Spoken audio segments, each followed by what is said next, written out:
Okay, again, welcome everyone. We're going to commence public session. Patty and Betsy, glad you could make it. Just an update for you. Bridget will not be able to come today. She's not feeling well. And David Linster tested COVID positive, so he's not coming. And Jeff is not coming. See, this is what you get. It'll be just wonderful. Okay, so call the meeting officially to order. First item, approval of the minutes. Well, I hope I've had a chance to read them. Need a motion and a seconder to approve the minutes. Motion. Okay, Emily, seconder. Okay, Eric, thank you. Okay. Today's agenda, there's 3 items here, and they're all for schematic design. So we've seen these before, sometimes quite a while ago. So we'll get into that, and there will be, of course, a vote on that. Any conflict declarations from anyone? Yeah, Emily. Yeah, I have to recuse myself for the first 2. The first 2? Yeah. And Janet. Yes. So you'll recuse yourself for the first 2 items. Okay, thank you. So Chris, back to you for updates.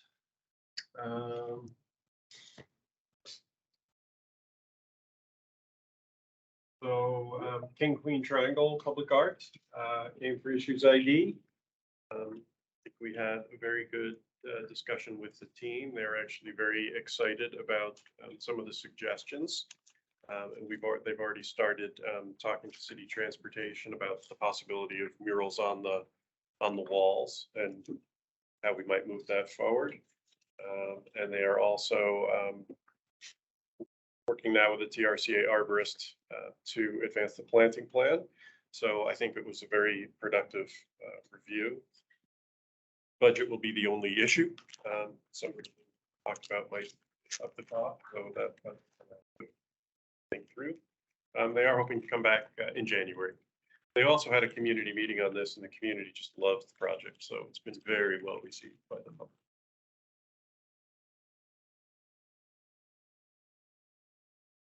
Street Park, they have gone past it this morning. They've actually put in some of the sod, which I think you can see in that aerial photo. It really is starting to feel like a park. Your trellis looks great.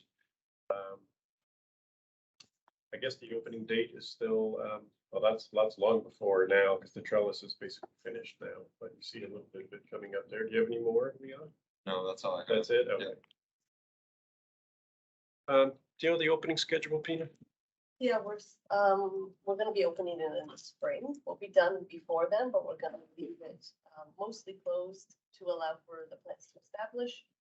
And also, if we opened it sooner, we'd be opening without the water feature because you can't commission the water feature until the spring. So probably May. Okay. Sure, there'll be an opening ceremony with Claude here, everything. There will be an opening ceremony. We're also hoping to have a piece of temporary art installed at the entrance to it for the opening. Yeah.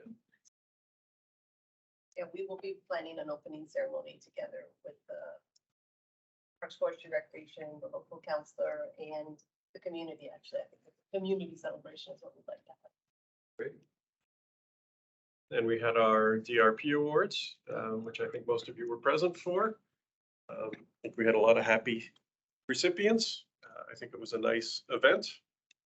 I think we may think about turning it into an evening event next time, but this was a good first run, and thank you all for working through this with us. Over to the next one in 2 years. Well, probably more like 1.5 years at this point.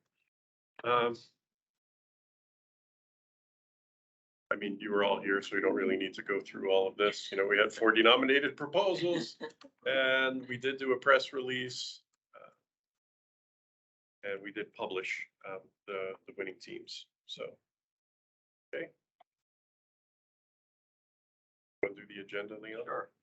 So for January, we are looking at review of 4 projects if all goes well. First one is Waterfront East LRT Pavilion. So this will be an issues identification / schematic design review. Parliament slip might return for schematic design. Basin Media Hub, that one is also on track to return for schematic design. And also, Chris already mentioned King Queen Triangle Public Art, that will also come back.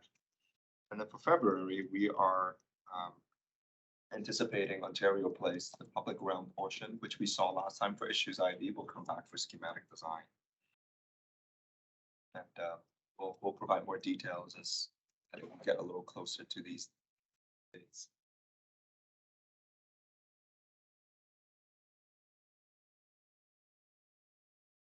That's it. All So right, there's only the one item for February, so so far. Okay. Yeah. So far, like occupy quite a bit of time. Yeah, it might be 2 items. yeah. Depending on how they're still figuring out the sequencing, so. Of all And the parts. just one question on that, when that comes back, would that be the public realm, their response to our comments or the individual private pavilions? Well, that's what's still kind of being figured out, whether or not it's public realm or if it includes something on the pavilions. So we just had a meeting with them earlier this week and started a good discussion around what the best sequencing is. We didn't quite land on a resolution. So. Okay, anything else, Liam? No? Okay, well, we are ahead of schedule, so I guess we need to let, anything else, Chris, take a break until 9 o'clock. Okay, and I just have an obligation to inform participants who are joining us in the public session that the session is being recorded and we posted on the Waterfront Toronto website. So let's get underway. So introduction by Pina, Destination Playground Schematic Design. Good morning, everyone. I'm Pina Malazzi. I'm the Vice President for Design at Waterfront Toronto, and I'm going to be presenting the Destination Playground project this morning. I want to start by introducing our team on this project. This project's being led from a design perspective by MVVA, and Herb Sweeney is going to lead us through the updated design presentation today. We also have our representatives from Parks, Forestry, and Recreation, including Dave, who we just saw up on the screen. I'm sure Lori will join us in progress, and Mark is also joined us today. And then lastly, from the Waterfront Secretariat, Rees is joined us online as well. I also want to introduce Tristan, who's walking away, who's the project manager at Waterfront Toronto, working on the Destination Playground project. Not used to presenting in person. Like really to juggle a lot of things here. So the Destination Playground, as you can see, is proposed to be located in the Portland's flood protection project. What we're seeing on the screen is a pretty recent aerial photograph of the Portland's flood protection project under construction, and outlined in white is the proposed site for the Destination Playground, which is at the intersection of Cherry and Commissioners at the western entrance to the project. You can see it here within the proposed vision for Villiers Island. We'll talk a little bit more about the site, but it's an approximately, what you're seeing in red is an approximately 4-acre area that flanks that entrance on the west side, as well as a small piece of it on the east side as well. The Destination Playground and Pavilion, as I said, are located in Promontory Park South.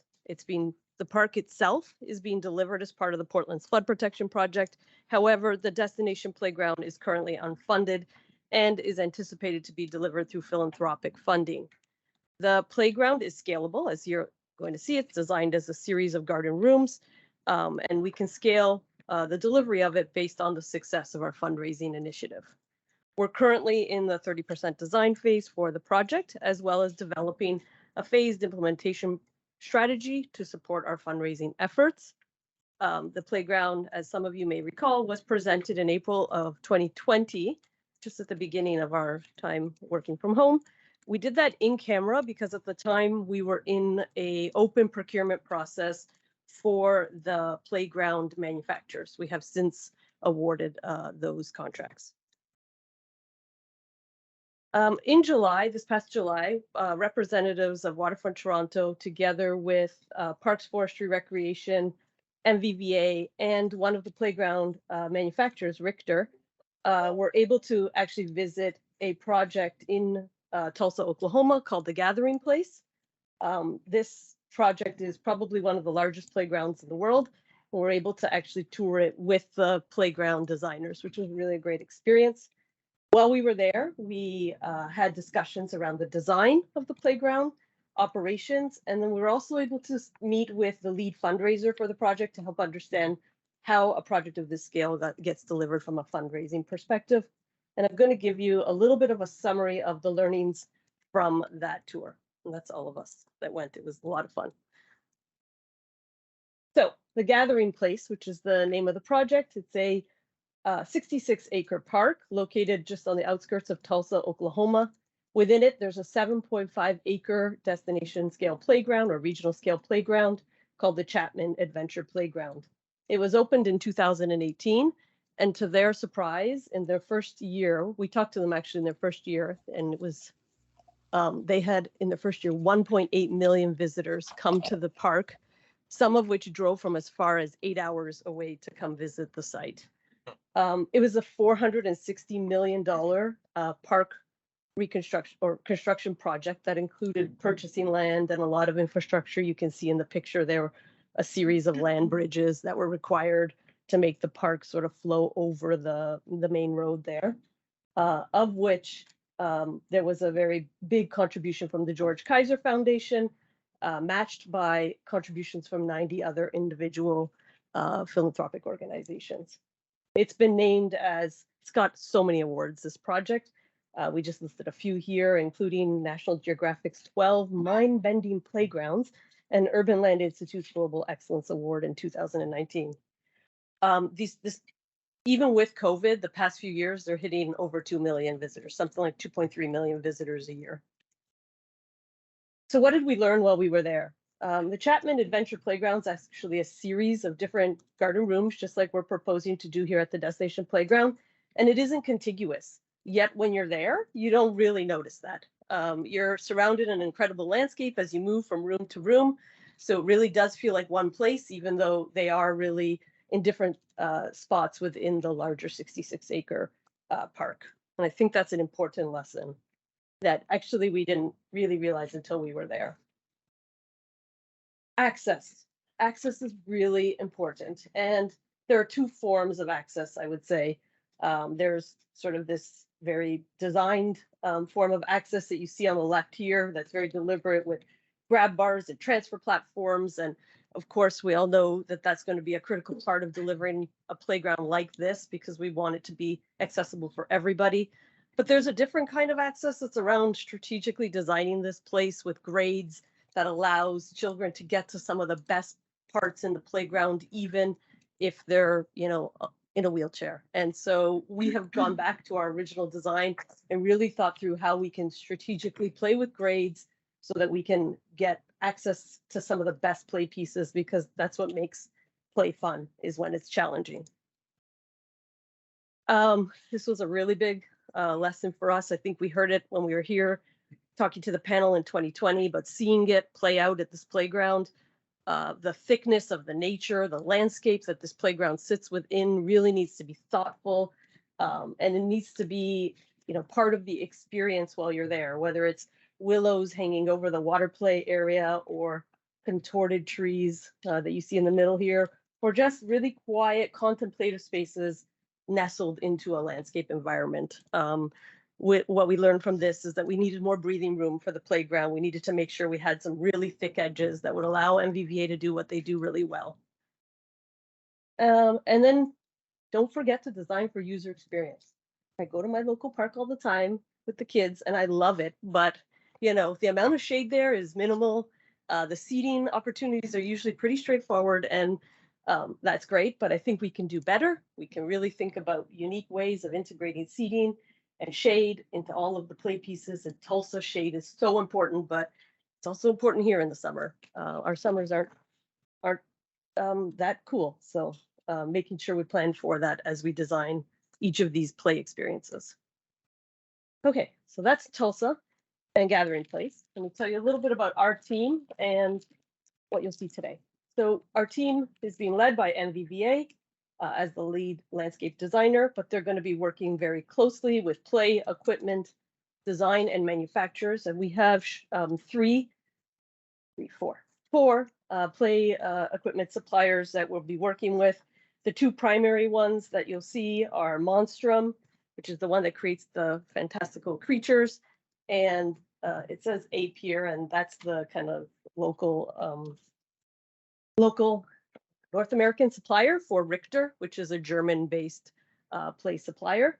Earthscape, who's local here in Toronto or in Guelph, and then Whole Trees, who does some of those more interesting components with wood, like the contorted, upside down trees.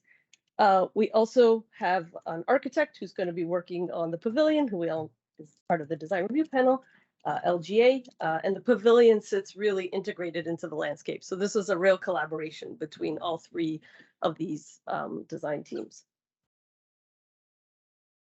Where we're at. So we are currently in the schematic design phase for the project. We're expected to complete schematic design in spring of 2023. If this is kind of our ideal schedule, if we're able to secure funding, as we've moved right into detailed design, followed by construction documents, and we could be in a position to start construction at the end of 2024, kind of immediately following the completion of the Portland's flood, or like with a couple month overlap of the Portland's flood protection parks. And that would lead us in a place to open fall 2026 or spring 2027. So we're here for schematic design. This is what the panel saw in 2020. You'll see today that it's evolved quite a bit, and Herb will walk through that. This is what we heard at that time. I think, everyone appreciated and was excited about the concept, but there were lots of really great feedback around clarifying the themes, seeking ways to integrate nature, as I talked to, which has really become, I think, a driving factor in how we develop the design. Make sure that it's not only for the local community, but for a larger audience. Consider heritage and the kind of site as a place of inspiration. Consider for season, and that's definitely been top of mind as we continue to design the play pieces. Think about operations and maintenance, and consider the colors that you're using and how those integrate into the play area. So today, some of the areas that we'd like the panel to consider as you review the project is, first of all, the reconfiguration we've done to the garden rooms in order to increase the landscape elements within the park. We've gone far enough, within the playground. The addition of some new garden rooms, including the contemplation garden, the swing garden, and the sunrise garden. The integration of the pavilion into the landscape, and are we doing that in a really thoughtful way? The conceptual idea that learning from Tulsa, we have this idea of a destination playground in Promontory Park South, but we already have funded and being built as part of Portland's flood protection River Valley Park North playground. And can you conceptually think of these as really one place that's 6 acres in scale? What we learned from Tulsa is you probably can. They're not that far apart.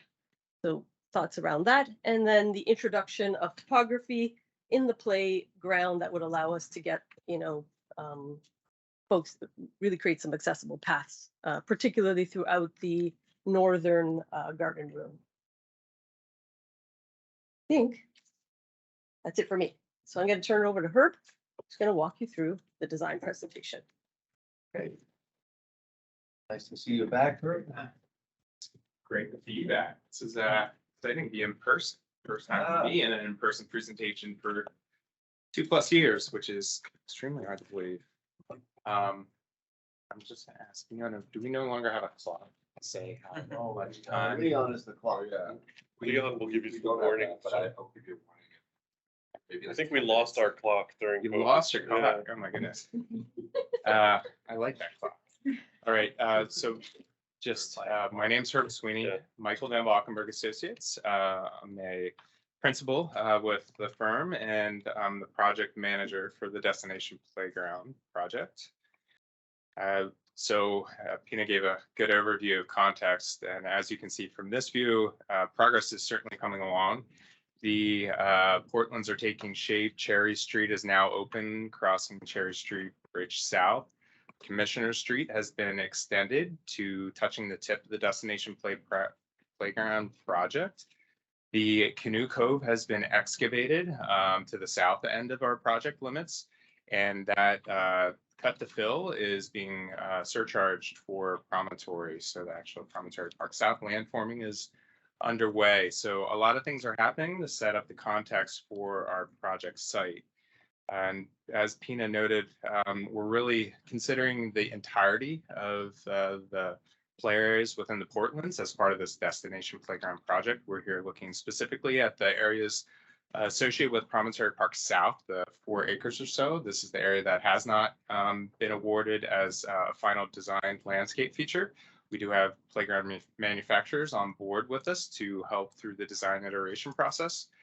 But the River Valley Park North play area is currently under construction, and we'll talk a little bit about those relationships in some of the subsequent slides here. The feedback that we were given over the previous 2 design review panel meetings was quite helpful to setting some direction and changes that we've been working towards in the schemes that we're looking at today. So topics such as how we're appealing to not only the Toronto market, but beyond. We are talking about this as a destination playground, about bringing in visitors from beyond, and thinking about things relative to what how we're interpreting heritage and iconography of the site, the theming, looking at the integration with the building and the landscape. They're all really important things that we've been considering and advancing, as well as crowd control and consultation with Indigenous groups. And of course, a very important part of this throughout the entire project is how we're tying into the ecology and trying to explain some of that through the playground design. So looking in comparison to where we were on the left-hand side here back in 2020 with their layout and programming arrangement of the playgrounds versus where we are today and what we're going to discuss, there's a couple things that have happened over the evolution of the play design. One is we've distilled the play programming down a little bit. So there are areas where we increased certain playground components and removed other playground components that were similar in narrative and type. We also went and increased circulation opportunities and tried to improve circulation. And then another big factor would be how the playground pavilion is integrated within the landscape design. And some of the subsequent slides here will kind of unpack that a little further. So it's kind of always important to take a step back and look at how this playground sits within the broader Portlands project, and then the full vision for building out the Villiers Island precinct and the adjacent neighborhoods. And starting with how the immediate buildings will be sitting at the west end of Villiers Island precinct. Relationship of the scale of the buildings, the programming, it is mostly residential with some retail mix along this edge. But one of the important factors of the playground and an adjustment from where the precinct plan was is the Catalyst building site. So the orange box here on the left-hand image was in the precinct plan where that Catalyst building was shown. It's since been considered being in Promontory Park North.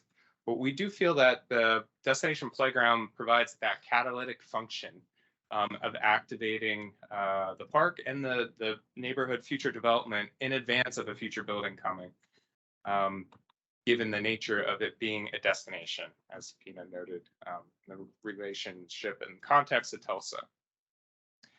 So the programming approach project-wide has been to provide a range of different program types, really creating something for everybody within the parks. And the types of activities and program that's anticipated for Promontory Park South is probably on the more intense uses. So we have a larger amphitheater event lawn that anchors the northwest corner. So that's where we have the capacity to have these outdoor movie events or other type of concert events on it. We have the promontory itself being this high point that sits at the end of the harbor that will be afford amazing views out across the harbor, back to the city skyline, back up the river system. And then the ease of access to water. So that Canoe Cove area, we're anticipating that there's some vendors there for canoeing and paddling that get people down there. This will probably be the more intensive areas, and the playground fits in with that overall character. So the pink areas, we have pink in River Valley Park North that has more of a nature-based play focus, along with a couple other types of our play. But then looking at the destination playground area, probably having a higher amount of visitors within it and how that needs to accept and accommodate. We started also with just understanding how this integrates with the park systems project-wide. So we're not burdening the water system, the citywide water system.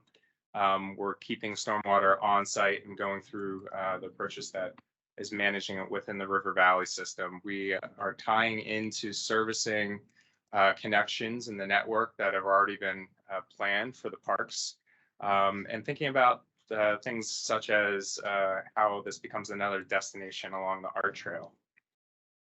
The layer that is still being developed for the Portland's project wide, in addition to this project, will be that indigenous design component.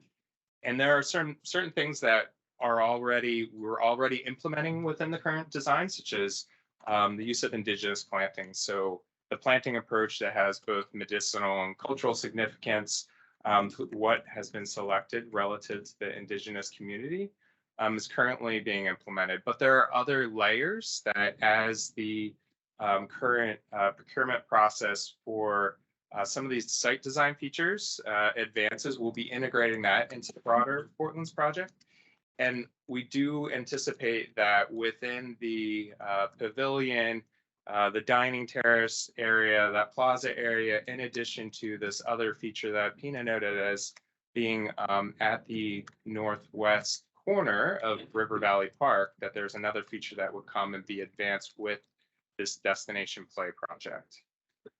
To date, we've had a number of consultations with various Indigenous communities throughout the Greater Toronto area, Southern Ontario area, as noted on this list here. And part of that feedback that our Indigenous community engagement consultant, Minnecomic Collective, has helped steer the process on, has been some responses that really focused on history. So things about land acknowledgements and the telling of significant stories to identity. So things about how symbols and languages, and there's all these layers of cultural narratives that could be added to the project. A really big one that we've received very positive feedback from the outset has been about stewardship and re-engaging the land. So the measures that we were taking with the overall Portland's design is starting to do a lot of what these communities were really looking to do, and re-engaging back with the water's edge. How that access hasn't been available to these communities along the waterfront. This project is a great opportunity for that, to create an inclusive opportunity. And that also relates back to places for ceremonies and how that becomes both public and for the Indigenous communities at the same time. The advancement detailed design of the destination playground will still follow the broader approaches of the PLP project and make sure that we're tracking with Waterfront Toronto sustainability principles. So selection of materials and how we're addressing comfort with heat island effect and stormwater management, the planting approach, all of those are going to plug back into the broader system that's been set up. I touched a little bit about that change, that evolution of the design on that first slide about where we were previously to now. In this graphic, you can start to see what I was talking about with some of these areas of programming have gotten larger. So on the left here, the northern play area was 2 different program types, and we really felt that wasn't providing the type of experience that we all saw when visiting with Waterfront Toronto to Tulsa about these garden rooms. So we removed one type of play programming from there. Additionally, we tried to add a couple other programming types that we didn't have, so that indigenous design feature that will come in the future, the Sunrise Garden over in River Valley Park North, that's a new component that we've kind of expanded the limits of this project scope to capture. And as part of that exercise, and from those lessons learned, we also look to really try to increase the forest frame to embed play in nature. So that was a big driver of some of the changing in layout and composition of the playgrounds. We envision this as being complementary to the existing playgrounds. There's some wonderful playgrounds in Toronto. Whether you're looking at the kind of the narrative play of Hyde Park or the more nature-based play of Dufferin, we believe that we're kind of adding to that layer that's already there. The vision of the destination playground is to provide a kind of complexity that will inspire imagination and also provides for a range of play needs. So there's development differences between age and abilities, moods, and kind of personal preference. And we're looking to really provide a type of play that allows for all of that to be incorporated in the design. I think Pina did an excellent job about talking a little bit about that playground research we did in person and as a group to better understand how a successful destination playground can be designed and what some of those takeaways are that we want to bring to this project site. Ours and the Tulsa project are quite similar. I mean, in scale, the play areas aren't that far off. And when you think about the collection of satellite play against maybe a more contiguous area, there's something that actually works well with the design there and we feel is quite transferable to this project. And part of what the design of the playgrounds in these destination play projects really look at this broad range of really 4 types of play, I guess, maybe specify more detail. So kinetic play, that's about movement. So thinking about slides and swings and body in motion. This is a play type that's been around and pretty widely understood. But there are different ways to do it and really incorporate it and integrate it into the landscape in a different fashion than a conventional playground. Narrative play. So some great examples of how can you let kids' imagination really just flourish, and you give a little narrative and then they take the story somewhere else with it. Nature play, this is certainly something that's being brought to the attention of more designers in recent years about nature play deficit disorder and not having opportunities to really engage with the natural environment. We've got a very large natural environment next to us, but it doesn't mean that we don't want to pull some of that nature play into a more intimate setting within these playgrounds. And then lastly, we know there's seasonal challenges with the site and being in Toronto. Summer months, we want to celebrate them. So having some water play, some really exciting moments that does water play in a way that hasn't been built in Toronto before is what we're aspiring to. So stepping back a little bit, there's a couple key principles in creating cohesive park design with the broader project. And first being reinforcing the forest frame. The second is integrating into the park circulation. And then the third would be creating inclusive spaces for this play to occur. So we've talked a bit about this in context of the broader Portland's project, but those special moments when you move through the landscape and the planting types change will be something we really focus on as we advance the design in the playground area. We have structural components that are related to the broader project, such as the orange area here of the hedgerow spine, which is a larger gesture that unifies all of the parks together. But then we envision that each of these garden rooms has a different character to it, something that's really special and memorable. So the top 3 collage images here are talking about things that are these structural planting approaches within the larger park that border or overlap into our site. But then the space as the spire garden planting, for example. This is a character that's going to be unique to the play areas. We're thinking about columnar trees that rise up and are really integrated with the overall play equipment design in that area.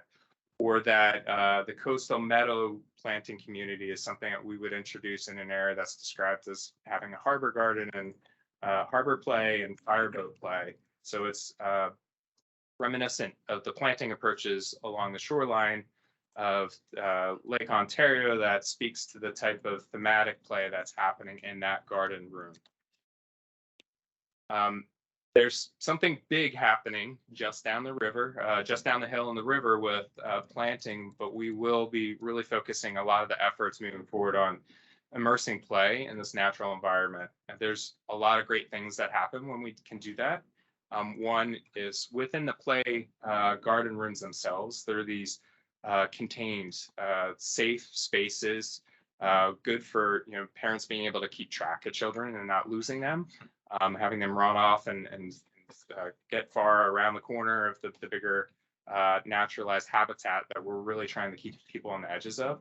So there's that sense of discovery. There's also a really important aspect of creating more intimate child-scaled spaces that the image is top right of that can be really comfortable to children, encourage social interaction.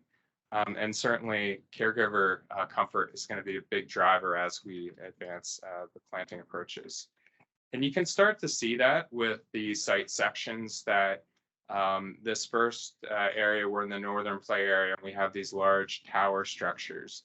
And that spire garden planting is rising with the towers. And the play is carved out. Some areas, such as the Northwoods play area, the play equipment's bigger. So it'll be a clearing in the woods versus having it more integrated. It's a different character. It's as you move to each one of these spaces, there's something very unique and different about it.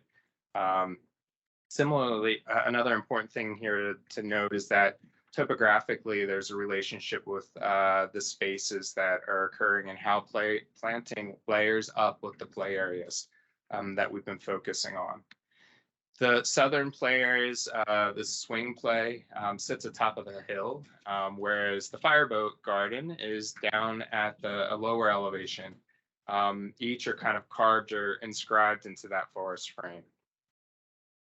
In looking at circulation, just as a refresher, we anticipate that there's a large amount of visitors that are coming in off public transit in the full build out condition. So they'll be coming down Cherry Street on the right side of this image.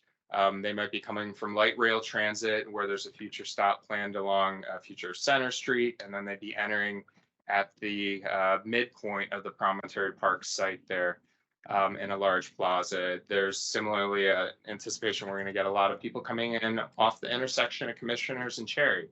So that entry plaza will be bringing people into the park. Those are two locations where we're connecting these play areas back out to the main park paths, but predominantly the circulation has a more interior relationship where we're tying into either the hallway path or back onto itself, interior to the park. And there's a couple reasons for that is we don't want, it's really to keep track of kids and families and have caretakers have a better sense of where their children are in the park. So we're limiting as many egress points out of these areas as possible. Additionally, it just keeps conflict so that we don't have kids going out into the streets before their parents can necessarily catch up to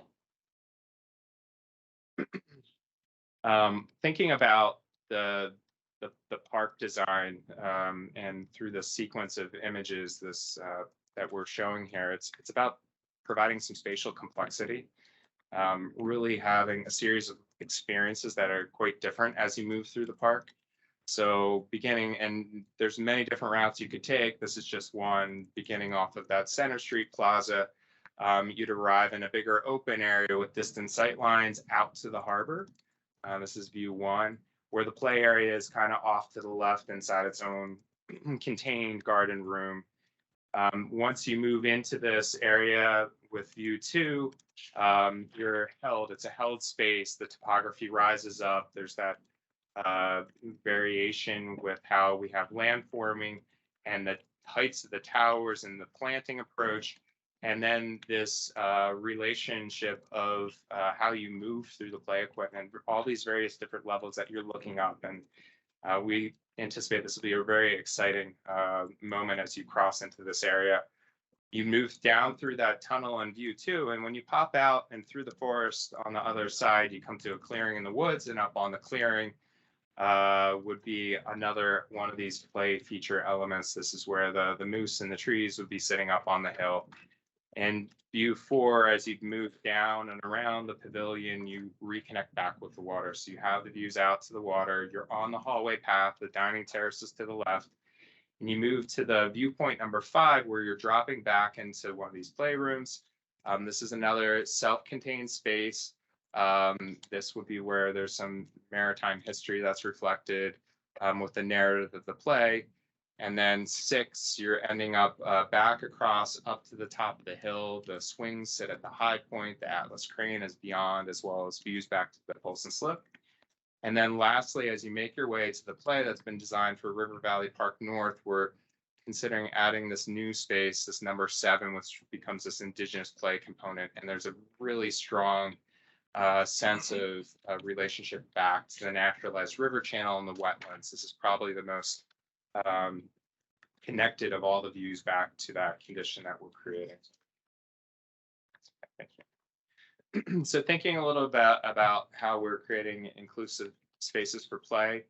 The images on the screen here just depict a range of character types, from rocky scrambles to the views that we look out. We have this washroom and pavilion component that's quite key, but also having these quieter moments, whether it's for picnic and gathering or even for some passive use lawns on the edges of promontory that we're going to take advantage of. So beginning in the northern play area, this is a grid of towers, some of them upwards of 10, 12 meters in height above the grade, and intermixed within the towers would be that planting approach. So it's really as though nature is reclaiming the cityscape. The path circulation as you move down through here, the main paths are all integrated for AODA circulation. You're in the most important parts of the play, even if you're excessively challenged, physically challenged, to navigate through them. And one important aspect of the circulation as a change from when we last reviewed this was the incorporation of these tunnel features, where we've now created a more direct spine from the north end of the Toronto Towers all the way back to the pavilion. All at grade. This is carved down. It provides a little more buffer from wind exposure. We're getting the grades lower in this area. And it also creates grade separation from a main part of the circulation path of the playgrounds, where we can keep children from actually having crossed through a main park path feature. The concept that's shown up here starts to describe that complexity of the path network, the interweaving of the paths, the tunnels that go underneath, the elevated crossings of these bridges and the towers and the range of heights. And it's very early on in the actual design of what this would look like. But this is a big shift from what we had shown previously, and it's dispersed throughout the space. And a big part of that is, to what Pina noted, is we're really worked hard to find a solution that gave more opportunities for AODA access. So you have access at the lower levels, but you also have access up at the higher levels. And it's quite an amazing moment when you see some of these children that are elevated up on these suspension bridges that in a typical playground landscape, they wouldn't have the opportunity to have that similar experience. And we've focused that as kind of the advancement that we were doing with the general layout in this area. Within that central play area, we are showing the more exuberant play equipment features that need to be able to take on the high capacity of having large play area surfaces, such as the Mighty Moose, or for the younger ages, that Black Bear campsite. These wooden structures will be pretty active areas, But then apart from that, and kind of as a moment of relief, would be some nature play in the contemplation garden. So we're anticipating this area will have may have some sensory play. It may have natural materials and integrated in different ways. It may just be quiet spaces where kind of kids can go off and have social interaction and not be in the really chaotic, busy moments of the adjacent moose and campsite areas. One of the great opportunities with the advancement of the pavilion design has been, as we've been pushing and pulling around, thinking about the roof space, and I'll let LGA talk more about how we're going to program the top of that, but that how the landscape rolls up and onto and provides an accessible route to get up on top of the building without stairs. So you can come and reach it up through that contemplation garden all the way up to the top. There's certainly going to be a shortcut stair route to get you up there. So that's an important advancement with the design. And then just in context, all the walks to the pavilion are close. So we're within a couple minute walk of all the major play areas that we're delivering here. In the southern play area, this is one where we've talked a bit about the kind of the history of shipping on the waterfront, and there'll be some narrative play with building structures that are children's scale and also a fireboat.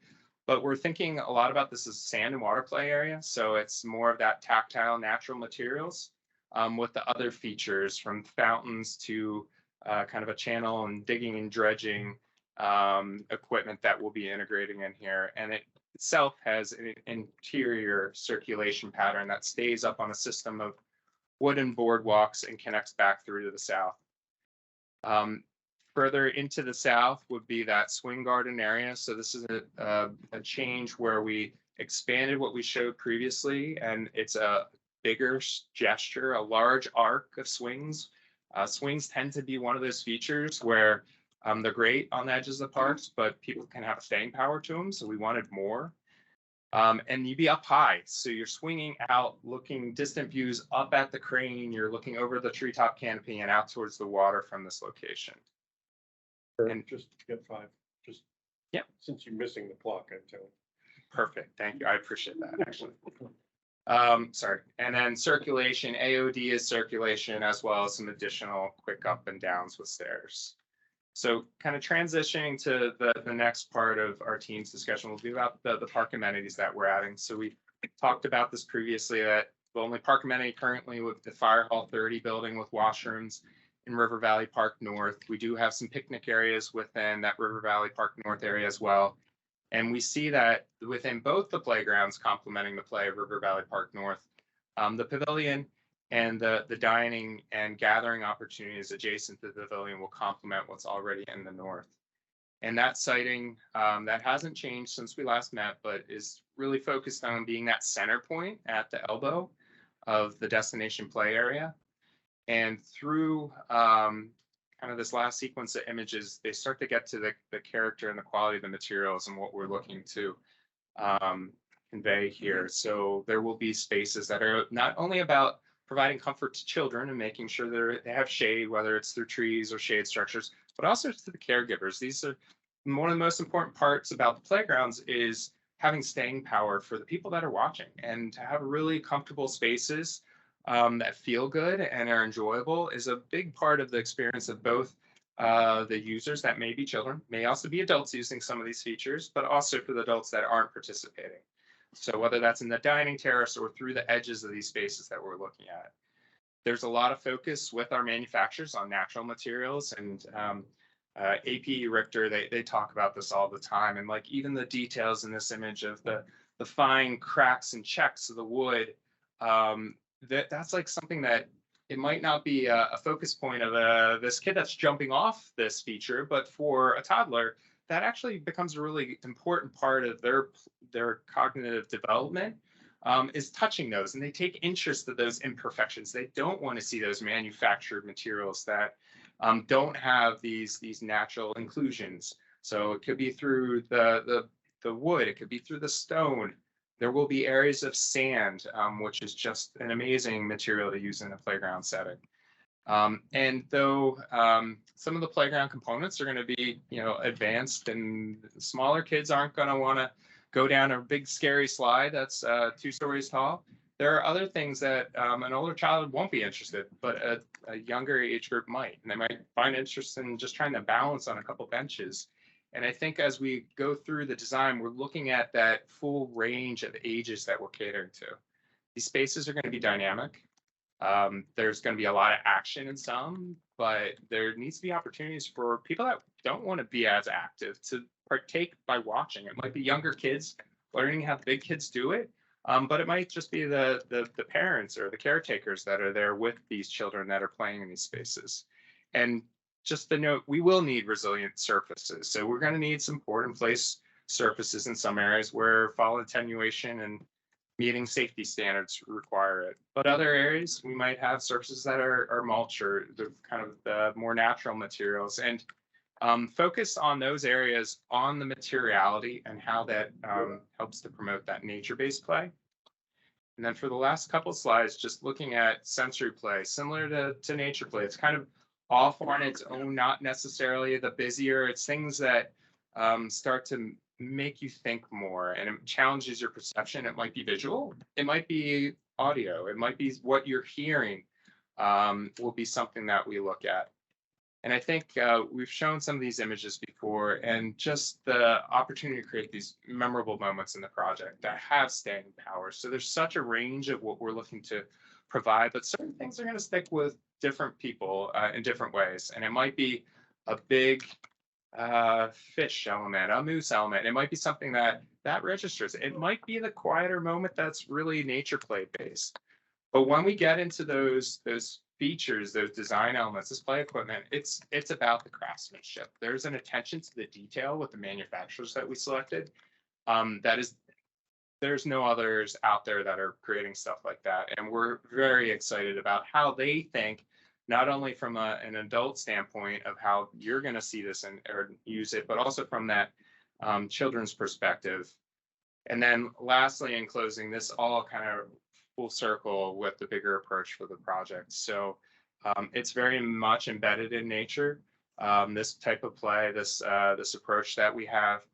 And we're really excited to have this complement what we already have programmatically planned out for the Portlands. So I know that was a lot to get through, but thank you for your time.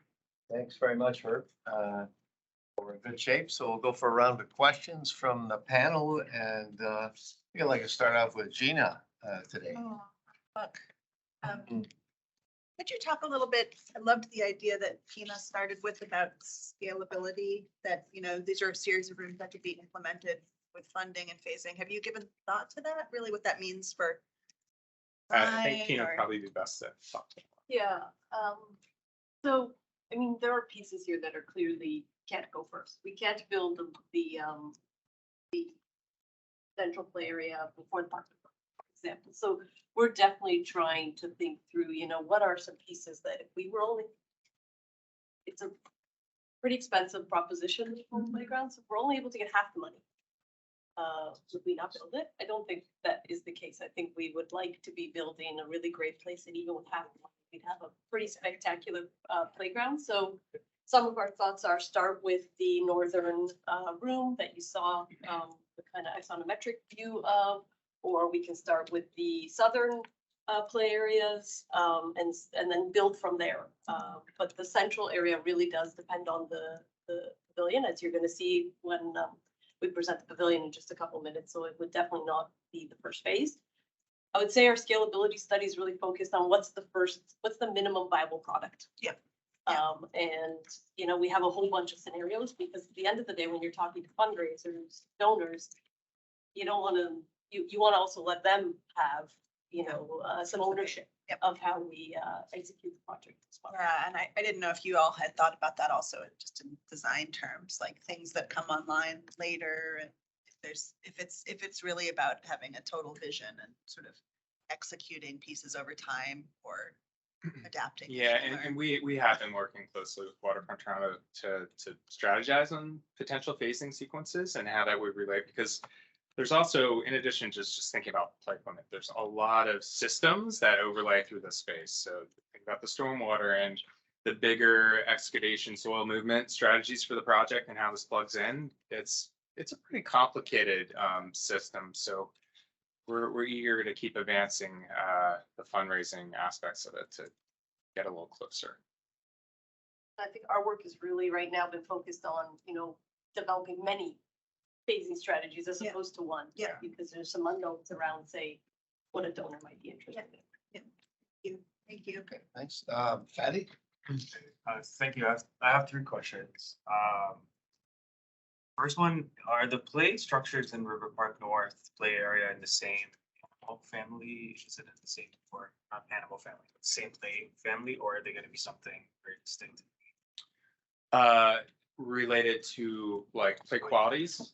Like, Is that are they weird? within the same, like if you're by River Park, Mhm. River Valley Park North, and you see the playground? Yes. Will you recognize that the playground and the main play area is within the same family, or is it gonna be something completely distinctive? Yeah, I think part of that is playground manufacturers are the same. So where we have a theme that's related to animals, they're both manufacturers, River Valley Park North and South. So they're gonna feel family. visually like a family. Okay. The what we had proposed just for River Valley Park North was a snowy owl. So it's, that's a bird. And what we're talking about for the Promontory Park South area is we're talking about a bear and a moose. So we're Sure. the mammal But is but they'll like just kind of generally look like. But it they will belong in feel. the same. Yes. Okay. Second question is about crossing Cherry Street. Is the main cross under the bridge for let's say kids running from one park to the other, or do they have to cross up the street by the LRT? That's a great question. So the closest route from the playgrounds would be going across the crosswalks at Cherry Street, which I think we've talked about a couple times, that it's a big intersection. We have a very, what we feel is going to be an exciting, enjoyable experience of taking the long route to go to the south and reconnect to the water's edge. So I guess we would anticipate a lot of people that once they get into the park and they start to have general orientation and using wayfinding and signage for the park, that they will take the hallway path route and they won't go to cross the very wide expansive intersection. And then it'll be along that water's edge, enjoying being close to the water again. The last question, I know Tulsa has a slightly milder climate than we do, but do these things get fenced off in the winter? Is there a fear that kids are gonna slip and fall? Like, they just become this caution tape playground, or are they accessible when it's? Yeah, and this this, past the year? that's also a great question, because we've been talking with Parks Department and the city about maintenance strategies, and we're looking, because we'll just use some of these playground manufacturers. They've built these types of landscapes in Norway and Sweden and Russia, and very cold climate. They're year-round use, but it's about how the city wants to manage and maintain, provide access. One of the great things about I think that we anticipate is that based on being in the shadow of the promontory, the shadow of Promontory Park North, future Catalyst building or other landscape design there, we're going to have some microclimatic shelter. So we would anticipate that there's still going to be people out using these year round if they're accessible, if it's open. Pat?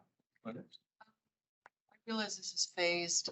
I'm just not quite sure how it connects with the construction of the buildings, but in the short term, will these be constructed before the buildings? And if so, is there parking? Have you figured out the parking? I suspect Yeah. Tulsa has acres of on-grade parking, is my guess. They do Pretty have much the whole downtown. they do have on some at Park Edge parking. They also have other transit that gets people to the park.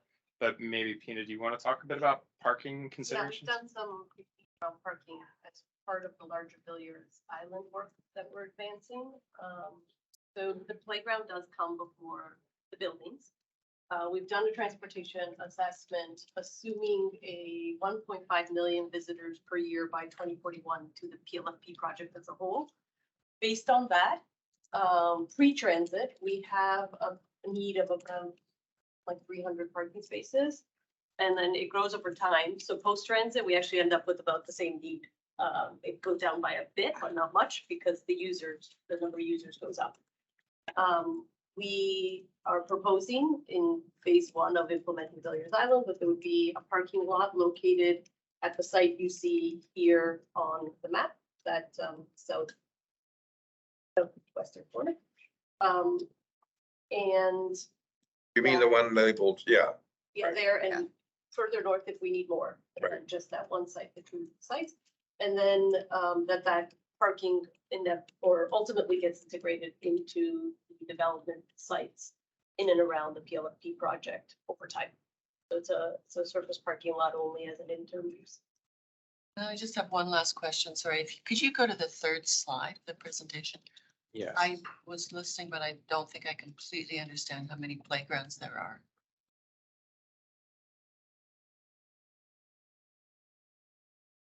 One more back, the one that's got the playgrounds outlined in pink. Yeah, right here Yeah, so the ones that you presented today are, would be, we looked at these, and Yeah. this will be one where we bring more detail. and then what about the other area that says play area? What's that?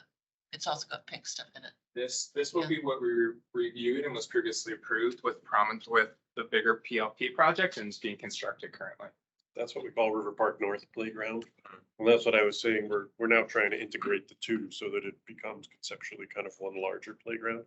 But that one went through the DRP when we did the parks years ago now. Like remembered as having Badlands landscape, a big owl, some zip lines and canyon. That was several years ago. Yeah, Like 7 years ago? 6. Several. maybe 5. Yeah, I think what we're gonna do next time is we're gonna present all of it. I think we sort of are giving you in a way an update on the western piece, but I think we have to start presenting it as one big project going forward. So that's what we'll do next time. That's it, thank you.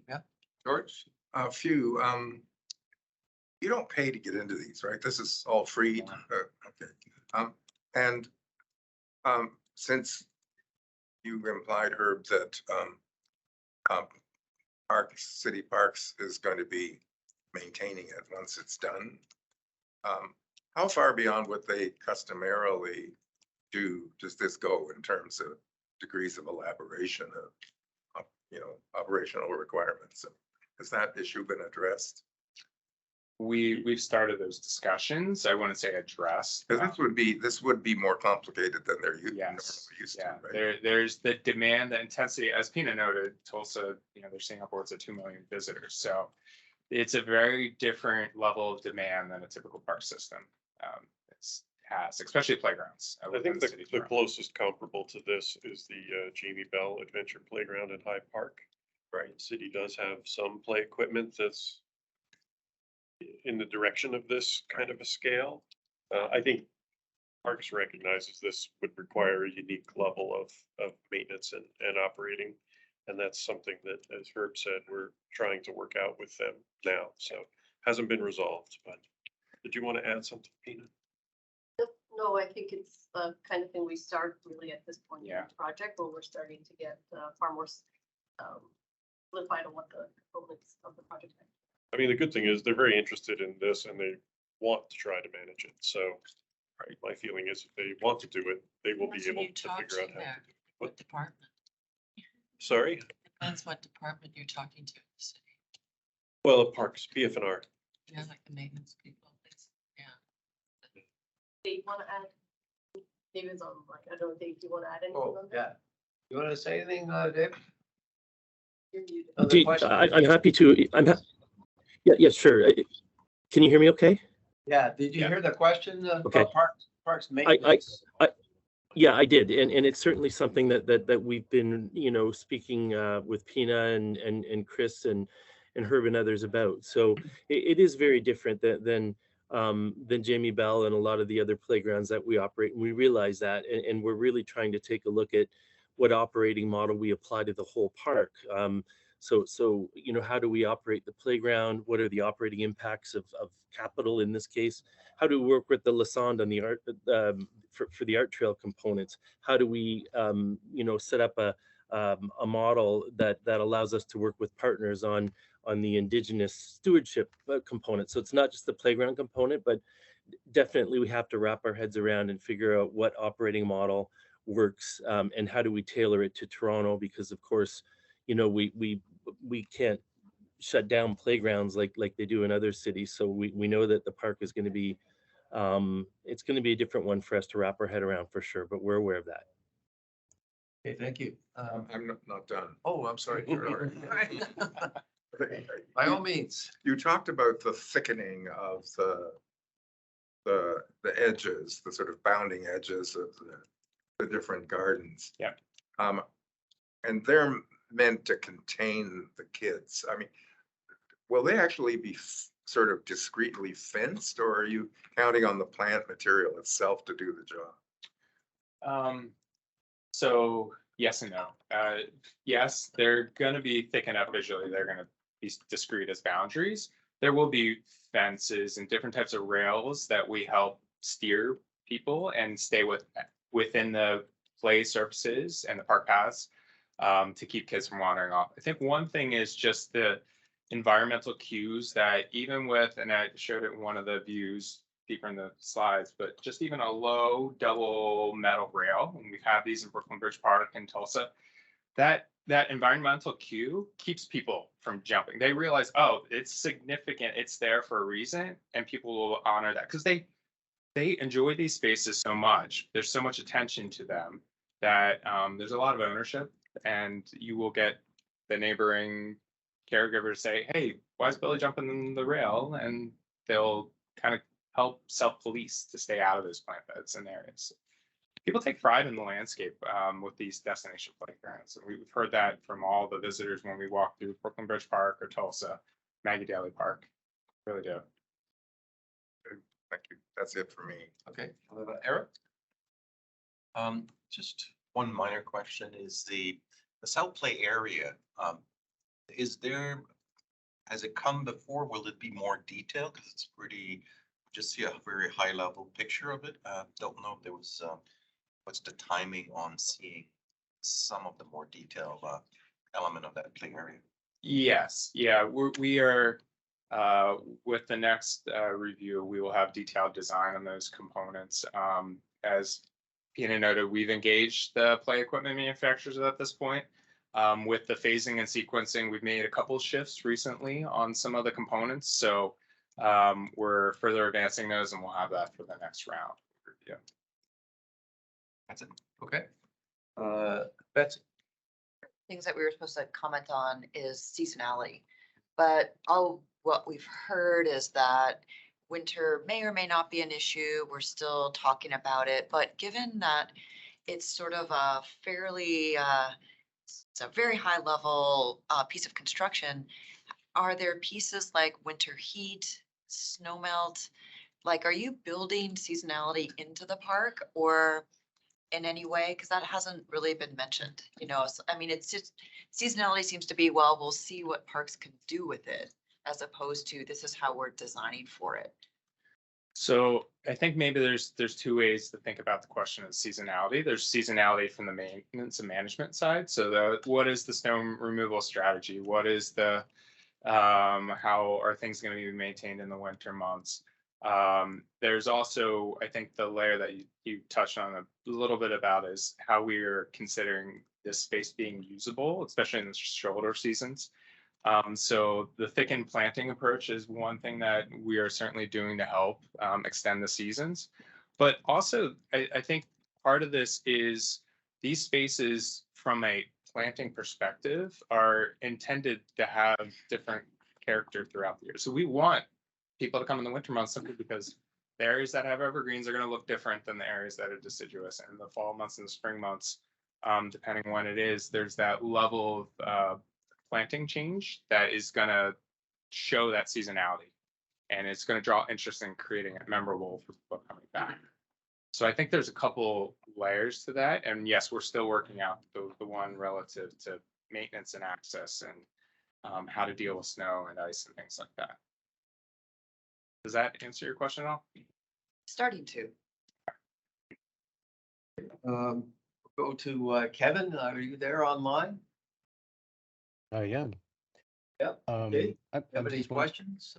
Yes, I do. I have one question, and I just it's quite a conceptual question, but I imagine just from the water management side, stormwater management side, is it all infiltration? Do we just do we see, like, I mean, lots of wonderful soft, landscapes and so on and so forth, but are we just relying on gravity and infiltration to manage our water?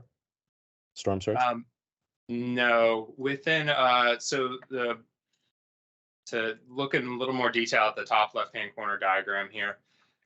So within the Portland's, the entire park system, none of the stormwater that touches a park surface ends up back in the new stormwater infrastructure for the Villiers Island precinct or for the Paulson precinct at the south. Within the parks themselves, in this diagram, we have pink dots that are showing where we do have area catch basins.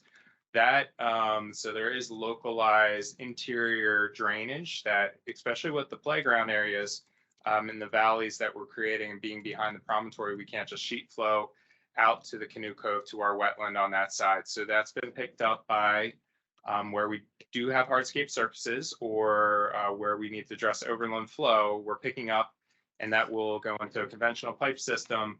And we have a major egress out through into Paulson Slip out through this location. Additionally, there are a couple of other crossing moments where we do have trench drain connections back to the wetland along the Canoe Cove. There will certainly be permeable surfaces. We'll have granular pavement in areas such as the dining terrace and some of the areas of nature play, and then a lot of planted vegetation within those areas as well.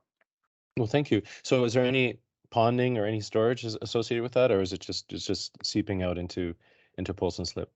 No, there will be, so water will be going to the wetland of the Canoe Cove, or it'll be going out to Polson Slip. We're not storing. This is an area of the project where we are really tight on space, and it's been the intention that from a broader perspective, we're taking some of those other passive approaches throughout the river valley, but in this area, we'd be discharging this limited impervious pavement areas directly into the water bodies. Thank you for that. No more questions. Thanks, Kevin. Thank you. That's everyone, given the members that are not here or recused. So we'll go to comments. Again, Gina, do you want to start off? Sure.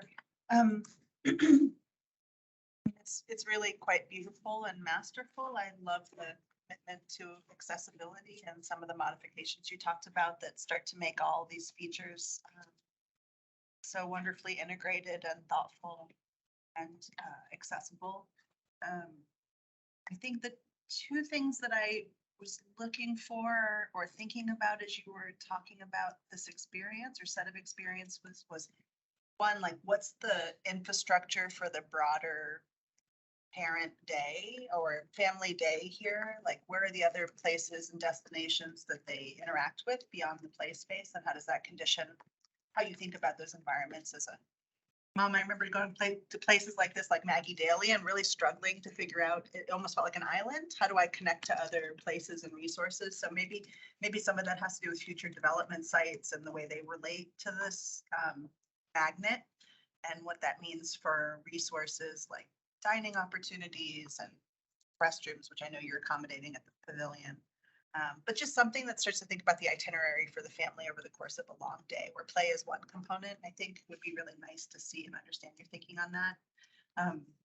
And then the other piece that just really strikes me is this question of timing and scalability. And like, is it really something that you continue to design as a monolith, or are there parts of this that get it, implemented and learned from and adapted? So that it starts to be a place where you're kind of learning from those, learning from implementation. I don't really know what to say beyond that or how you would think about it, but it just seems like a really interesting opportunity that this will unfold over time. And so understanding what things resonate, understanding what things are successful, understanding what things aren't successful, or times of the year that it's not working, just feels like having some ability to build in flexibility. It sounds like it's how you're thinking about it, but I would just encourage more of that. I also think, places feel richer to me when they have a little bit of, constructed over time and a little bit of adaptive learning as part of it. So I wonder if you all could think about that a little bit or talk about that as part of your design thinking and process. I think those are my 2 comments.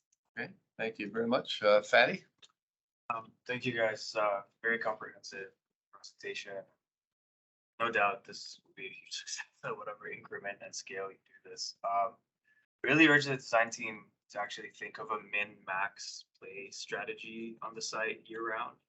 Right, so is it possible for, the areas that are considered nature play, like where topography is and where there's logs and things that would have been accessible anyway, not as a play structure per se, but as part of the play agenda to remain part of the winter, winter or year-round access. Similarly, maybe the tower structures could also have built within them design strategies that, like a little mini gate that might close off some part of the year, or a slide that is inaccessible at extreme ice conditions, but it's actually designed into the structure and not thought of as something that park management has to do later. Something that is actually then just built into the design from the beginning preemptively. Another thing, which is, again, super comprehensive presentation, but things like lighting strategies were missing. Ideas for actually warming huts or year-round washrooms and other things that will make this a winter attraction, which the waterfront desperately needs. This could maybe be a place where people come to play in the snow, and I think that's just something that which otherwise a very comprehensive yet very summer-centric presentation that was given to us. But lastly, just a quick comment that the Cherry Street crossing, I think that it's going to need to be extra safe somehow, extra safe. Kids running back and forth, wider sidewalks, longer crossing lights, brighter. Just really thinking about that too as a kind of factor that is just going to be essential safety and also just visually. So my comments. Thank you so much. Thanks, Fatty. Go to Pat. Yeah, thank you for the presentation. Really thorough and interesting. Looks like it will be lots of fun, which is good. Back to the parking thing, I think if there's something in terms of tree planting that can be done at the very outset, like perhaps a double grove of trees or something. I mean, I realize it would slightly reduce the footprint of that development parcel, but just something that sets it up, because assuming that you're not having trees or you're going to take the trees, it just is going to be grim. Like it's going to set the whole feeling in a kind of not so way. And then I was surprised when I was looking at slide 3 that there's so much playground, which I guess is all great. But I appreciate the kind of idea of sort of spreading this out and setting them in these play areas in kind of forested areas or in there's a thickening. But I wonder if along Commissioner and as you go up Trinity, which is on the sort of south, the playgrounds on the far east, how thick does that have to be before the overall sense of coming to Villiers Island is that you're in a kind of, the playground is taking precedence over the park. And, with SEPTED principles like keeping, ground covers low and stuff, even if you have multiple rows of trees, are you always seeing it? In the short term, for sure, probably, right? But yeah, so I think there's an optic thing where you don't want to lose the sort of phenomenal feeling of a kind of mostly naturalized park. And so those street edges are sort of key to figuring that out. Thanks very much. It's great. Okay, George. Well, a couple of things. The first one is Chris Glasek knows that I'm a skeptic about catalytic use buildings since they're usually blank boxes that are very hard to put in parks. So you're kind of it's a swimming upstream strategy. So given that, I really want to congratulate everybody for making the playground into making the Catalyst building into a playground, which really will be a destination. So, I mean, I think it solves my problem in a very definitive way. So that's very good news for me. So the other thing I wanted to talk about, I wanted to touch on the very ever so delicate question of iconography. Because this thing has come a long way. I mean, I was saying before you presented that Fadi and I had a kind of very brief conversation about it at school before this meeting. And I think significant progress has been made on the iconographic front. But the presentation this morning gave me to my mind kind of methodological strategy, which I would recommend to you in terms of the iconographic components of the scheme. I suggest the following. First of all, the ones that are natural should be you should make them as natural as you can. Like those images of the kids walking on the cutoff sections of log, I thought were, very, very powerful and very convincing. And, suggested that kind of direction to me in a very strong way. The ones that are naturalistic, well, I guess that's the same thing. The ones that are somewhat iconographic, I recommend that you push them in the direction of some further degree of abstraction. The moose and the black bear have already moved in that direction, and I think they're actually much improved by not being as cartoony as the ones we saw before. The towers, on the other hand, which I take it are still kind of notional, I mean, I think that they would benefit from a detuning process, which would kind of turn down the kind of iconographic explicitness of those, as has already happened with the moose and the black bear. And then there are some, like the swings, it seems to me, are just perfect because it's abstract enough and it's kind of kinetic enough that it doesn't raise the kind of the tricky question of cartoon, which is where I think that's the downside risk in your method that you need to sort of try to avoid.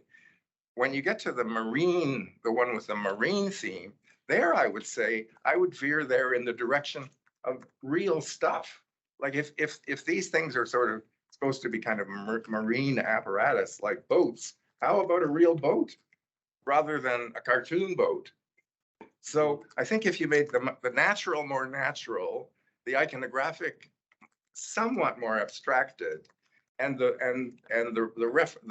referential to actual use more real, that it would actually strengthen the kind of visual language of the whole ensemble.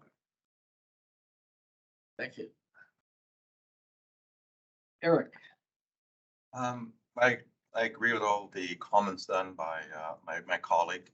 Very great work. It's moving into a very nice direction. I think it keeps improving.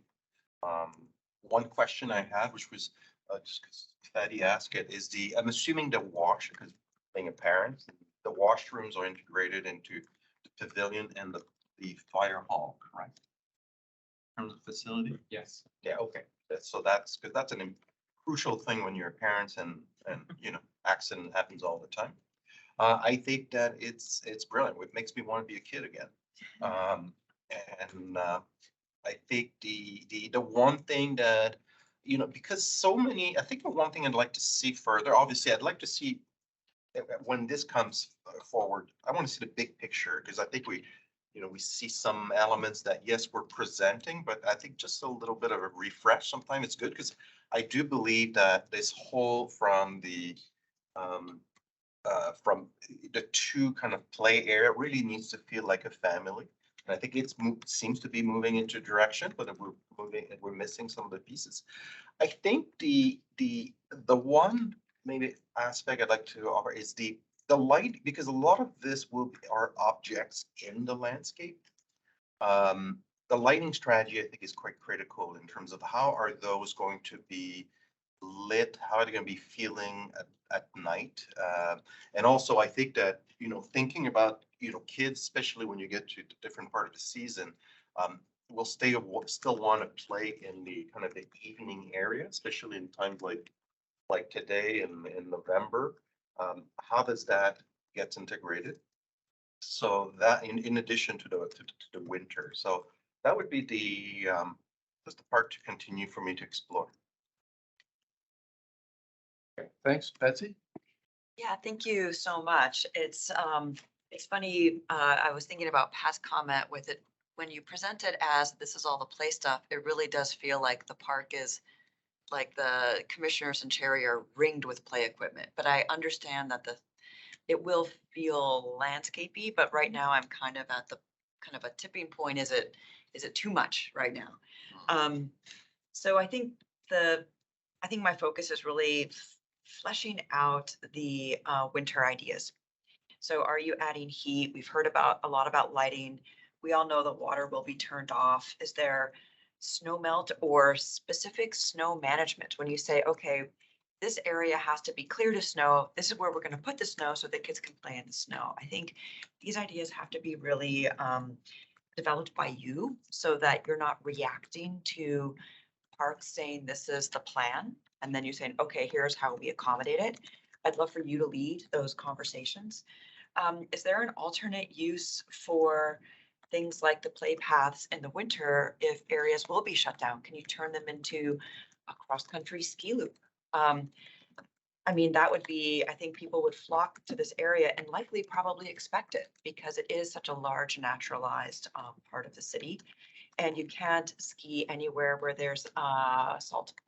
And so it kind of takes out the streets and sidewalks. And then you can, you would look to come to a park. You go to High Park to do it.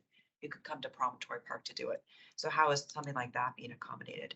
I will always come back because I have a teen. This is very much focused seemingly on children of all ages and all levels, which is wonderful. Teens and adults also need to be accommodated in these really large scale parks. There's adult exercise areas, Riverdale and Withrow, which are fairly small groups of equipment that are next to the play zone. So you'll see the kids playing, parents will be doing push-ups and kind of things at the same time so that they're not just sitting and watching. At Riverdale, it's a huge use because there's a running track. So you can do a lap, do some exercises, and it's a place for parents to meet other parents and connect over things that they want to connect about, kind of separate from the kids. So I would say if you could include one of these small adult exercise areas, that would be really wonderful, and it would be a huge draw for parents. And don't forget about teenagers. Teenagers need a very different kind of space than the space that kids need. Very different kind of space than the space that adults need. And to make it a complete experience, it would be great to think about them as well. Regarding Cherry Street, I think emphatically going to support Fadi's comments. Is it possible to raise the crosswalk so that it is very almost a pedestrian crossing?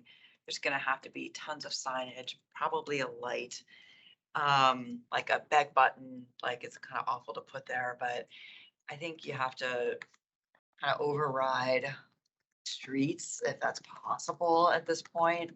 See, like, because you've got an equally large park at River Park North across a major street from Promontory Park, South Blair. I mean, those parks are almost the same size, and so that crossing, I think, should be part of the design of the park.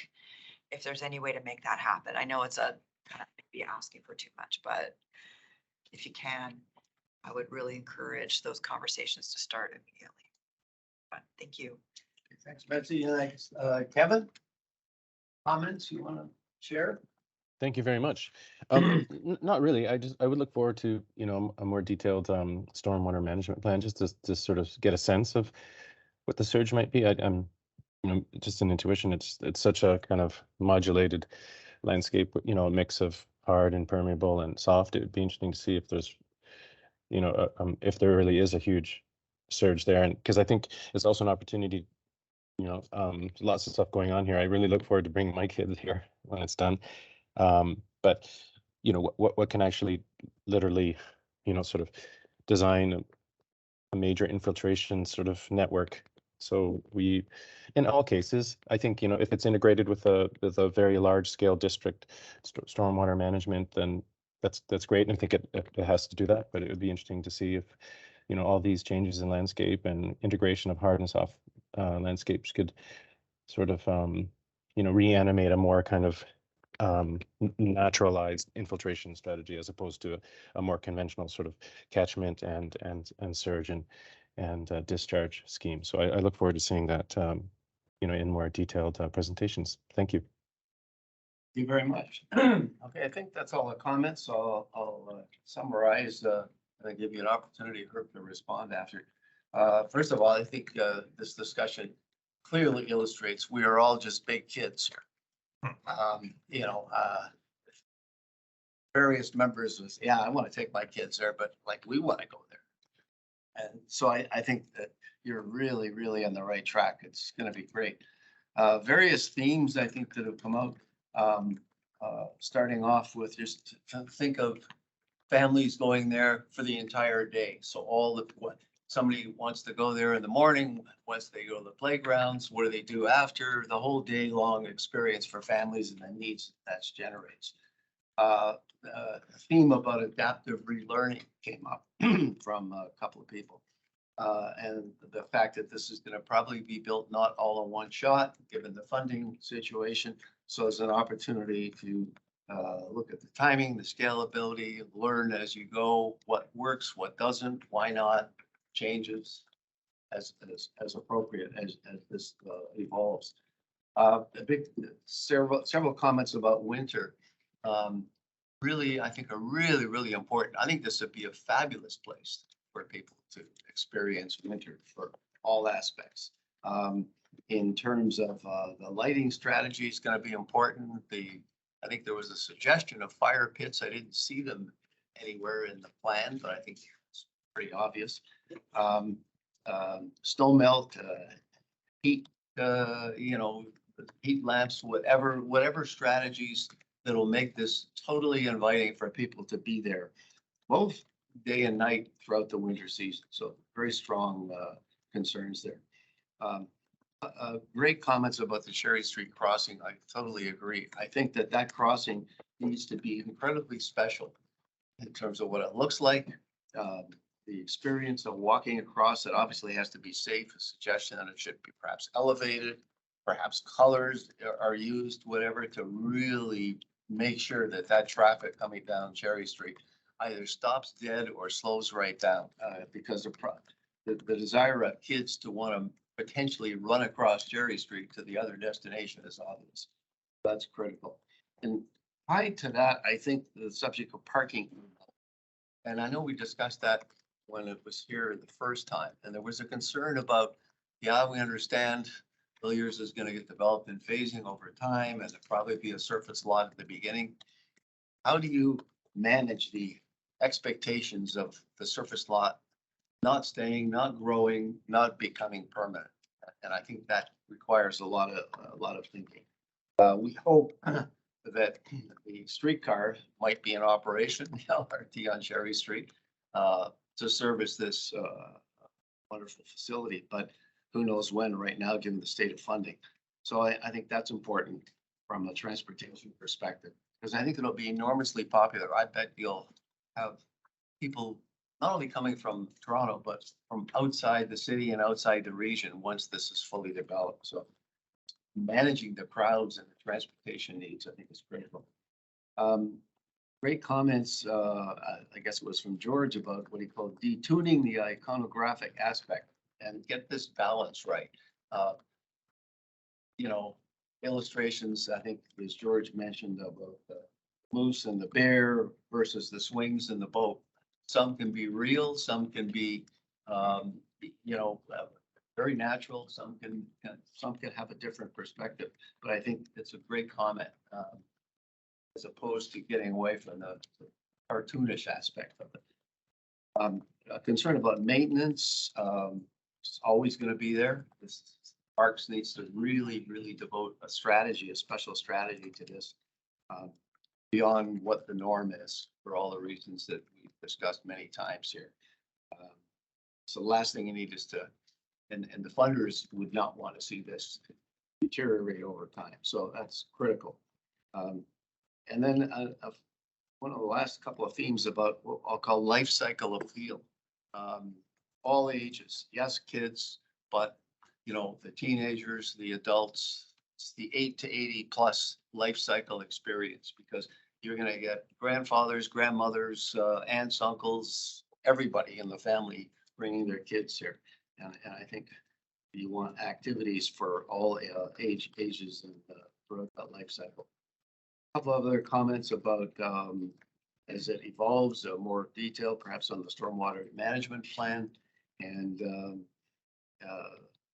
expectations to get the balance right of the sense that this has got to be a natural landscape area, all of fabulous views to the downtown and to the water versus the dominance of the playground.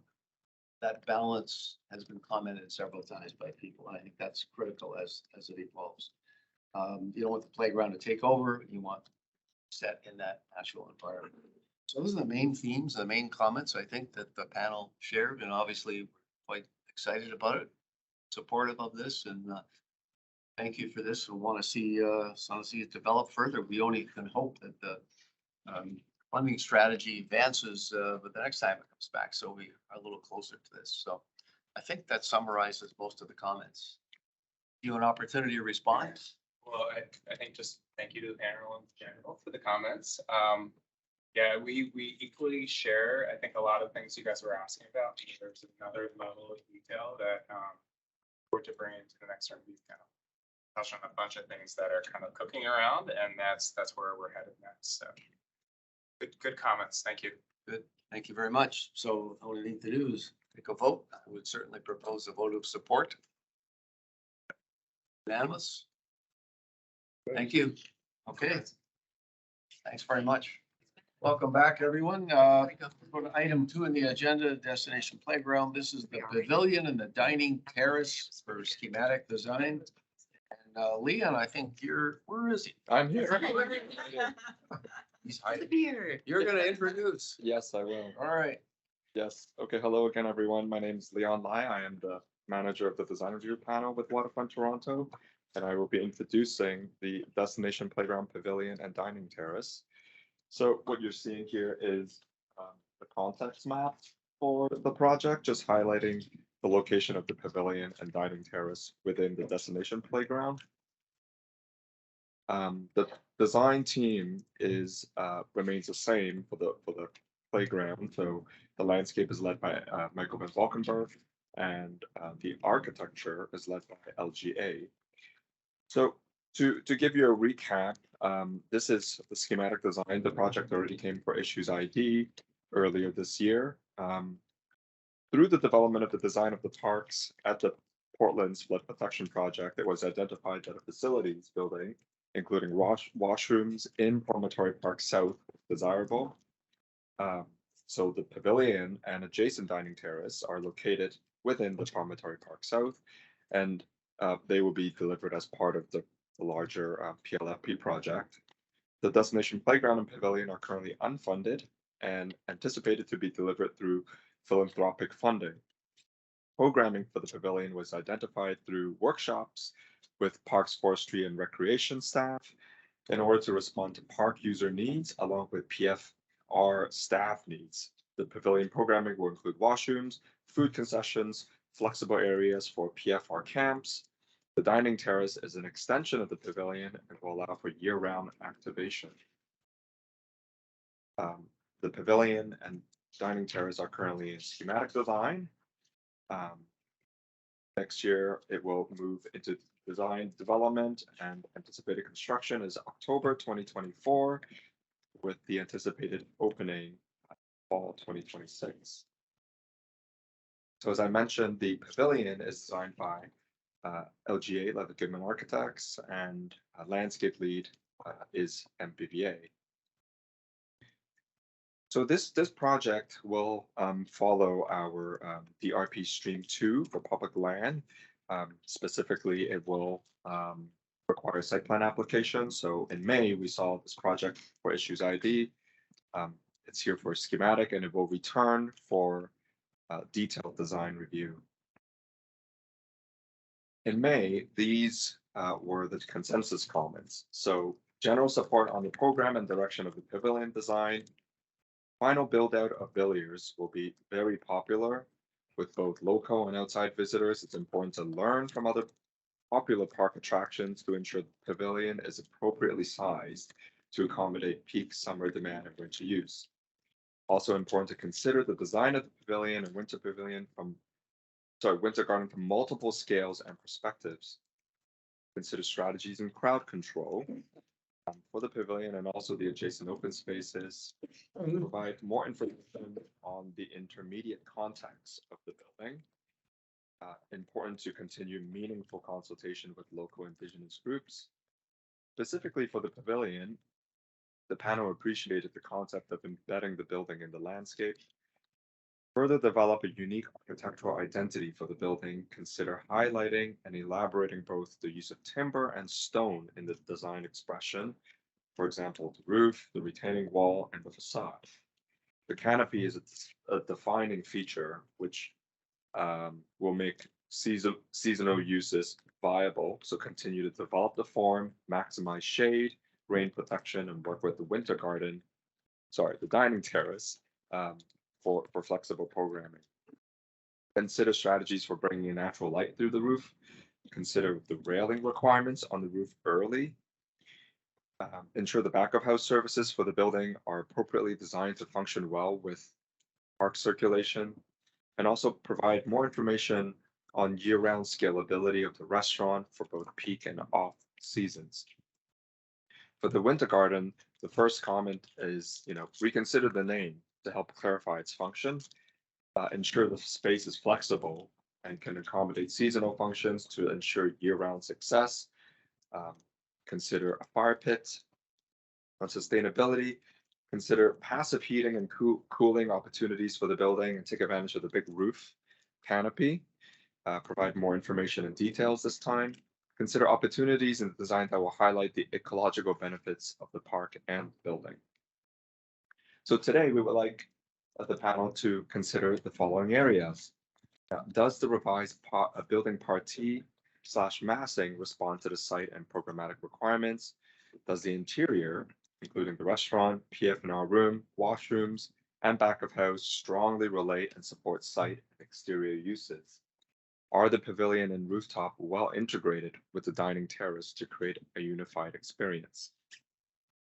So with that, I would like to introduce Drew Adams to come and present the design presentation.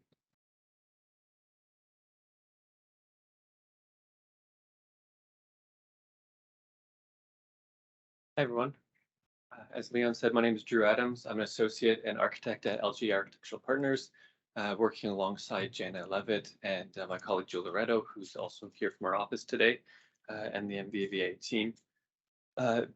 So as a kind of introduction here, the design, as a reminder from the objectives and goals from last time, the pavilion is intended to be a corollary of the exemplary new park, and be completed in reciprocity with the similar interests, and with its simple form and expressive timber structure, provide that amenity to all the park visitors.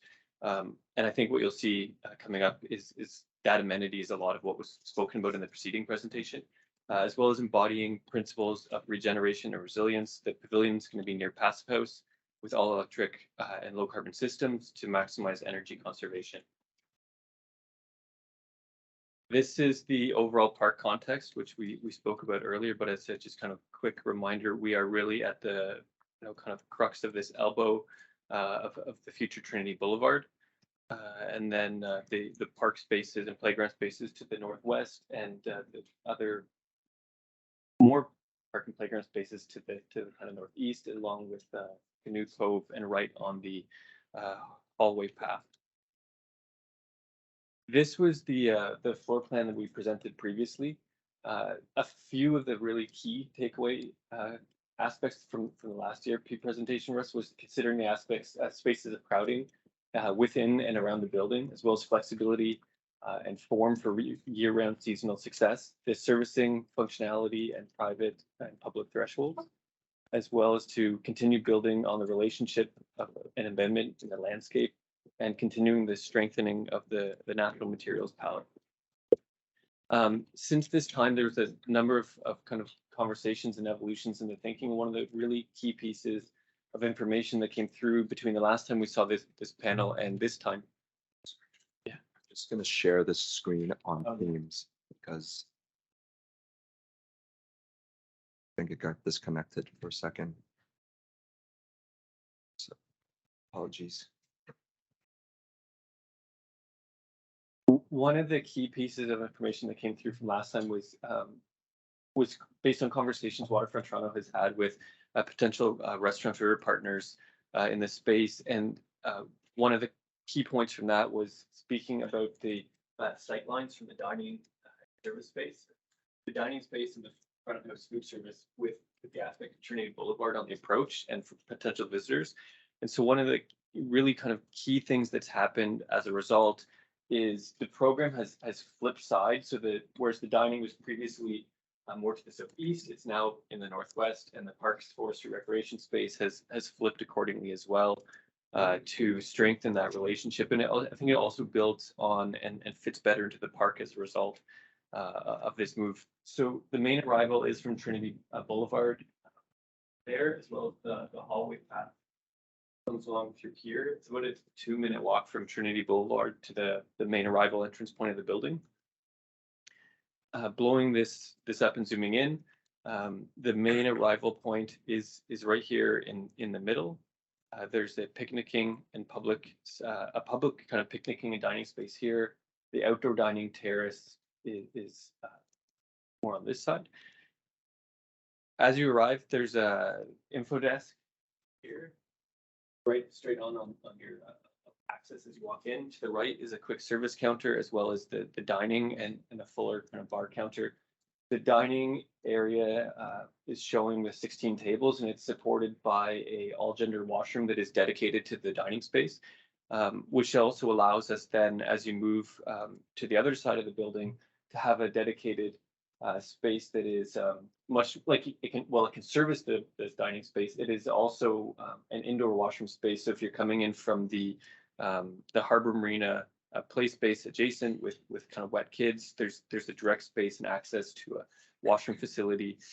It's also servicing the parks, forestry, and recreation space, which has a variety of storage spaces immediately adjacent here, as well as behind this kind of retractable wall would be a kind of countertop area and storage. And outside of the building, there is further washrooms that have direct access from the park space itself. And right here, just off the screen to the left, is the kind of Little Bear campground space where it's more geared to the younger children, and there's a really immediate tangible access to those washroom facilities. Just programmatically, quickly, how those spaces relate. You've got the more private or invited public space at the restaurant, and it's kind of dedicated dining space, and then the program area of the parks and recreation space, as well as the main arrival kind of shoe tying space and some outdoor public picnic space, and then the washroom and direct access washrooms from outside, providing direct public amenity. And not surprisingly, the back of the house for this building is actually is quite large, and it's the space that's most deeply embedded into the hillside fill. On the servicing, the kitchen is back here, sandwiched behind the bar, and the washroom block. It's got a direct access through a dedicated corridor, so waste deliveries, et cetera, don't need to cross paths with the public access. There's a dedicated waste room within the building and a number of dedicated mechanical spaces to support the low carbon systems that we're pursuing. This is the roof area from above. There is shown here is 32 tables from the dining terrace up here that is intended to be kind of open to the public. You could easily be playing in the park and come across here and have some picnic sandwiches, as well as a number of skylight openings that are into some of the back of house spaces that aren't getting direct daylight from the glazed front portion. We're really actually happy to have this shot that Herb took on site a few weeks ago. So this would be relatively the view you get from being up on that terrace looking south into the lake, to the cove. There's a canoe cove here right directly in front of us that we're seeing. This is a massing diagram of how the building is situated into the hillside and the landscape. You can see that landscape and this kind of Mighty Moose space directly spilling up on top of the terrace, a roof terrace up top, and this large overhang, and the relation and the way it frames the lower dining terrace adjacent to the hallway path and as it descends to Canoe Cove. This is that same space section ascending from the far right up from Canoe Cove through the hallway, the dining terrace, the cafe, the washrooms, where you could see skylight opportunity, which would obviously have a kind of privacy film or frosting to it, but allow still the daylight into the space, and up into that clearing and playground space up above. There's quite a lot of sustainability features. I mentioned at the beginning that it is a near passive house performance level that we're seeking on the energy side, and that it will be all electric systems. The project is hampered by the essentially the kitchen equipment itself from becoming all passive. The loads are too great, but we are looking at ways to take advantage of the waste heat that is being generated and using that within the building as well. And we're really excited to dive into those details in the next stage of really pushing the systems further. In addition to that, I think there's a really interesting agenda on the embodied carbon that's different from the operational carbon, and looking at a number of those aspects here. Is an all timber structure above grade. The at grade is slab on grade, but we're looking at high supplementary cementitious materials like slag and fly ash in that slab, as well as looking at the cure time that's needed there.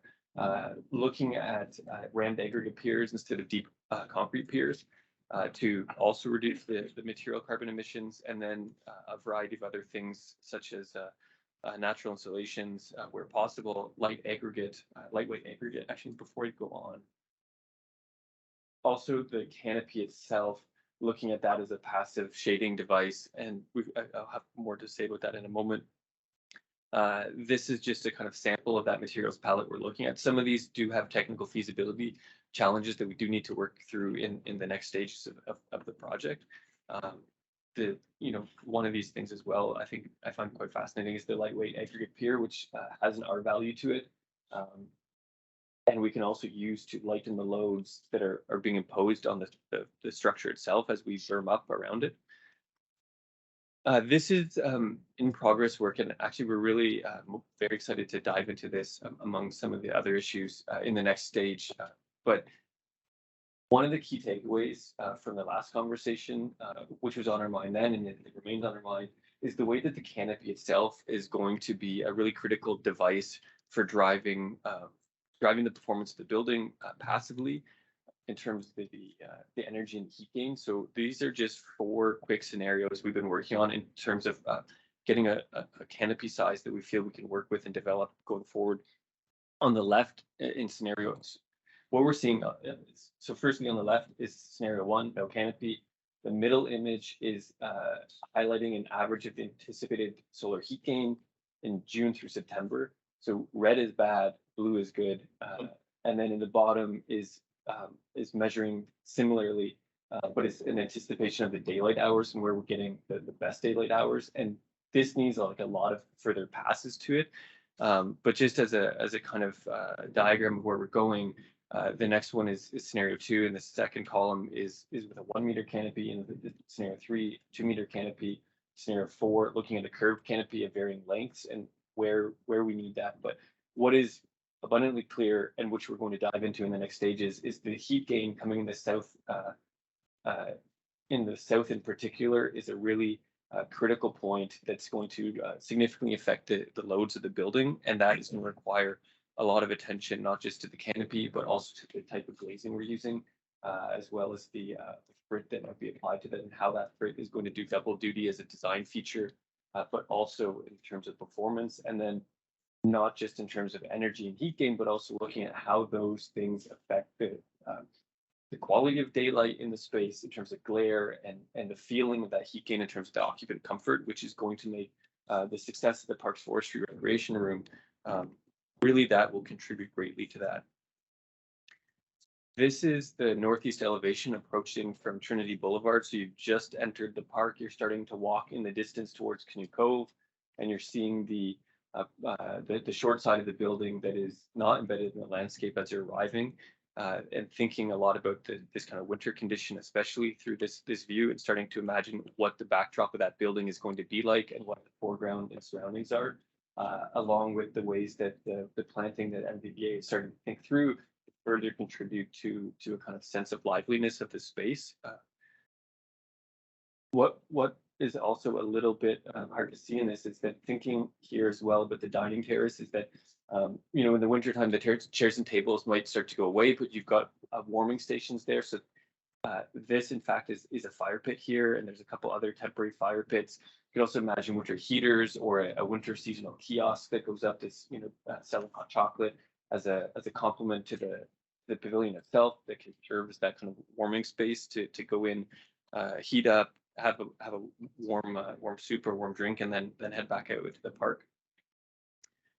Thinking also here, this is the southeast elevation. So you've just finished coming around the dining terrace, and you're walking in. Right on the foreground in the middle is that the kind of more public touchdown picnicking area. Past that into the kind of top right here is the dining terrace itself, this dedicated to the restaurant. The foreground is the Parks Forestry Recreation Room, and in the distance here is the dining room with the main entrance right in the middle. Starting also here to think about how the material palette of the building is also going to change and be highlighted. Like, we're looking at a lot of wood. How's that wood going to read not just in summer or winter, but also against a beautiful backdrop of the kind of fall palette? One of the things that is going to certainly change, and this kind of came through in the discussion with the canopy, is what this precisely southwest-ish corner starts to look like, not just in terms of how we might start to sculpt the canopy and start to think about the glass, but as the bottom threshold of the glazing comes up to really account for, shoveling snow and the winter condition at that threshold. This is definitely something we're thinking about, and it's something we're going to dive into the next stages of work. And then this is the direct kind of south elevation. You're sitting immersed in the dining terrace at this point. There might be a kiosk space just adjacent that is seasonal or temporary, offering a kind of counterpoint to the indoor dining facility. But you're looking at that indoor dining space direct on in the background there. You can see up above to the roof terrace, and this space is planned with a bosque of trees that is going to have a very kind of thick upper canopy, and that you're going to see the kind of rhythm of the columns of the trunks set against the kind of rhythm of the columns of the building, and that we're also in this space looking at door types that are going to allow you to open it up fully and have that indoor-outdoor experience as much of the year as possible. And then in inclement weather, it's going to also be able to kind of shut down and have that the two spaces as season and temperature permits. This massing in here does have the moose and play structure and stuff has been in all three of these images, and they are. I mean, this first one it's not in the view. This one you're starting to it is back in behind these trees, and in here it is just in here on the left. And so one of the main efforts here that we've been working through is working on how to start to situate that stuff as well with the trees to allow for certain points where there is that discovery without it looking like there's a play equipment up there on the roof. And then also thinking to, just as a kind of final thought that I forgot to mention, is in thinking with this canopy, really thinking about how that canopy extends and can have still space beneath the canopy for shade or dining experience in part of it, but that, you know, when there is that torrential downpour, there's a very clear public threshold to that is allowing, you know, families to kind of rush in because they forgot their umbrella and have a kind of sheltered spot out of the rain. And with that, that's the end of my presentation. Thank you. We'll go to questions from the panel. And let's start down the end with Eric. Yes, I have a few questions. One is I'm interested in the circulation between the interior of the restaurant and the roof. Because right now, there's no direct link, correct? That's right, yeah. So how does the restaurant service because it looks like the program are attached. I mean, you have a whole series of tables.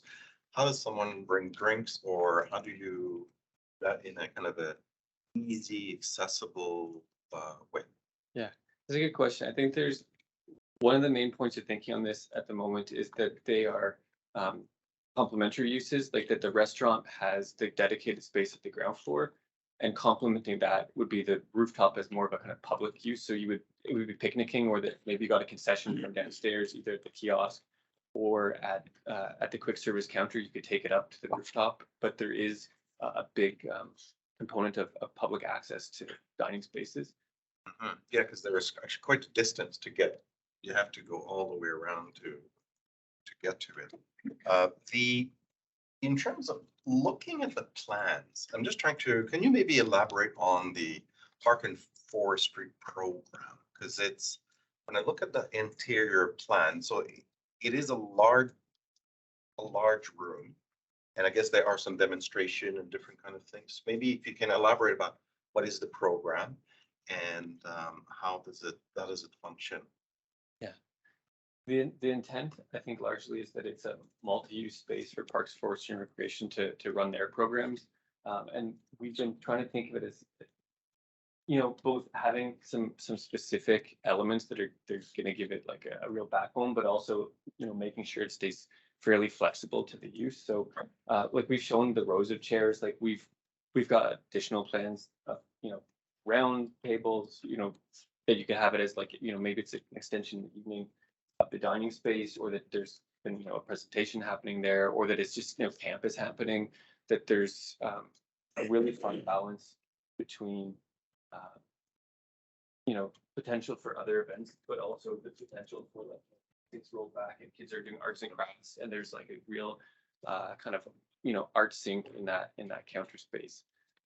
And if the main access for that area is through it's a central entry in terms of where the restaurant's entrance and that entrance are the same, correct? Yeah, this has come up. We have I should have mentioned, there is a second door. So there's a dedicated entrance to this space. Primarily, it's also serving as a second exit from the space due to the occupant loads. But we are starting to look here at this threshold between the info desk, where people will be coming into the main area, the entry of the building anyways, like whether you're using the indoor bathrooms that are not associated with the restaurant, or you're using the information desk. There's an opportunity to go into the building from that side, but parks could also be having a dedicated entrance where, you know, camp is entering directly off of the space adjacent to the washrooms. So we're trying to build in some of that flexibility that would allow you to kind of shut down and operate in different ways, different times of the day, different times of year, depending on need or user. And are the interior washroom, can they be used by the park and forestry? I'm just trying to see how some of these things are shared or. Yeah, it's a good question. So the main washrooms in the very middle are intended to be used by park users, by Parks, Forestry, Recreation, as well as like surplus for the dining room. But the dining room itself has its own very dedicated washroom back here. But the main one, there is a sense in the middle, and I'm trying to speak to it a bit here, that the main middle portion of the building is seen as a bit of a kind of all user area, and then there's a dedicated program to the one side and dedicated to the other. One of the things I think that is important for us to start to think about in the next version is screening devices. Mm-hmm. Yeah, and maybe one more question. You, on the elevation, I see that the program area right now doesn't have a, does it like there's no foldable windows or anything that can come in and out. Correct? So it's enclosed. And can you really get pane of glass this big? I think that we could probably in a few instances, but like in some respects, the glazing itself is a bit of a kind of placeholder for just that it's a lot of full glazing that we are going to have to break it down in mullion size, as well as looking at where we can get operable windows and things like this to contribute to the kind of overall passive systems. Like I think it's a real opportunity for some really great windows to have air coming in and displacing at the top, or opening up in the evening for some cool air to chill the slab. Thanks. Okay. All right. Patty, will this go back and forth? Just a quick question for got the canopy form and solar performance. Wondering if you can measure entry canopy and dining terrace as part of the solar performance measure, because right now it looks like it's just direct sun without that really big thick bosque of trees in front of it. So I'm wondering if you've got ways to measure how the trees will impact. Yeah, so the software we're using will let us do that. The images are kind of right now more of a diagram of where we're going, where we see possibilities, and where we're, identifying problems that we know we need to solve. But I think it's absolutely right. Gina? No questions. No? What's the height of the highest part of the building in this view? The height. That is a great question that I wish I knew off the top of I'm my gonna head. say, is it 6 meters, do you think? It's not 6 Lower than- meters, it's definitely lower than that, yeah. 5? 5? I think 5-ish, yeah. And did you say that you're heating and cooling the building? Yes, Yeah, through some electric powered source. yeah. Hopefully some sort of renewable source, but I don't think we're there yet. Right. Right. Yep. That's Just a quick question, maybe. It says the outside bathrooms are winterized, so they're open all winter. That's the intent, yeah.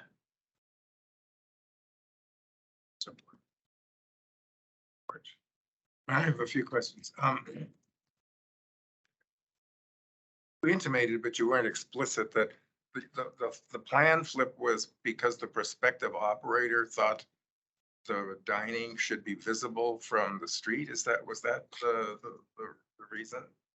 That's a big part of the reason. And is this facility licensed?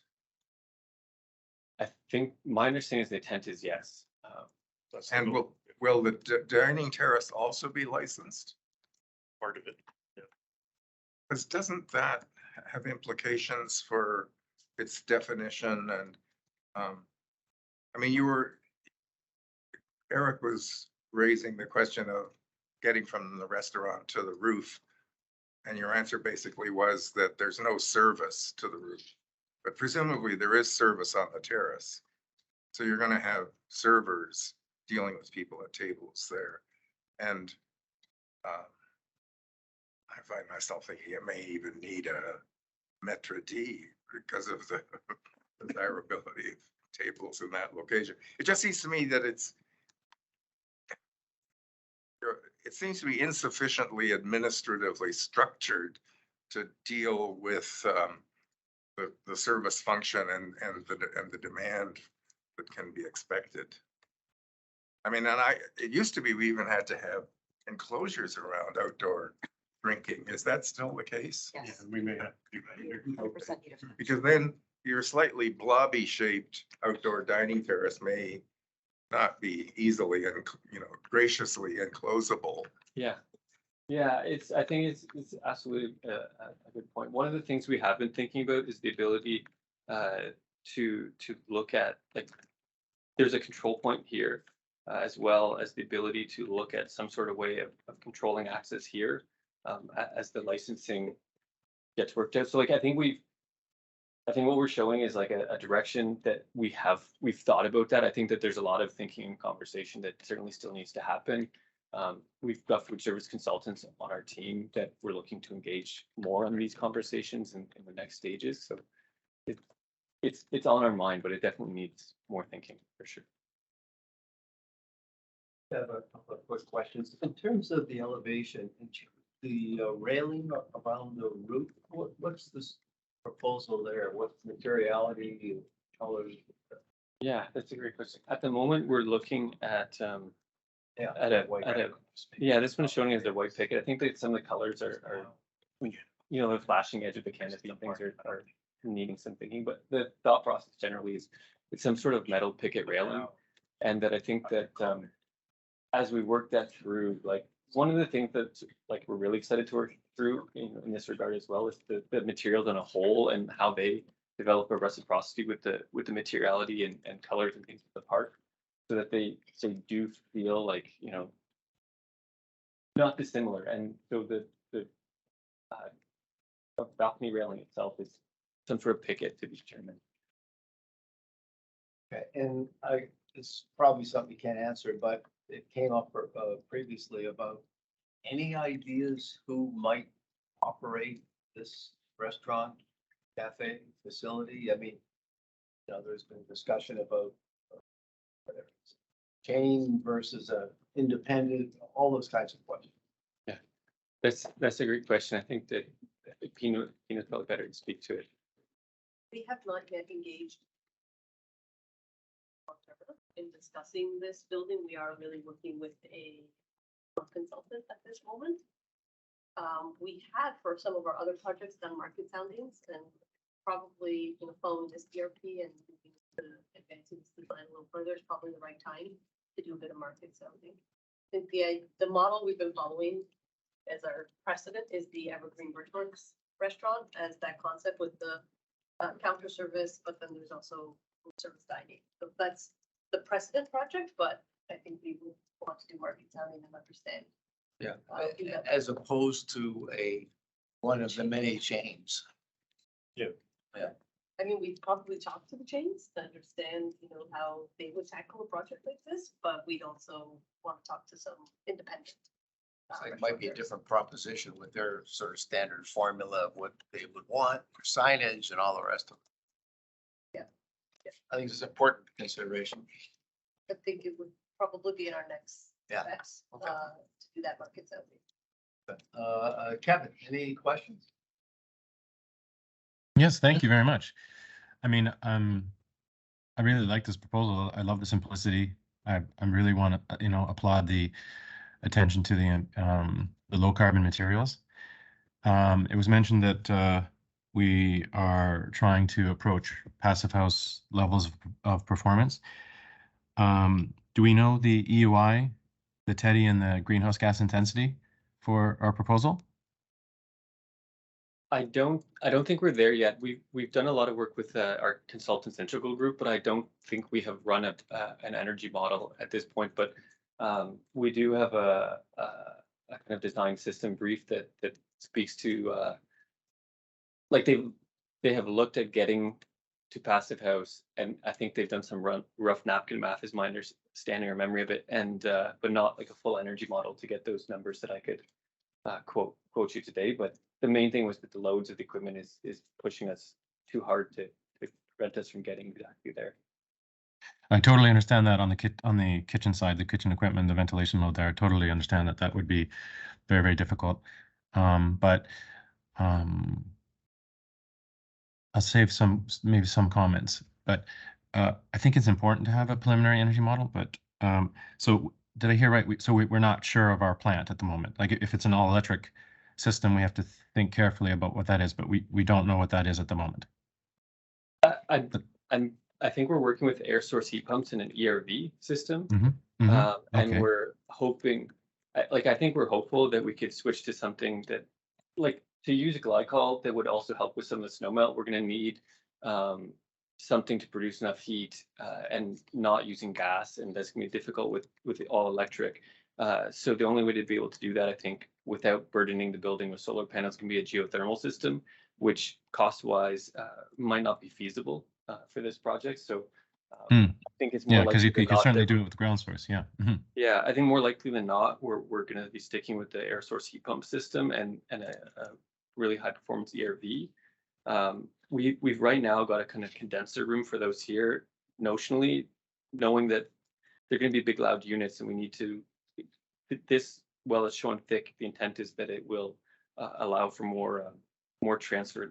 I think those are some of the details that we're very excited to get into with the engineers. But know that there are those things that we need to screen, and they will also be penetrations going through the roof for things like plumbing stacks that need very careful attention to how those integrate in the space above. And I think that's exactly kind of hot on the agenda next up for us. Sure. I mean, I want to encourage the highest performance possible. It has to be net zero carbon, right? So there has to be. I mean, I think there's a lot of attention to the embodied carbon, which is wonderful, and it can certainly be zero carbon. I'm just, have you considered a zero carbon certification? We haven't yet, no. Okay. But I think in lieu of the passive house, which was the original kind of mandate, it is certainly something that's interesting. Okay. So were you considering on-site renewables? I think there's a lot of opportunity for them, but if you have, where are you thinking of putting them?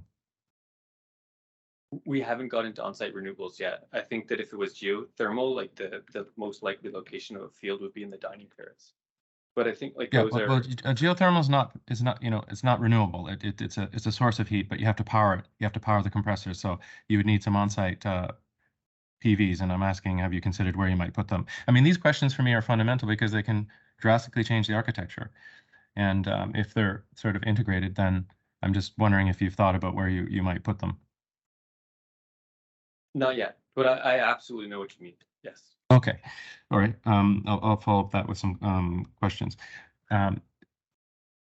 Maybe I'll just, in the comment section, I'll expand on that. Thank you very much. Okay, thanks, Kevin. Paul, Yeah. Tina, did you have something? Oh, you I'm wanted sorry. to add? Well, I was just gonna add that we are requiring that the building meets the Waterfront Toronto Green Building Standards, so, and we should have put that in the intro slides to define what that is. So we'll do that. I might add, we have to satisfy the Waterfront Toronto standards, which are just, one notch above on the performance as well. No, and we'll put those details, for sure. We'll provide those details next time we meet. Great, Okay, thank you. That's it for questions. So let's go to comments and go back again. Eric, do you want to kick it off? Yes, well, thank you very much for a great presentation. I think the scheme is evolving nicely. I like the simplicity of the volume. I like the moving the restaurant to the northeast, kind of increase that visibility, because I think it's going to be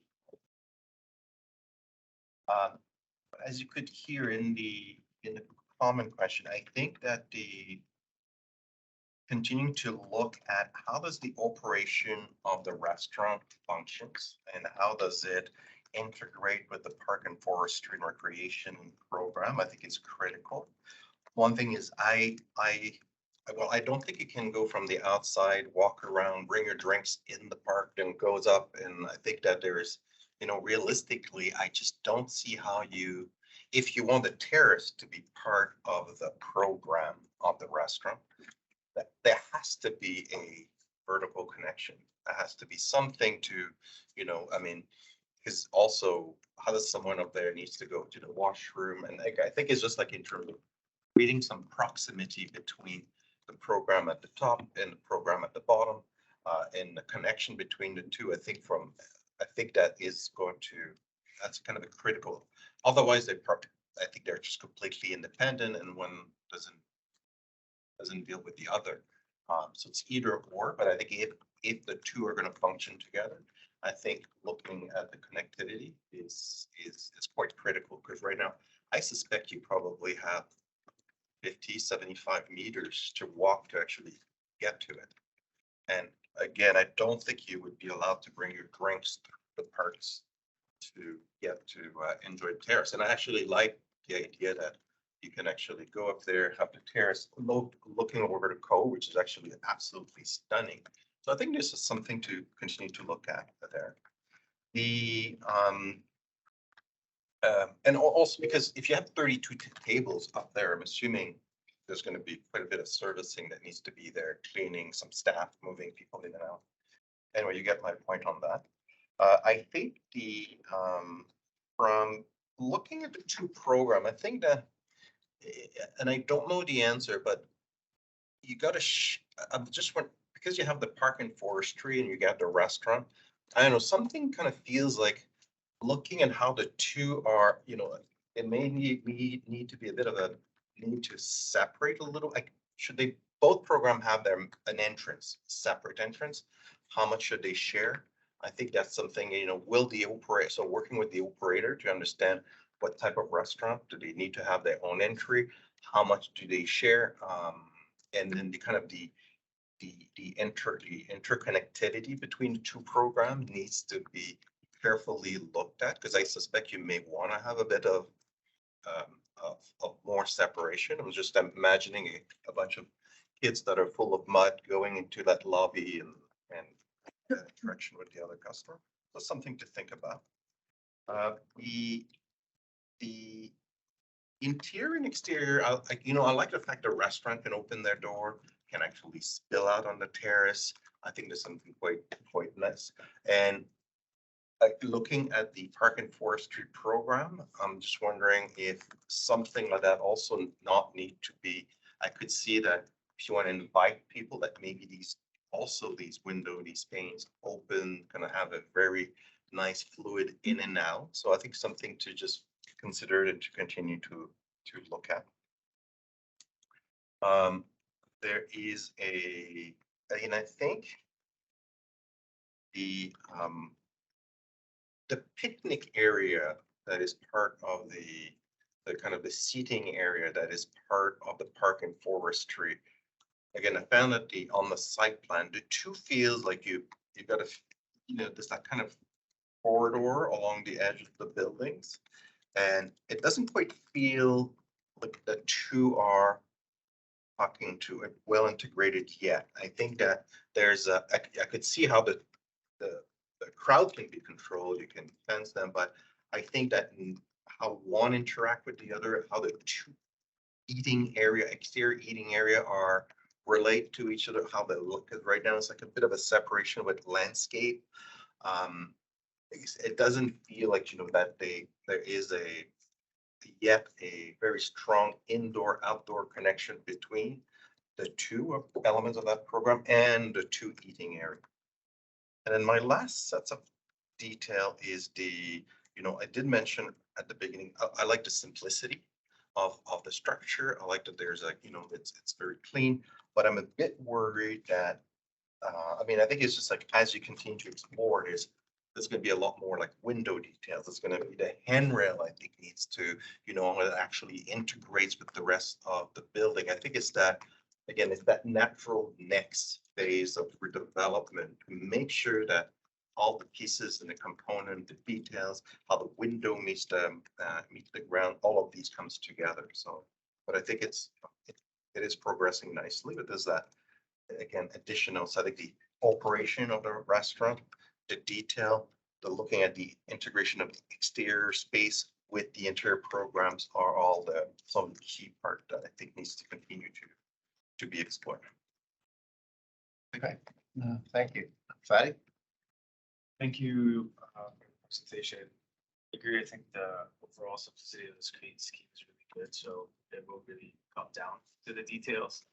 So I think that is really, really critical.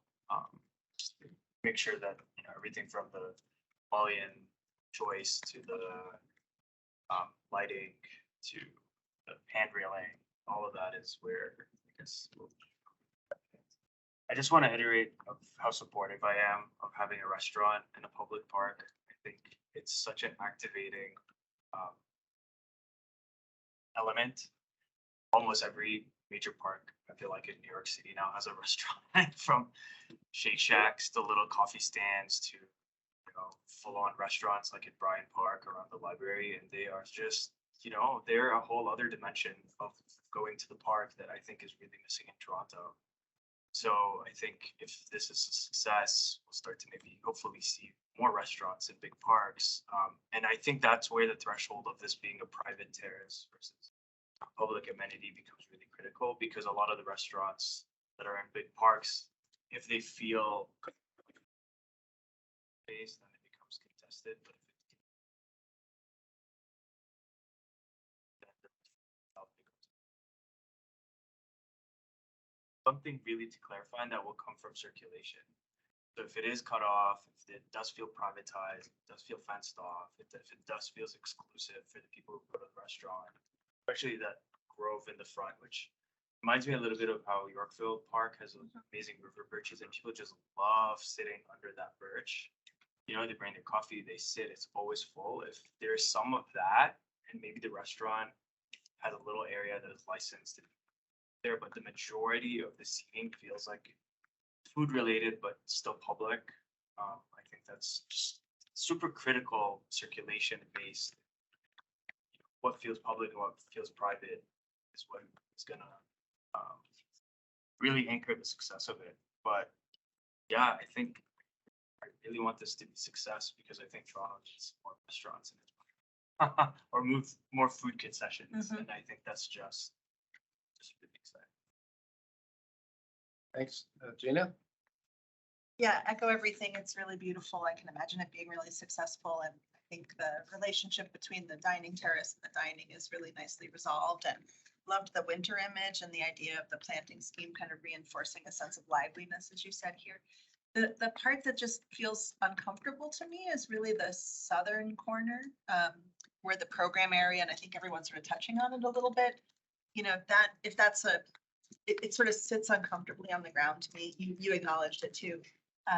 If it's going to be an enclosed space that doesn't have access to the terrace, I could imagine pulling some form of planting to that edge, like we've done on the north side, to give it a little bit of rootedness in the ground, to receive through roof water, to make it interesting inside the space. But I really think there's something brilliant about the suggestion of having it open as well, maybe in a more minimal way.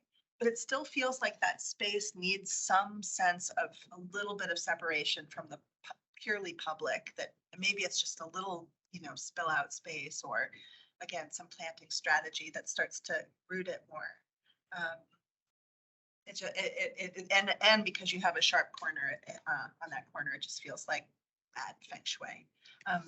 To say that, I don't know, that's real. And then the other thing is, I wonder if there's some efficiency of the restroom relationship, 2 restroom blocks, and this kind of long back of house wall that you have on the south side. Maybe there's some way, and you probably have studied it, you're laughing because you're like, yeah, we've looked at every configuration, to slide those restrooms a little closer to the volume of the building and reconfigure the mechanical, so it's a little less back of house wall on the park. Anyway, those are my suggestions. Just that whole edge just feels like a little bit more study would be nice. Okay, thanks. Yeah, I enjoyed the presentation. Thanks very much. And I agree, the building it's a great start. It's got a kind of elemental approach that is a good starting point. I would kind of try to take things a bit further though. And I would start by saying probably the wood and the underside of the roof ceiling is carrying the architecture of the building, maybe. And this becomes the architectural identity of the building. So to that end, I would strengthen that. I think your canopy studies are too timid. Think that the roof is equally extended or cantilevered on all 3 sides of the building. So I'd be really interested to see the long horizontal is really appropriate for a southern exposure, maybe not so much for east and west. So I think there's some studies that should be done about really expanding the canopy, making it, it's all a little just too polite for me right now. So then the next part of that is the railing on the top. Yeah, I mean, I appreciate the sort of very light picket. I've seen that done before. It sort of works. I would consider shifting it back, like so that from this view you don't see. Because I don't think you're ever gonna come up with a railing detail. It's gonna be invisible, even if it's glass, it'll be reflective. And then the last piece I think is really important is that inside outside transparency that you're getting, the feel of that wall being extremely transparent. It's just not the reality of glass. If this is passive house, this is probably going to be triple glazed. With your exposures, I actually do think for sure you should take into consideration all of the deciduous planting in front of it because it can really, really help with shading in the summer. But that wall will be sometimes quite black and really harsh. And I go back to that 3XN building down the street because I said it then and I proved myself. It is, you do not read the wood from the outside, right? So it's just a consideration. You got to really think about, do you use low iron glass? Do you extend the canopy so much that you don't rely on a coating? Do you actually, in fact, challenge your consultants to figure out how to leverage heat gain? I don't know, Kevin, whether you'd actually have something to say about that, but so that's a really important part of the architecture. And then lastly, I'm not so sure it wouldn't be very cool to see the moose on the roof. Oh, okay, you want to see the Right? moose on the roof. Yeah, I Okay. mean, I don't know. I just think I'd test it. Like, I can't think of any other structure around the world that has a moose on the roof. You can see it in Dezeen, like, on the sort of daily blog being. Well, I'm glad you brought that up because I realized I wanted to ask that as a question, what people thought about seeing it or not. I test it. I mean, it might be horrible, but I've Yeah. attempted to test it. Okay. Kind of. For the term food ornaments. Remember all the That bias mooses, is the all the best. mooses of Mount Lassman? Some left over. Oh, yeah. I'm on a house on one of my daily drives, Yeah. north of where I live still. Yeah. It's perched up there. Oh, the one up like by Moore? Yeah, someone Yeah, threw it up on yeah, a roof. yeah. Oh, it's on a roof now? Yeah. No, there was one up like on a. On the ground, yeah. Yeah. That one's been there as long as I've There's been one here. on the highway. Yeah, there's still a Yeah, few there's still mooses a few. around town, so, yeah, interesting suggestion. Okay, thank you. Betsy? So the proportion of it, I agree with much of what Pat said for sure, and I'm gonna elaborate on some of those pieces. The proportion of the user space to the support space looks much better now. I think the amount of cafe spaces feels right relative to the kitchen area and then the support area for parks feels like the right kind of space. It seems like the project has gone quite far without a specific focus on the architectural identity. Pat's touching on this relative to the canopy piece with driving rain and just everything that the environment brings to us, like a shallow canopy that high off the ground isn't going to really perform the way you think it's going to perform, I think. And I second the opinion, and I'm sure Kevin will third the opinion. If you're targeting passive house, you have to do those calculations immediately because they will completely change what this building looks like. This will all help you develop a really strong identity. I don't think the simplicity of this is going to be able to withstand all of the considerations that we're talking about at the panel. And so it's exciting because it means that it's a huge design opportunity. I don't think the floor to ceiling glass is the right approach.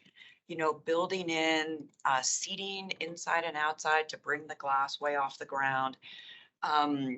Develop, it has to, the bird friendly aspects of glass now is like the grid is 2 inches by 2 inches.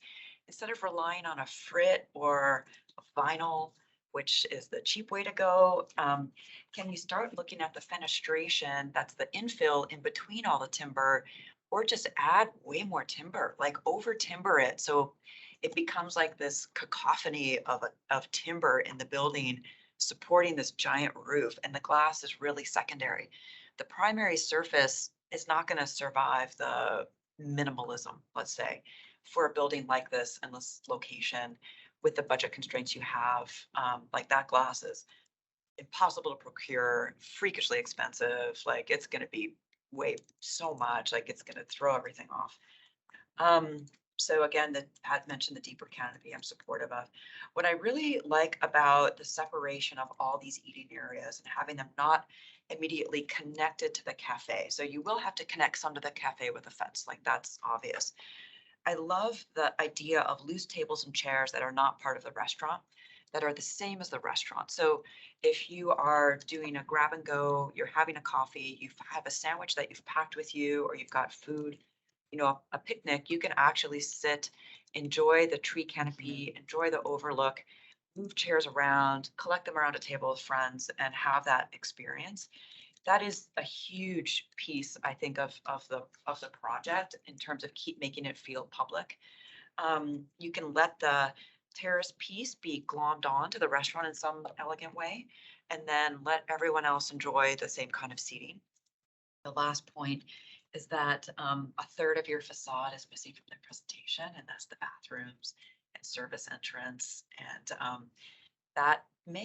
figuring that out may actually help inform the solidity, because I actually wouldn't mind seeing this project get a lot more solid in some fascinating way. And like, I'm thinking of the library that your firm did that feels like the timber is launching out at you, but it's still really inviting. I think there's a way to make this project have all the elements that you've got, feel really solid, be more solid, deal with all of the bad facade that I know you have, I know I get it.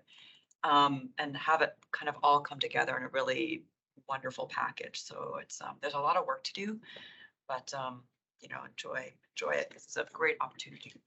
Great, thank you, George. Okay, well, I would start by saying that I agree with pretty well everything, well, almost everything Pat said, except I'm kind of I don't know what I think about seeing the moose, but certainly I agree. I'm not saying I'm against it, but certainly everything else she suggested, I identified with, and just considerable degree the same with Betsy's comments. Although I'm not sure, the only reservation I would have about Betsy's comment had to do with the fenced-in area being immediately. I'm not sure it has to be immediately outside the restaurant doors.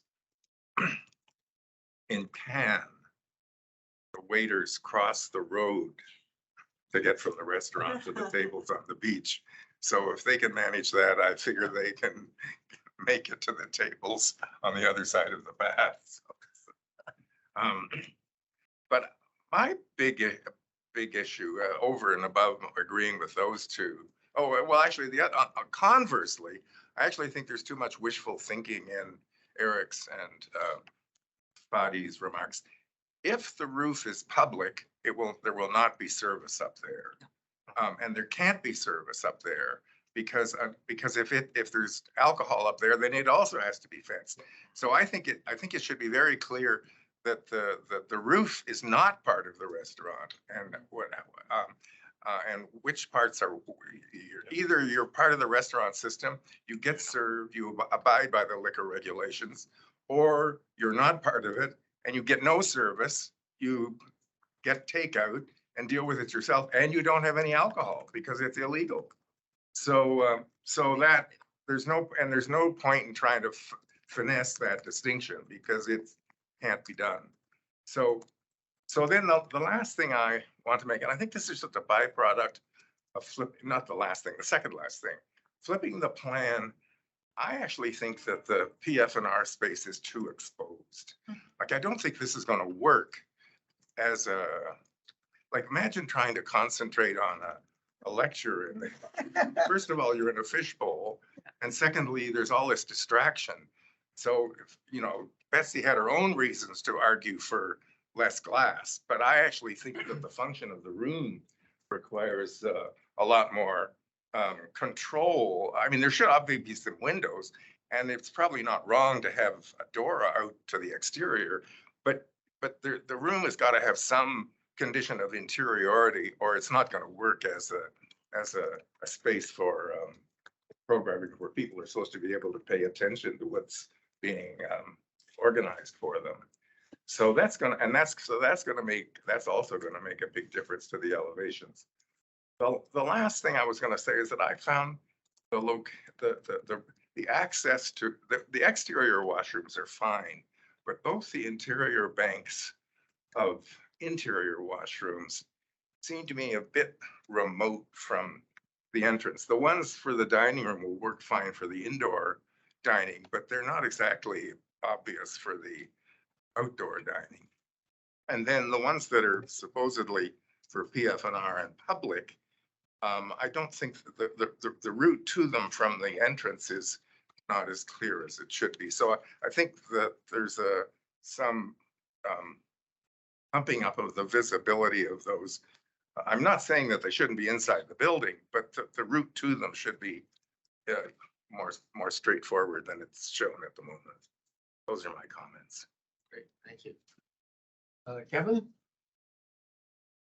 Thank you very much. Yeah. I think I want to enable the project. I think it's really courageous to be super simple, and I think it's difficult, and I think Pat and Betsy have really will say it better than I can say it. The performance of the enclosure is going to be ultra important for enabling those low powered systems that will then further get either passive house certified or zero carbon certified. I want to emphasize that the latest version 3 of the zero carbon certification from the CGBC is actually quite flexible, can give us more allowance on some of the TEDI requirements, some of the requirements for the performance of our enclosure, if we in fact integrate on-site renewables. And I kind of want to encourage that. We can maybe get a little more allowance to have heat flow through our enclosure if we provide more on-site renewables. I think it's really, really important to bind together the systems design, the HVAC and the enclosure, so that they both work together, so that, for example, we can actually get a really small ground source heat pump that is affordable, a system that can provide really consistent heating and cooling. Pat asked if I had something to say about potentially using the solar gain. For sure. Imagine if we did some form of water cooled floor. We have all those western exposures or southern exposures in the shoulder seasons and summer. That floor can absorb lots of heat very, very effectively. Even in the winter, if we get some southern solar gain, then the system can absorb that through the floor. So if we really kind of focus on what we really want out of the enclosure, I love Betsy's comments about building in some seating that could raise that glass above the floor. Lots of heat transfer goes right at the floor, but that even if you did want floor to ceiling glass, we're going to need lots of power, lots of convectors, radiators at the base. Do you put that in a trench? Do you have them as little pedestal, really nice Runtal pedestals or whatever they might be? But there needs to be that consideration of getting the heat up against that glass, even if it's triple glazed. So really kind of studying the TEDI performance will enable these systems. If we can't use a geothermal system and we want to go air source, those condensers, in my opinion, need to be very well exposed to the atmosphere. So they have to be sort of outside, maybe within a permeable enclosure. Is there any chance that we can maybe, and they're loud, they are, I mean, that's unfortunate, but they're loud. Maybe they can put on the roof. Maybe there could be an acoustic enclosure that separates it from the seating area. Maybe there could be a trellis that has the PVs on top. I'm saying this because, in order to keep this thing super simple, the integration of those systems at the earliest possible concept level is what's going to maintain the overall simplicity of the project, which again, I say is like very courageous. And, I think, I want to see it, beautifully rendered. I want to give you like I'm really, really impressed with the analysis of the embodied carbon. It's so important. The rammed earth piers, I think that's great. I'm taking notes. I'm gonna try and use that. That's really, really progressive. So if we're that progressive on the embodied carbon side, I think we have to be just as ambitious on the operational side. Again, I'm encouraging you to research the latest version of the zero carbon standard, because it can give you maybe a bit more room for movement if we want a bit more of that transparency. I'm looking at, you know, the renderings of that wonderful slightly curved wall. I love it. You know, we see this, I guess I'm assuming some CLT panel becoming the canopy. But if we kind of really look at that, you know, the corners are double cantilevers, you know, that's going to be really, really tough to achieve. So I guess I'm suggesting if we start thinking about maybe some glulam beams, they maybe extend out to support some of those cantilevers. I think they should be deeper. Then we're going to start seeing that it's going to be very tough to expose that CLT. Like you really can't do it. Just thermally, we can't do it. So we're going to have some soffit. There's going to have to be some thickness. Maybe that thickness is some way of bridging and lowering that overall window to wall ratio. Those are the things I think that really at this stage, I think need to be considered in order to maintain those very, very simple lines, that simplicity. So when we see the verticals, the glulam verticals or some form of structural timber verticals, we're going to have to, you know, thermally isolate them. There's going to be a lot of, you know, heat flow through them. So, you know, these details, I think, again, to both Pat and Betsy's commentary, start to actually inflect and change the way in which that simple field of glass is actually rendered. And it's very rich. It can be very rich and maintain kind of a very simple rhythm of verticals, but we start breaking up some of that horizontal so we get greater heat flow control. We get better heat flow control. We can enable those super small systems. They become affordable. We can then bring down the EUI and the TEDI, and that project can more easily become zero carbon certified. So I've said quite a bit there, but you know, I think just the point being, if we can get that enclosure thinking about that heat flow really, really early, then we can and knit it together with that systems design. We have it'll be more successful long term. Thank you. Thanks, Kevin. So I think that covers everyone on really interesting comments. I'll try and give a summary of the major themes here. I think I'll just start off with saying I think everybody appreciated the simplicity of the project and how it's evolved. The potential for this being a fabulous place to visit, to eat, to spend time, etc. In this park. The second overall theme, I think, was a lot of comments about more attention to details as this evolves to the next stage. I'll just start off with comment I think that Eric and George made, which is interesting, about the roof versus the restaurant.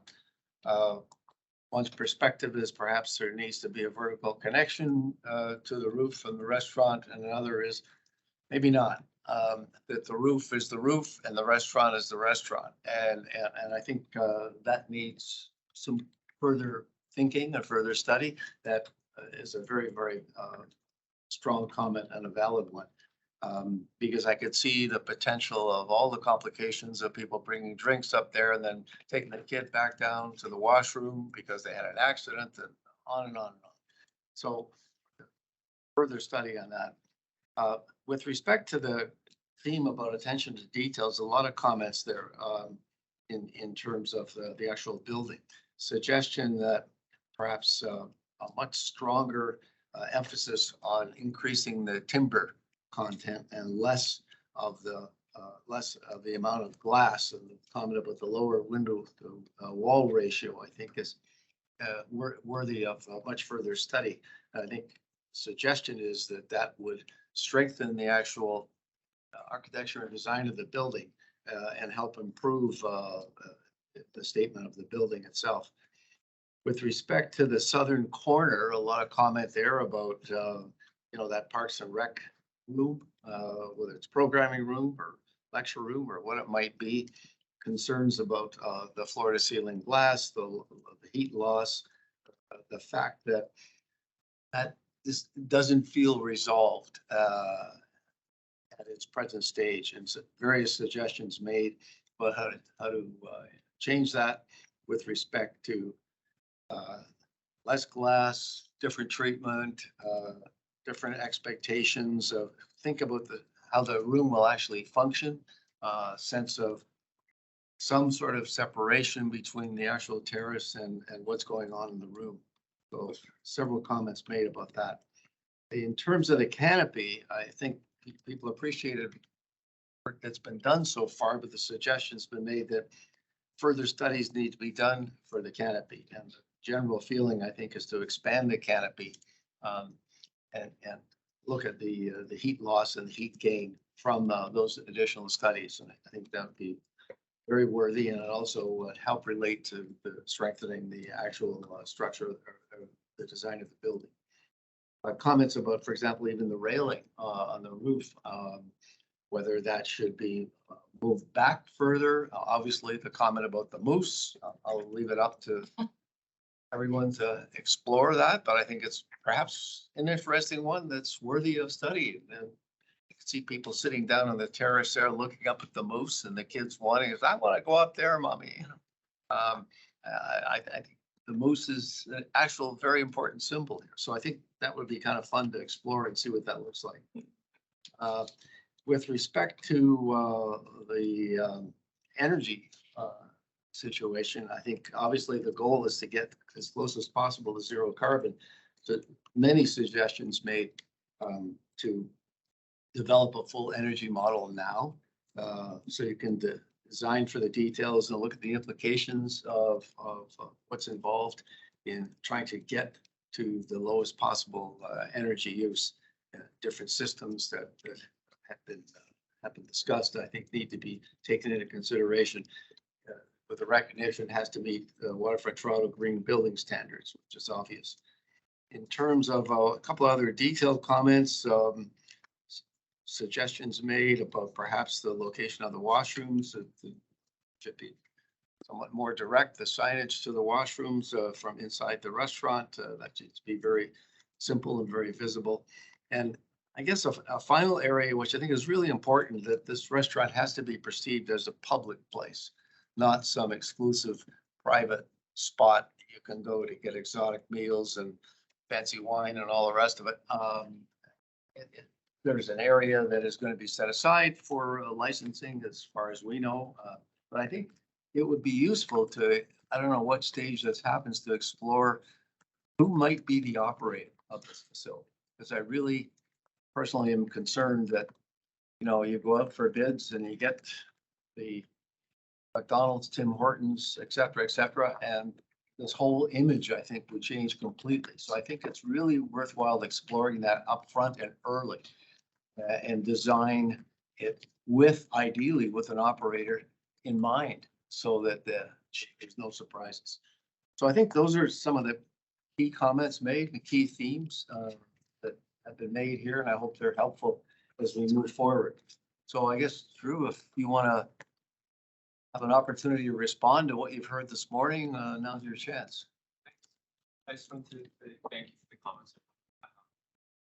A lot of the points that are raised are on our mind, so there's a lot of lack of self-awareness, especially around the glazing in the corner. And I think we're really just excited to dive into this next stage of work and really start to critique these details and these next moves. So I appreciate all the feedback. I think what we need to think carefully about is our vote. And I think we all appreciate the work that's been done and how it's evolved and the simplicity of the project. But I think the nature of our comments might suggest a conditional support, to see it come back, taking these comments in mind. That would be my own suggestion to the panel. I'm open to discussion. Yeah. Yeah, particularly with what Kevin Yeah. commented on, I think, for sure. Okay, so proposed conditional support? Unanimous. Okay, thank you very much. Look forward to seeing it back. Okay, I think we're ready to reconvene after lunch, 1 o'clock. Look at those And salads. we have one item left on the public agenda, Rees Street Park schematic design. It was here previously, I think, many months ago. So it's evolved to current state. Oh, We'll find out more about it. So Adam, I believe you're going to introduce this.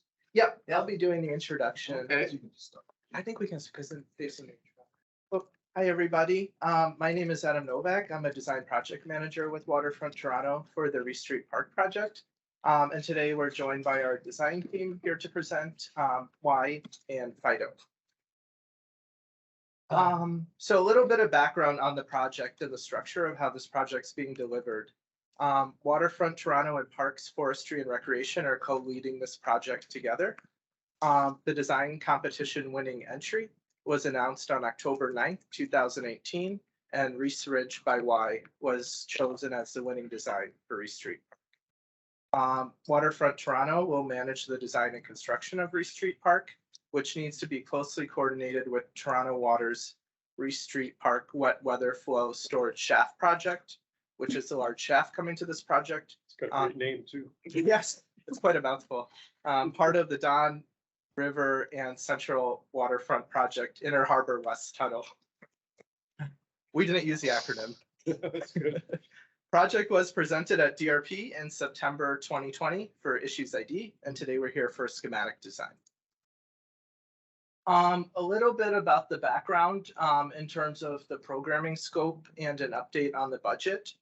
So since the competition, we have kind of been working with our design team to prioritize various programmatic scope elements, which are important to the park.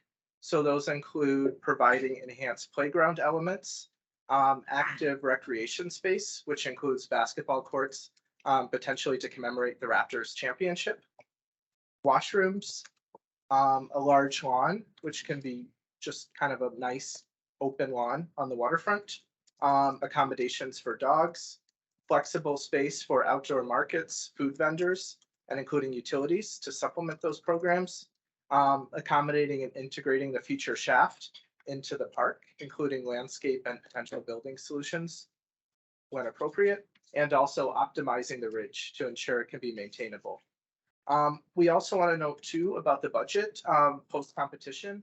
So due to pressures from escalation on the construction industry, we are currently working with the city to update the project budget to match the proposal as shown today. And the project is currently partially unfunded pending approval of that additional budget request.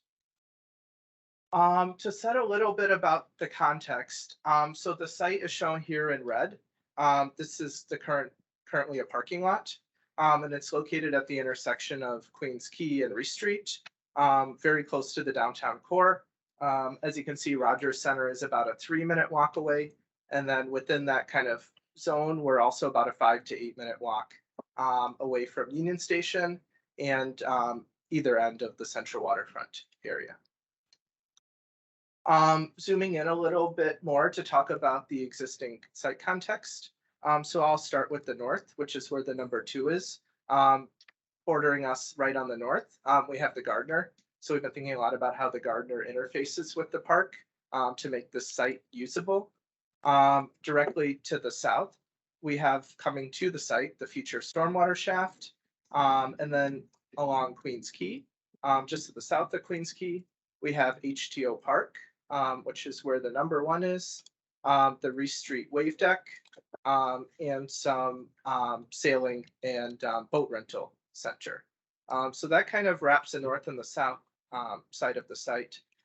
Directly to the west, where the number 4 is, we have future retail, which will be introduced as part of the 350 Queens Quay project, which has previously come to DRP, and as well as where the number 7 is, the Rees Street Basin Park project, which may also be coming back to DRP. So just kind of zooming into this redevelopment on the west, want to talk a little bit about their intent to propose a connection, an east-west connection that would connect Peters Slip Basin to the park as kind of an open air punch through their building. So I'm going to zoom in where this kind of east-west patches zone is. And you can see they're basically proposing this open air. This is a plan view. So this passageway will be lined with retail, and we're hoping can provide a connection between the Rees Street Park and the basin. You can just kind of see here is an elevation and a rendering of what they're proposing. So this would be from the park side. I think it's worth pointing out that a lot of that is because the panel talked about this with them, and they were interested in it, but they had a tenant in the space. But once the tenant left, they decided to reconfigure the space so they could put this through. So I think that's a direct impact. Sorry, go ahead. Yeah, and we also think too, it's an important connection, just as we're creating this development, to really kind of use this as an opportunity to connect the basin and the park. In terms of key views of the site, so the primarily key view from the south being of the Gardner and the Rogers Center, off in the distance. We have to understand kind of Lake Shore on the north, and then Queens Quay on the south, and then also Rees Street on the east. So I'll just quickly run through those views. So this is the existing site today, standing on Queens Quay looking north. So you can see the parking lot, then the Gardner off in the distance with the Rogers Center. Then moving further south toward the water. So this is standing in the beach at HTO Park. You can see also the Gardner's very prominently visible even from kind of the water's edge in this section. So really kind of thinking about how the park interfaces with the Gardner from a view shed standpoint. Next, this is standing underneath the Gardner looking to the west along Lakeshore. You can see the condition today in terms of what's there. Pretty light in terms of finishes, pedestrian sidewalk, and then also kind of a little bit of a cycle track, but nothing kind of built out yet. And then lastly, standing along Queens Quay, looking at that frontage as well with the existing trees and lay-by. And then lastly, moving to the south side of Queens Quay, could see kind of the more active zone with the bike track and the wave deck across. Want to recap kind of where we are in terms of the project schedule. So previously we completed the consensus design phase in spring 2021. We're here today with schematic design, which is expected to be wrapped up in December of 2022. This month, we're also looking to kick off our engagement process for this project this month as well, sharing kind of the same design that's here today. And then lastly, in terms of next steps for design development through construction documents, we're looking to wrap those up by end of next year, December 2023, to allow the park to be constructed in 2024 to 2026.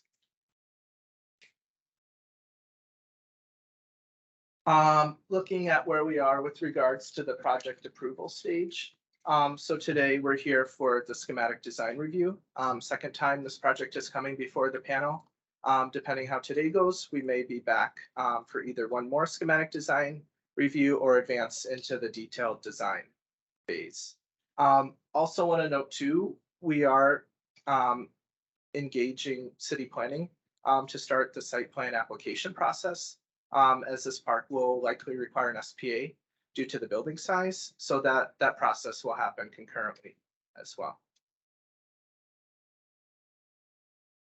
Lastly, just want to recap the consensus comments that we received in September 2020 for issues ID. So in terms of general comments, the panel appreciated the design presentation and the team for meeting the challenges of the site, supportive of seeing this special project realized. Maintaining the clarity of the park idea is a challenge.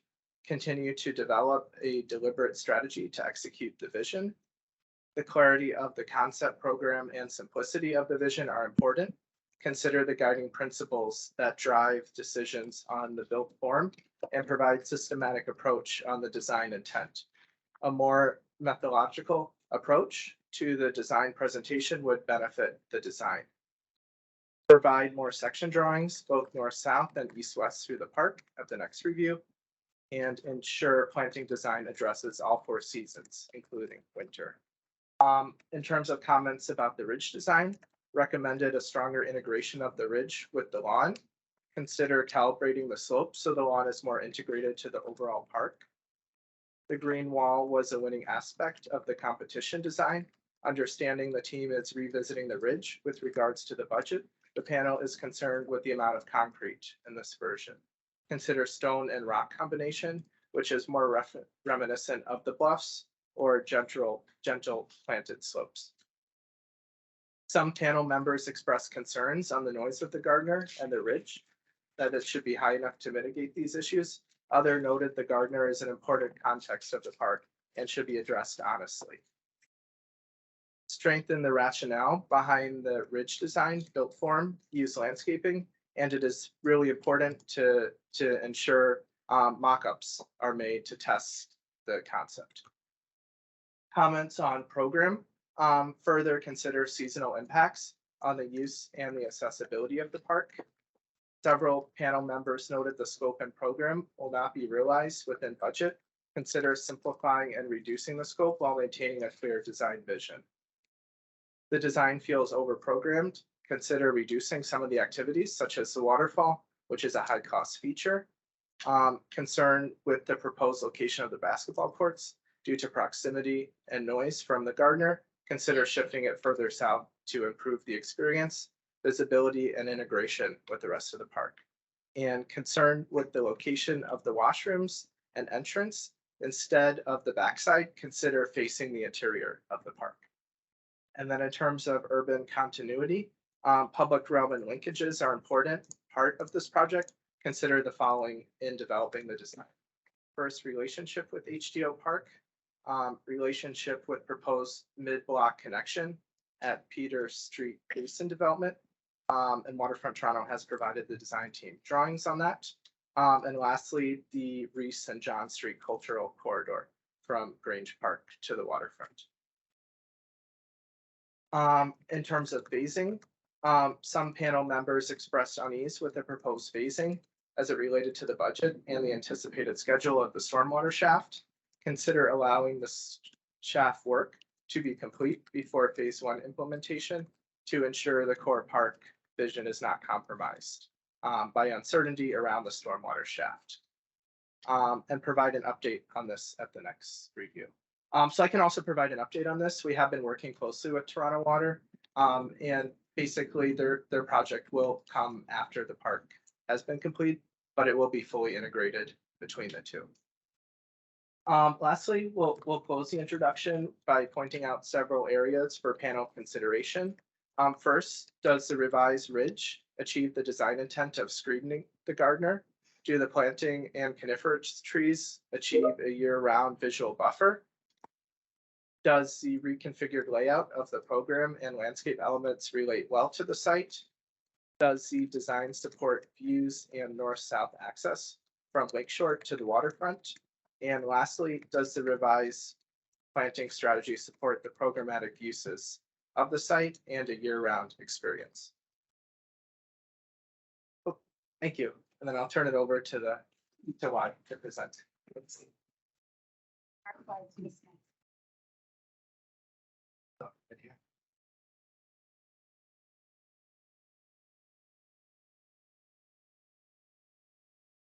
So my name is Mark Thoman with Y, and I just wanted to say that we've done a lot of work over the last years to really take your comments in from last time, and I think Kira's going to walk you through, where we've really focused the work around the ridge and programming in the park. So we'll look forward to your comments afterwards. Thank you.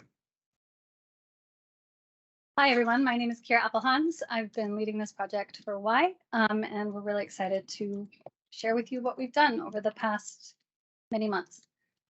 So from the beginning, our goal in the competition was to both design a park that fit within the urban context and could hold its own against the urban infrastructure of the waterfront, but also add a variety to the waterfront spaces in terms of what green spaces were available. So in the park, we've provided and continue to provide elevated green space, a planting approach that is ecologically very rigorous and physically immersive. And also, as this project has evolved through SD, the playground has come to play an increased role and prominence in the park. And you'll see that as we move ahead in the design presentation. And that we feel like those three elements are really contributing new elements to the presence of park space on the waterfront. Just to remind you where this all came from, these were our competition kind of major design moves. So first we framed the skyline with the park. Then we flipped a barrier up between the park and the Gardner Lakeshore Transportation Corridor. Then we folded that barrier into a compelling form, layered circulation and connected to the lake, and then cut access north-south between Lakeshore and the south side of the park. We layered green, embedded program, and connected views both back to the lake and to the city. So this is the plan from the competition. The large ridge, will this show up? Yeah. So you can see the large ridge anchored against the back with the program embedded within it, and then the space, making space for the lawn towards the south edge. And I'm sure you all remember this view with the very large ridge in the background and the lawn in the foreground. This is the plan that we saw the last time that we were here. And what we were doing in this version was accommodating additional program and trying to keep that really compressed ridge form so that we could still fit a very large lawn space in that in the park. And the comments from you all, as Adam just summarized, were that it felt kind of hard, a little too architectural, not much like a park. And there were concerns about it being outside of the budget. So as we've worked through SD, these are our key design considerations and programmatic considerations. I won't read them all, but just to call out a few that are important to us, the first one is to realign the design to meet the new budget. Obviously, that's key. Then the second one was to retain the character and the scale of the ridge as much as we could within the bounds of the constraints that we were working within. And then finally, to retain a ridge that had planting that was inspired by the Scarborough Bluffs Ridge plant communities. And then from the programmatic aspect, all of these were important, but obviously making a park with infrastructure that meets the needs of the waterfront community while also being a compelling space to visit was our priority.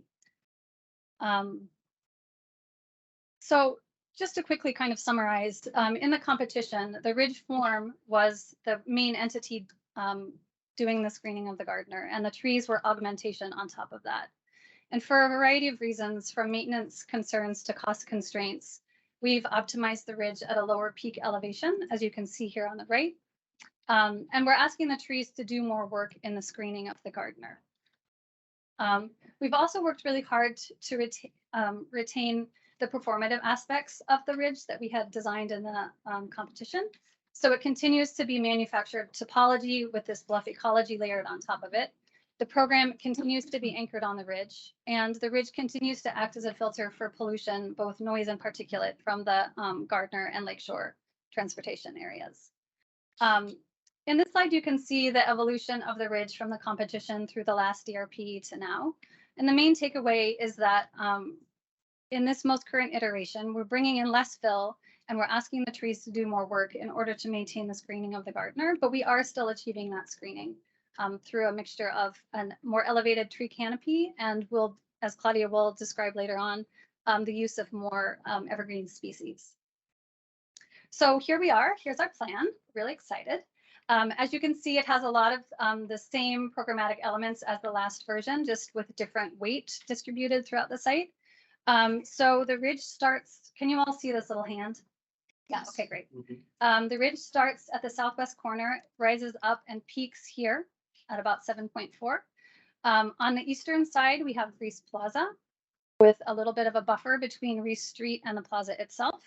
Then we have the Rees Lawn and the slip view seats. Moving up from Rees Plaza, we have the bathroom and park facility space. The entrance is here where this little star is, facing the plaza and the lawn. As you move around to the south side, you get to the landslide steps, which climb up to the Lake Ontario overlook. From the overlook, there's a path that winds down across the ridge with two balconies here and here that overlook the basketball courts. We think those will be very popular.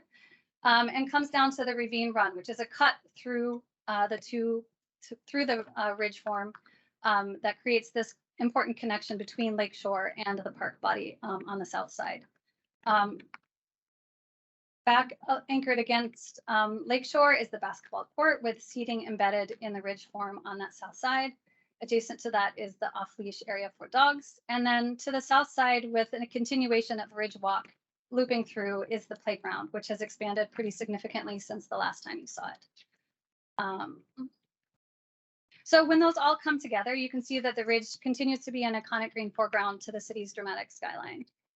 And just to take a step back and look at the urban context momentarily, we feel that the park, while being recreational and ecological anchor on the waterfront also has huge potential of being a cultural anchor on the waterfront, sitting here at the terminus of the John Street Cultural Corridor. And we'll be working with Waterfront Toronto and various groups throughout design development to ensure that we're designing in the appropriate infrastructure to host all kinds of programmatic events that help elevate the park as that anchor on the waterfront. Zooming into the block scale, you can see that there are ample connections at each corner for the pedestrian flows on Queens Quay and coming down from Rees Street and Rogers Center. Also flowing across Queens Quay, we have 2 connection points to the south side of Queens Quay, both to HTO Park and to the canoe rental spaces and that south sidewalk. We've maintained the cross park diagonal cut, which we think will be very popular for those pedestrian flows. We've also been looking at how we can acknowledge and address the needs of the cyclists. So there is a connection here for cyclists to come and park their bikes and enter the park. And then importantly, as Adam alluded to, we've been working quite closely with the development to the west to design the park to really make that connection a strong connection and make it feel like a natural flow from that new development and into the park. So as he mentioned, they're making this cut that will be lined by retail that will connect the turning basin to the west side, the east side of the development. And they've added a tabletop crosswalk here. And so what we designed the park to do is to connect with that tabletop crosswalk and allow people to flow easily out of that retail space that we think will be quite lively across the tabletop and then up into the park to the dog off-leash area or the basketball courts, or then south through the main walk or down to Queens Quay. At a kind of lake scale context, you can see the ridge is a natural continuation of the greenery and topography of HTO Park coming this way. When it's a little bit closer to the lake on the eastern side, you can see there's a strong connection between the slip view seats and Rees Slit and the wave deck here. And also that the ridge continues to hold its own at the scale of the infrastructure. So when you're looking at the park from this south perspective, there are kind of 5 key zones. This first western zone, we think is going to be a very lively area of the park with the playground, the basketball court, and the dog off-leash area, as well as the entry plaza. Then we have the Ravine Run, the Ridge Walk. This zone here is another active space with the landslide steps, the outlook and the bathroom tucked underneath. And then the eastern portion, again, another lively spot with Rees Plaza and the slip view seats. We think this park is going to be really fun, that there'll be a lot to do and a lot of different things drawing different groups of people to the park. So we have a very expanded playground, as I've mentioned, the dog off-leash area. We're designing the basketball court so that it can be a multi-use space and, be a space for scooter rides or other kinds of events when that need arises or when there are not basketball players dominating it. The middle portion of the ridge, we imagine, is this very immersive walk up to the overlook that really takes you away from the kind of chaos of the city, and then is a nice respite for people moving through this park. Then the eastern side, the plaza, we're designing it to be skatable. So that will bring a lot of energy to that side of the park. We also have designed it so that it can fit 25 market stalls for pop-up markets or farmers markets. We imagine yoga, movie nights, and a lot of things that can really utilize that edge between the park, between the lawn and the plaza. We've also thought about winter programming. So the basketball court, because of this landform here, is buffeted from the winds somewhat and will be much more usable throughout more of the year because of that. The winter garden, the main middle portion of the ridge is going to be especially delightful in the winter. Claudia is working to design it to be a truly tremendous all seasons garden. We can imagine in the early dark hours that there could be all kinds of fun projections on the walls, pop-up vendors in the plaza. And, kids and dogs want to go outside no matter the weather. So we're not too worried about the playground and the dog off-leash area being activated at all times of year and all weathers. This is just one image of what we imagine it could be like with temporary installations in the plaza, maybe a mobile warming hut or a sauna, and people playing in the snow on that large open lawn space, really taking advantage of that space to build and have fun. So moving into some of the more technical aspects of the project, You probably are all familiar with the existing conditions, but just to go over it, there are 3 trees on the eastern edge that are struggling and will be removed. There's also a public toilet there that is often broken and will be removed. On the Queen's Quay edge, all of the paving and the trees will stay. These 7 utility poles that kind of run around the edge of the site will be relocated by others. And then the parking lot itself will be completely demolished. We're also, Waterfront Toronto is in the midst of having a geotechnical exploration done for the site, and we'll have that data at the start of design development. So we'll have more information on that for you next time. So as you all know, we are designing with this additional constraint or consideration of the future shaft that will be installed on this site. So the diameter of the shaft is 15 meters, and we were able to locate it anywhere within this little shape. And we've chosen to locate it on the eastern side of the park because, as Adam mentioned, the park will be demolished partially when the shaft is being installed and then put back. And we wanted to minimize the impact on both the ridge form and the more intensively programmed areas of the site. And also due to different kinds of grading issues, which I won't get into, we've chosen to locate it over on this east side. The top of the slab of this shaft, when it's constructed, will be 1.4 meters above the existing grade. We'll add another meter on top of that for soil. So we're dealing with a plus 2.4 grade on top of this shaft for this entire circle. Once the shaft is constructed, there will be maintenance of it. And so there will be annual visits by a pickup truck to come and do servicing. So we've proposed reinforced turf be installed there once the shaft is completed. They also will need to access it via crane to lower large equipment down into the shaft periodically once every somewhere between 2 to 5 years. So we've located some spaces within the design for the crane to park. Looking at the grading, as I mentioned, this ridge starts on the southwest corner, rises up to a peak here at 7.4. The overlook is sitting below that at plus 5 meters. And then the entrance to the bathrooms and park space is sitting here at plus 1 meters. All of the perimeter of the site is meeting grade. Then there is the shaft landform, which rises up to a gentle plus 2.4 above existing grade. And then is terraced back down on the east and south sides. The mound on the west rises up to a peak of plus 3.5. So we have some good slope here to embed seats into, and we get some good topography to take advantage of in the playground. So these are some sections cutting from east to west across the site. This first section on the bottom, you can see the low rise or the gentle rise as we come up to this plus 2.4 and the area where the shaft will be installed eventually, then terracing back down to Rees Street on the east. Sorry, I get my directions backwards on this part all the time. I don't know why. Then in this middle mound, we're kind of cutting through the meat of the ridge. You can see it comes up. There are some flat spaces for the playground elements to be embedded in. We have the ravine run cut here that creates that kind of aperture between Lakeshore and the lake. Then we're up onto the body of the ridge and the overlook here with the bathrooms down below. And then in section 3, furthest to the north, we've got some flatter programmatic needs back here with the basketball court, the dog off-leash area. And then you can see the ridge rises up quite steeply to accommodate those buildings, the park staff space and the bathrooms. And then we've got a gentle mound and come back down over on the Rees Street side. Perpendicular to that, here we are at number 1, farthest to the west. You can see that ridge is scaled to read as a ridge, but also safe enough for us to embed play elements into.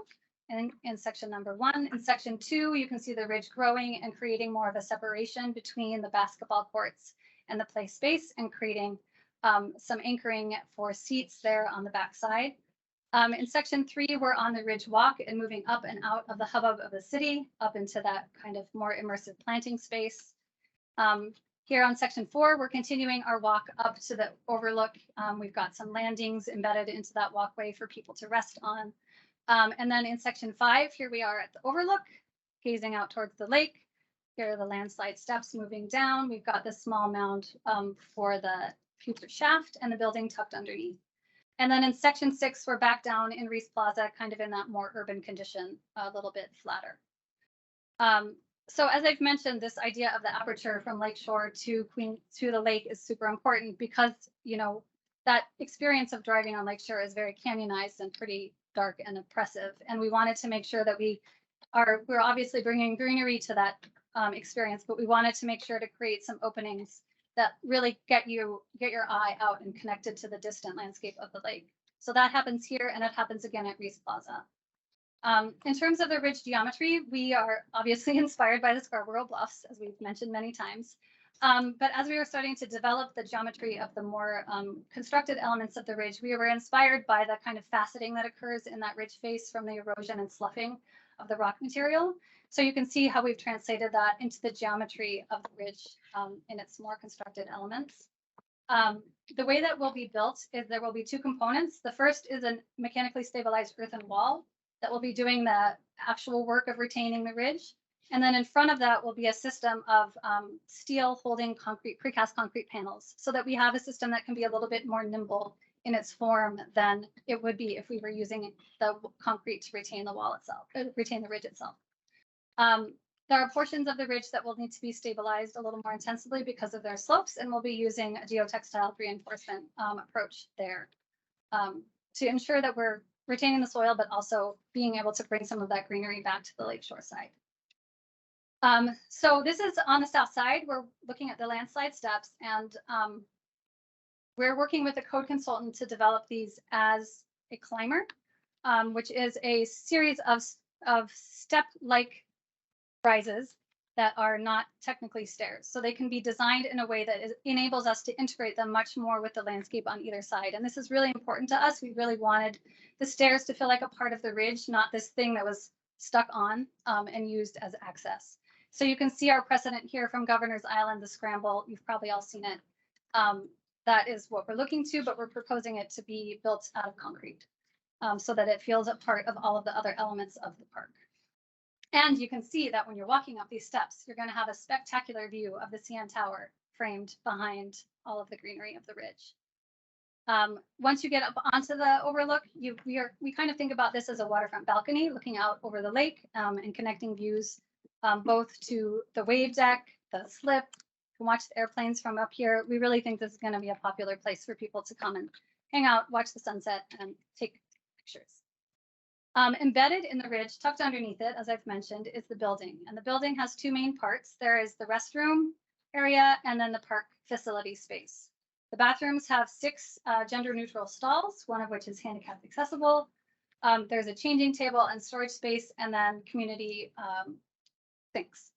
The park space has space for 2 employees, a conference table, a little kitchenette, and a private bathroom, and then gator parking and some storage space embedded within that. You can see that the bathroom space is 1 meter above the park facility space because of the way they're entering. The bathrooms are entered from the east at that +1 level, and the park storage space is entered from lakeshore at a 0 level.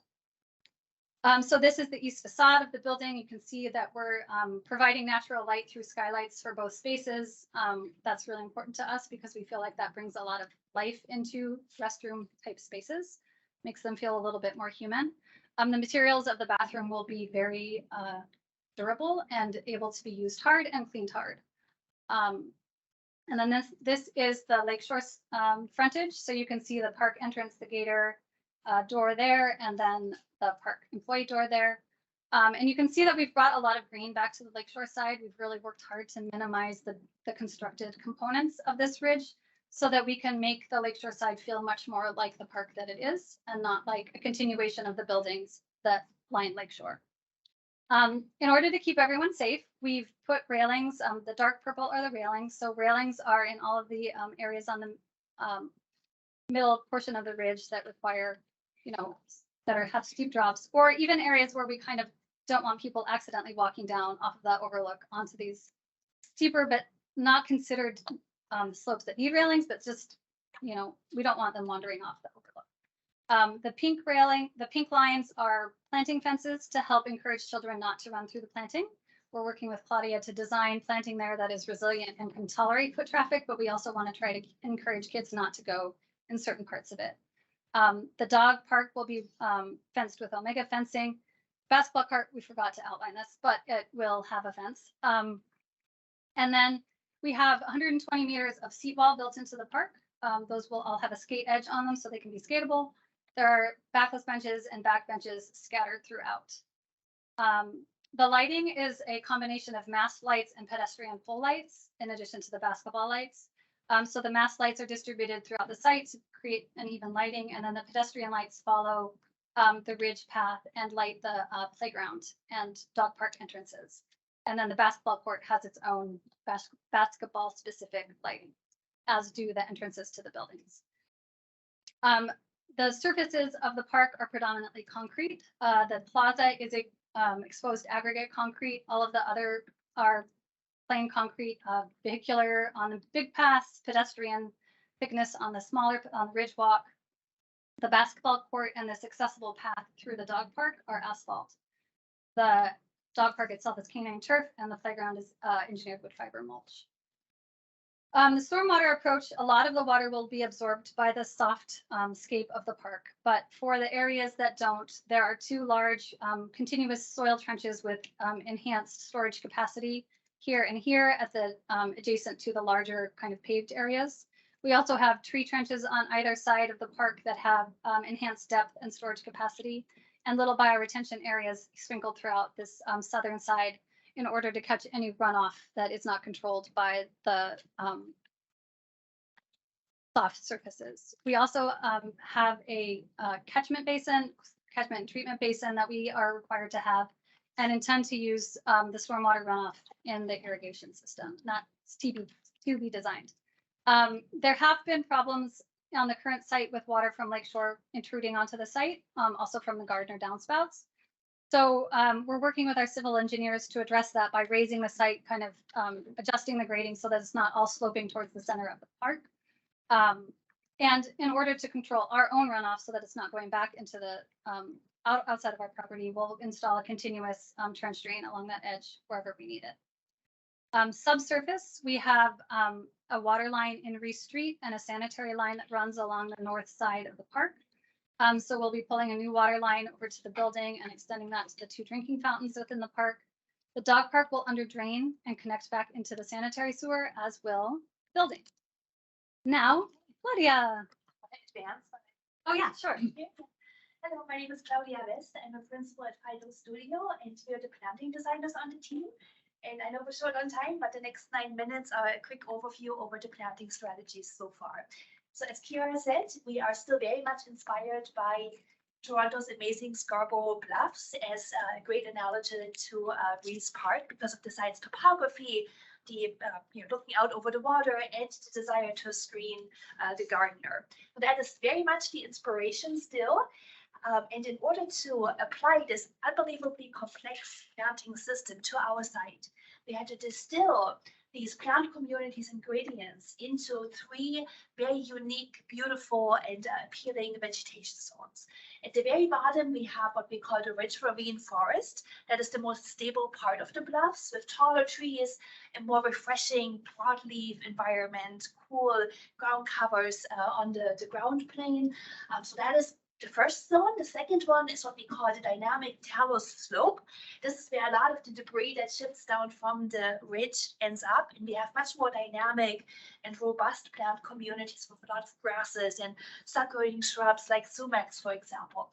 And then at the very top, as we get closer to the ridge, we have more open areas with purely herbaceous communities in a very dynamic sloping part of the cliff, as well as really beautiful, colorful upland forests. And these are the areas up here that we will use to screen the Gardner area. So applied to the site, this is where these 3 zones are. In the lowest part, the playground area, we believe the ravine forest is a really good fit to create this beautiful big canopy, and underneath of that, kids can explore and reconnect with nature and play. So that's the dark green. And the talus is the lighter green color that almost hugs the park and frames it. And it includes some of these really steep slopes here that are very much like the Scarborough Bluffs and inspired by that. And then as you look out from this park over the lake, you have these sunny slopes that frame your view. Behind you, you will have some of this upland forest with a lot of evergreen species in there to screen the gardener, and then you're actually overlooking these herbaceous, colorful plant communities as you look out to the water. And then clearly we have the big multi-use turf area here for gathering. Okay, and I know we focus a lot here on design and making it iconic and beautiful and evocative, but I think it's also very important to remember from the very beginning what a tough site this really is. Talk about urban conditions. We not only have the pressures that are coming from the gardener with, pollution, with salt spray, with all of these things, the noise coming from up there. We have kids, we have dogs, we have nutrient levels, narrow planting beds. And you know how people are, right? We don't like to stay on pathways. Desire lines could form there. If a planting is beautiful, people want to be in it. So all of these things are very real, as well as the amount of pressure that we expect this turf area to receive. So we believe that from the very beginning, we must design our planting typologies based on these real urban challenges. So all of these are addressed in where we're headed. We know, for example, that we will have really hot, dry edges right along the pathways where planting meets pavement. And not every plant holds up to these kinds of conditions. So this is by no means the place for botanical divas. This is the place for resilient plant systems that stand their ground and have a certain ability to regenerate on their own. So we're not talking about individual plants. We are designing resilient plant communities in there that have the ability to self-proliferate under these tough conditions. So that is one example. The other one I mentioned, desire lines. So from the very beginning, we are aiming to include evergreen shrubs and species like the sumac I mentioned earlier that are very much prevalent in talus slope communities in areas to make it a little less easy for people to cut through and keep people on the pathways, keep kids in the playground areas and frame that and keep people from, going over the edges of the cliff. So all of these tools are in our toolbox. And then it goes without saying that all the planting systems have to be resilient, have to be climate adapted, have to be species that we know can handle the local pests and diseases, at least what we know, what's here already, and also provide as much ecological value as we can by using a high number of native species that are, again, coming from South Toronto plant communities. So all of these challenges need to be addressed with clever planting strategies. And in addition to that, we are fully aware that the park is very complex and has a ton of hardscape. And that basically means that planting, the wall of planting, has to be even bigger. That we need to make the most out of these small, narrow planting areas we have in the park by using densely layered and clever planting strategies that are not like the typical mulch beds that you see around this building, where you have, a few plants placed here and there, but we are designing plant systems where plants grow together based on how they actually work in wild ecosystems, but in a designed way to make the most out of it and balance some of the hardscape with really lush organic presence. And in addition to that, because the park is so complex, we have so much amazing programming embedded into it, repetition of plants will be very important across the whole park, even across the different vegetation zones that I showed you earlier, to tie it all together visually and not make it look like a cluttered suburban kind of mess, but like a bigger piece of art, something evocative that has the identity of our local plant communities. So repetition, very important. And that also is used to create powerful seasonal flower themes. So that when you overlook, the park looking to the lake, for example, and it's the middle of summer and you have asters blooming, for example, it's not just 3 of them here and 5 there, but there's hundreds of them blooming at the same time to create a real show, to make it visible to people, to create evocative, deeply emotional content, ecological value, and all of the good things that come with it. It's not supposed to feel like decoration, but more like a natural system. And just close your eyes and imagine a field of goldenrods, for example, blooming at the same time. So these are the kinds of effects that we're looking for with flower color, but also with fall color, which is a very important design element. And this is still very much in development at this point, but But essentially, we think that there might be two different zones, again, based on the plant communities that inspire us here. So this ravine forest, we often have maples and things like Nyssa that have more of a red, purple, a little bit of orange fall color, really strong. So the idea here is to amplify this and make this stronger. We might even blend the edges a little bit more. So it's a concept. We're still working on that. But that gives this really dark, refreshing ravine forest, a spectacular fall feature. And then the talus areas here and the open slope areas, they're usually populated by plants in wild system like Kentucky coffee tree, which is native in Toronto too, not just Kentucky, or Cladicias have much more airy foliage, so very different, more open, inviting vibe. And their fall color is usually the brilliant yellows. And that, I think, would be a fantastic contrast to some of the evergreen species that Kira mentioned earlier that we have here layered in these upland forest communities that screen out the gardener summer and winter. And the other thing I should say when we talk about woody plant species is that because we have so much programming in the park and so many spaces like the dog park right next to the playground areas of people walking, it'll be very important to give the planting bed some verticality and not just rely on herbaceous species in the summer.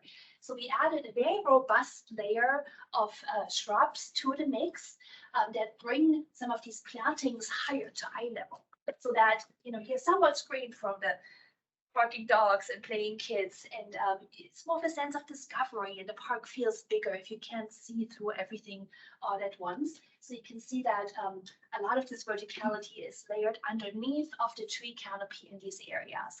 And there too, our natural plant communities have certain characteristic fall color themes in the shrub layer as well. So here some of the native spice bush, for example, it indicates more of a yellow theme, whereas the sumacs, as I mentioned earlier, in these tallow slope areas, they are the more burgundy red on fire kind of colors we find there. So there's all that, and I think that robust layer will not only help with the spatial separation and keeping kids out of the planting areas, but also provide a lot of shelter and berries, for example, for our urban birds and migratory birds that fly through here twice a year. And then last slide, really quick summary of the 4 different zones with a little bit more of visuals here. So the big turf area here, multi-use turf. I think for this zone, it will be very important to design not only the turf grasses, but the whole soil profile to make it less susceptible to compaction, and to design a whole turf management regime with that will give it time to rest and will take care of the turf in a way to reduce the need of irrigation, for example, or fertilizers, because we're so close to the water. So that will be that zone. And then here, our sunny open area, as I said earlier, it has a bit of a backbone of evergreen species mingled with some of the finely textured cladicias, for example, up in that upland forest area. And then you're overlooking these really robust plant systems where species knit together and a couple times a year erupt in these really evocative and powerful seasonal flower themes. The talus edges here, just some visuals, are again these more dynamic, robust planting systems where we have a lot of grasses in the understory that can regenerate on their own, and then sprinkled in some of these more clonal shrubs. And if you're very careful, we will definitely add vines to soften some of the hardscape even more. And then the last zone here is the ravine forest, again with its very robust shrub layer and the more broad textures and lush woodland kind of communities in the understory. With that, I will hand it back to Kira. Thank you, Claudia. So as you can see, planting is incredibly important. Okay, I'll be very fast. I'm going to talk fast. So for the sustainability aspects, we're increasing the site permeability. We're going to recycle our stormwater. We're also creating a carbon capture factory with the addition of hundreds of trees. And we're going to be doing a life cycle analysis to identify targets to work on throughout. Just to wrap things up, we're going to go on a quick tour throughout 3 spaces: the playground, the dog park, and Rees Plaza. The playground, it was really important for us to embed the elements of play within this ridge topography and use the elevation of the ridge in the space to kind of feature different kinds of play elements and to bring the aesthetic of that ridge on the lakeshore side and east side back over to the ridge in the playground so that you feel a repeated element that you experience throughout the site. In terms of the layout of the playground, there's a feature element here on the corner that will be a big draw. Behind that are nestled sandboxes, slides, climbing equipment, swings, and 2 areas of kind of wild space for kids to run around in and explore. This is the southwest corner. We imagine it's going to be very lively over here. We're designing the feature element with a playground manufacturer that we have a few in mind but haven't picked. And you can see back behind that a little bit of the expression of the ridge starting to show up, and that will be developed further as we move along. So in terms of the layout of the playground, there's a loop path that runs through and peaks here at a high point of plus 1.9. We're using the elevation that we can gain to create a little outpost. We call it the nest. From that nest, descend a slide, an embankment slide that will be embedded in the slope. And also, and this is really important to us and to parks, we're creating a bridge from that nest to the feature element so that children with limited mobility who almost never get to get really high in playground spaces get to be up on that second level of the feature element, whatever it ends up being in the future. Tucked into the ridge itself, so that the ridge kind of flows along this edge, the expression of it. And so embedded in that is this sandbox. It's a 2-tiered sandbox. And then behind that, we have the woodland walk, which winds through this densely planted area of shrubs, swings, climber, and then a little extra piece of the woodland walk. We feel like this is going to be a magical wonderland for children. And there are lots of places in the shade for parents to sit and sip their coffee, maybe even read a book while their kids run around. The off-leash area is going to be one of the bigger new off-leash areas on the waterfront at 315 square meters. It's comprised of canine turf with an accessible walk that runs through it. There are airlock gates at either side at the entrances, trash cans at the gates, accessible seats here. There are boulders sprinkled throughout the canine area so that the dogs have something to climb on. We've moved all of the vegetation outside of the fence so that the dogs cannot pee on it or scratch it up and kill it. And there's a dog drinking fountain located just outside the gates down there on the south side. And then, so this is the view walking from that tabletop connection to Queens Quay 350 with the dog park on your left. And then from the northwest corner, you can see the dog park. And between the dog park and the basketball court and all of this greenery, we feel like it's going to be a kind of seismic shift in the feel of that lakeshore edge compared to what it is right now, which is pretty wasteland-like. And then finally, Rees Plaza, just some little sections that show the conditions at those edges. So you can see the terracing that look out onto the Rees Wave Deck and Rees Slip, the larger terraces that face Rees Plaza that create a little bit more space for larger occupations like movie watching. And then a larger section that cuts across and kind of lets you understand the relationship of this path back here to the Queens Quay sidewalk. Your view will be partially obstructed when you're back here, but you quickly raise up and can see across it once you get towards the restrooms. We imagine the plaza is going to be a lively place in all seasons, activated by pop-up events, temporary programming, people, coming to sit and have coffee, skateboard, whatever. And in the summer, a really incredible lush place, a respite from all of the kind of intensity of the rest of the waterfront. Thank you.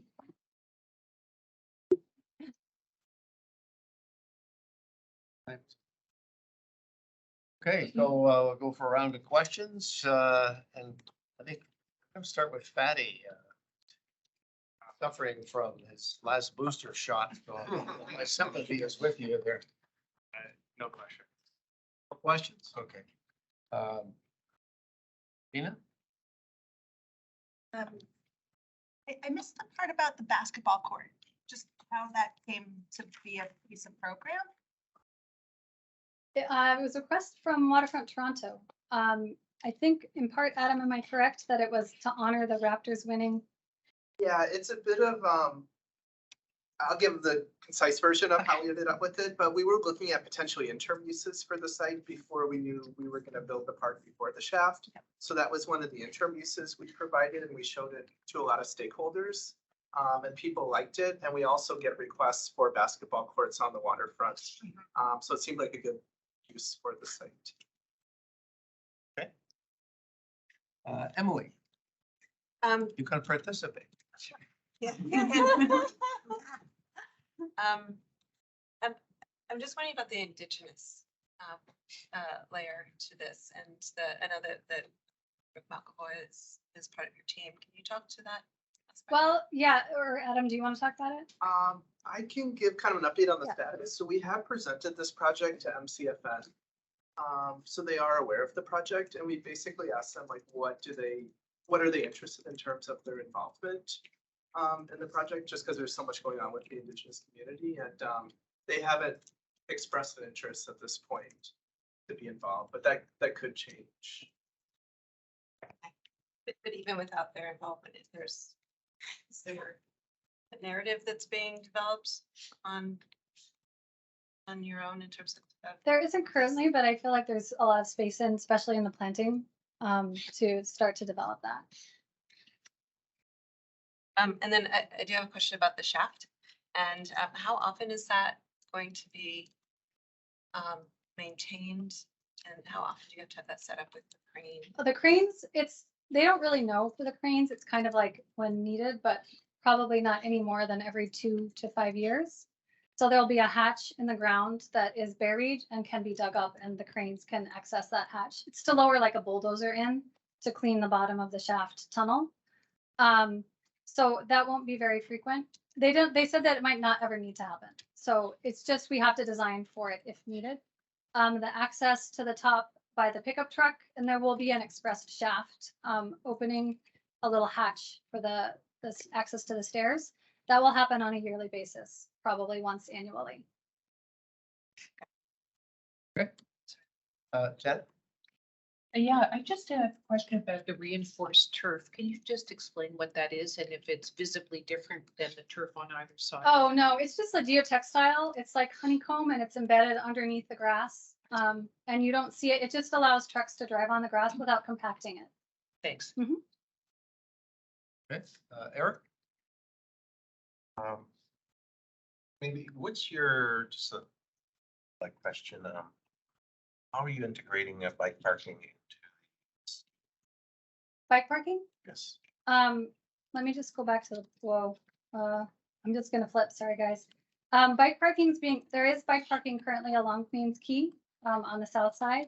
And then we're integrating additional bike parking on the north side. Let me just get to the plan. Apologies for the flipping.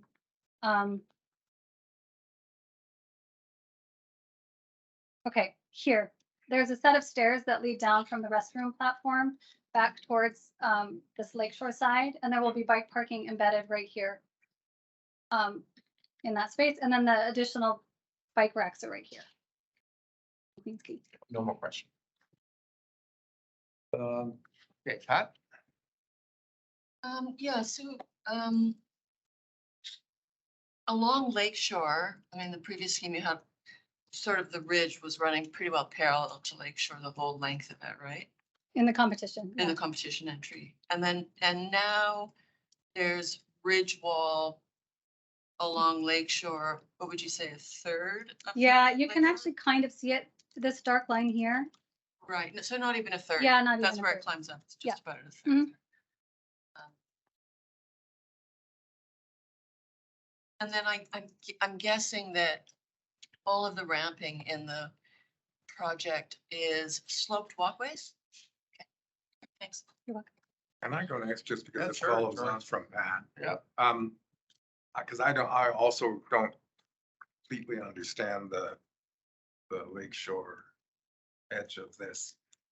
And I apologize, I don't have my computer, but just, you showed a section showing the construction of the more or less vertical, well, the image I want is Oh, with the details? no, not, it's the image I want is the rendering that was just before that Oh, okay, yep. drawing, Yep. which was the looking along the face. Yes, that's it. Oh, wait, there's one more that's better. This one? No, but it went by. Oh, okay. It was the one that's more looking along This one. there, that Yep. one. Mhm. So that's the garage door we're looking Correct. at? Yep. And so the bike parking you referred to is Over okay. here. All right. And so in that slope, that's sloping down to grade in the middle distance there, is that Here, yes. correct? Mhm. And so when in the foreground here, this is actually turning the corner. So if the image went a bit further to the left, that we'd be seeing the entrance into the washrooms, is that right? Yep. So, further to Pat's question about this is pretty much the extent of wall that we have facing onto Lake Shore. Yes, And so beyond it is the basketball court and the dog park. And, in the other direction, before the picture plane is the relatively flat corner yeah. at Rees Street. I'm gonna zoom again through these. The winter view at the end kind of shows that. Oh, actually, this aerial is kind of good at showing. Right. So here's the ridge. Yes. Then we have this whole planting bed, which has it's got a very slight mound within it. Right. And then we have the plaza. So the ridge wall is here, and then it wraps around the backside and ends right about there on Lake Shore. Thank you. You're welcome. Betsy. Yeah, three unrelated questions. How much of that sidewalk on Lake Shore is in your scope? So on that view that we were just looking at, there is sort of like a darker strip of paving and then a lighter strip of paving. Are they both in your scope? Sorry, let me zoom back to the plan. No. So the property line is here. And we're designing up to the property line, and then this out here is the bike path that will be installed by, I assume, the city, right, Adam? So that the thin dotted line on the edge of the basketball court is the extent of Oh. your scope. No, the property line is here. This is an offset that we have to hold from the gardener for maintenance. So we had to include a 5-meter wide sidewalk for the gardener. They have a little machine that they drive to clean the gardener and maintain the gardener, and they needed that offset to be held. So that's just the offset line. This collection of lines, the darker lines here, is the limit of work and property line. Second question is the landscape material that's planted on the ridge in your project, does that have a relationship to the plant material that's on the bluffs in Toronto? Yes. So you call it as like much as we Flint can, Forest? We will use the species that are appropriate for the conditions we have there. Now, the Scarborough bluff vegetation never has to experience any salt spray. It's like that. But there are a few species like sedges, for example, and some of these clonal shrubs that also occur in the local Toronto ecosystems. And then because there are not enough to create the design with just local species, we will use other plants from other parts of the world and Canada and the United States to fill all the functional gaps to create a more complete planting system. How did you pick the furnishings that you're showing for the park? The benches? The benches. They were recommended by Waterfront Toronto. They wanted to keep a consistent bench furnishings language across the waterfront. Are those like the? They're being used in. So yeah, we provided a few options. Those are the PLFP benches. We provided the team, and we also provided like Love Park as recent examples of benches going in waterfront parks. I'd say it's a very preliminary selection at this point. That's it for now. It's okay. Kevin, are you still there?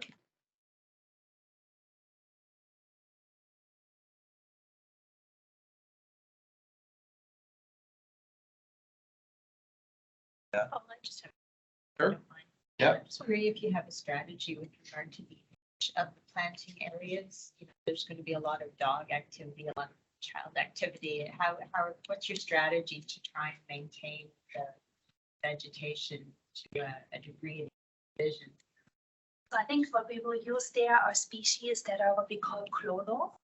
They're essentially species that keep spreading from their root system to grow back if there ever is any damage right along the line where the pavement. So some sedges, for example, have the ability to self-heal and keep growing back into or towards the pathways to do that. That's one strategy. The other one would be to use plants that inherently have a higher tolerance of being stepped on or receiving some of the winter salt that may be hitting them. So there are quite a few species that we use in other projects that have stood their ground in exactly these kinds of conditions. The design will actually be very detailed because of that, because we have very different conditions in the first foot of a planting bed versus beyond that. So they will get special treatment because that's the most visible and also the most difficult part of the plant. I think that's it. Kevin left us at 2 o'clock, so we'll go to comments, and start off, Emily. Okay. So the concept is really quite fantastic in terms of thinking about this bluff, Scarborough Bluffs, and bringing it into this as a kind of displaced landscape into the city here. I mean, I just think that itself is just so strong and compelling. But I also just wonder, like, how I have a lot of questions about the execution of it. So one thing that I'm wondering about is, I mean, it's a really challenging site because of the Gardner, the Lakeshore Drive, and Queens Quay, and then the other two streets, and the length of it being basically like a double block and then one block deep, and it only being about 2 acres. So I get like all those challenges to be able to think about how you take something like such a robust landscape like the bluffs and then translate it and abstract it and bring it into this kind of condition. I think that it seems like as the design has evolved with the bluff or the ridge kind of eroding so that there's more connection with the Lakeshore Drive and the site itself, is probably a good thing that there's a little bit more of that kind of erosion. But at the same time, I feel like there's remnants of when it was full ridge across that started to make this the overall diagram really kind of a dichotomy where you've got the ridge at the top or at the north, and then the lawn panels to the south. And what I'm a little worried about with that kind of condition is that the way that a lot of the imagery that you're showing it from Queens Quay looking back, and everything's so on display with just that view, that I'm really wondering about like what the scale shifts are as you move into the park itself, so that it feels like a sense of place. It's not just about this kind of scenographic of seeing the actual this kind of abstracted landscape. So and I see that you have been breaking down the scale over the course of the competition to the ID identification presentation that you did, but I would encourage you to look at it even more. So I'm really having a hard time with the distribution of the program, that it feels like it's very zoned. And I think that maybe the planting is supporting that zoning. So I would encourage you all to start thinking about how the imagery that you had of the bluffs with the layering vertically of the planting, somehow that kind of translated into a planned condition and started to zone out the different program. And so it feels a bit fragmented to me now, when it felt a little bit more holistically composed before. That always happens, you could like go one way or the other, but I would just encourage you to really think about how you can bring the larger gesture back in, so it feels like it's the program is embedded in a larger landscape idea rather than these kind of fragmented pieces. The other aspect of that is that I think that you could really push some of the programming that's in here a little bit further, like the play. I think that there's some really great kernels there in terms of thinking about how it could be nature play and thinking about how that ridge can kind of come in and be a huge part of that. I'm not sure you have enough room to pull that off if you're going to use conventional play equipment. I think I would encourage you to think about other ways of engaging nature play that gives you more flexibility, getting more embedded experiences within there, and will give you more breathing room for other program that's around there. The other thing about the program that I'm having a really hard time with is the lawn. I just feel like it's a residual of all of these things that have been carved around it, and what's left over isn't really a big experience, or it's gonna really get you what you're describing. You know, it has been out quite a bit. You have to deal with that shaft, and you look at it in a place. I get it, why it's there, because it gives you flexibility for the future, but it really does make it so that there isn't an actual area within the lawn that you could really be hanging out with in any kind of large gathering because of the kind of thinness. So I would encourage you to really think about, you know, is the lawn really necessary actually? Is it that there's all of these other aspects of the landscape that you could bring into here that is more grounded in the setting of the bluffs? Think about not just the walls and planting, those are really important, but then also the relationship with the water. I think of Scarborough Bluffs, the water's edge. You've got the water's edge just to the south here. Is there a way to bring water in here in a really meaningful way that could be used throughout the seasons? I don't know. It just feels like there's that the water narrative that you were talking about felt residual rather than it being part of this, so that this all starts to engage how to distribute the programming more, so it doesn't feel as fragmented as saying. I'll leave it there. I know there's other things I'd like to say about the urban frame, but I know there's other really Might great go around people again. that could do it. Never know. Okay, Fatty? Thank you for a very, very thorough presentation. Slide is super challenging and fascinating. And really huge so there's quite a lot of attention put on it as the last big park along there, so we gotta get it right. I think the update to the proposal has some real improvements to it on the one hand, and on the other, just like Emily was mentioning, there's a couple of legible gestures that just got kind of fragmented. And I think there's a way to kind of go between what is there and what was here earlier, in the sense that I think the gesture of the bluff was very strong.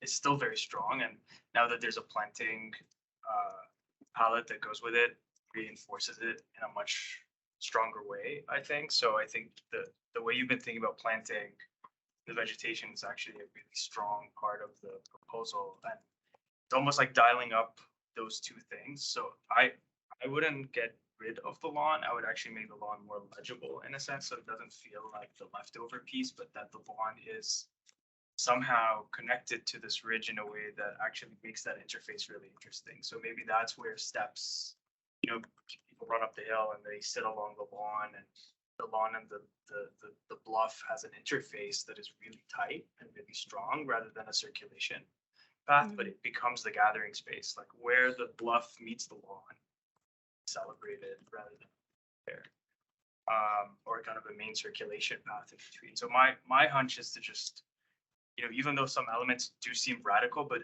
also some of the vendors remind me of things that we have on the waterfront. Like there's a poplar wall that MVVA designed in Ontario Square that's really big, but you know, it's actually quite iconic and you can really see it.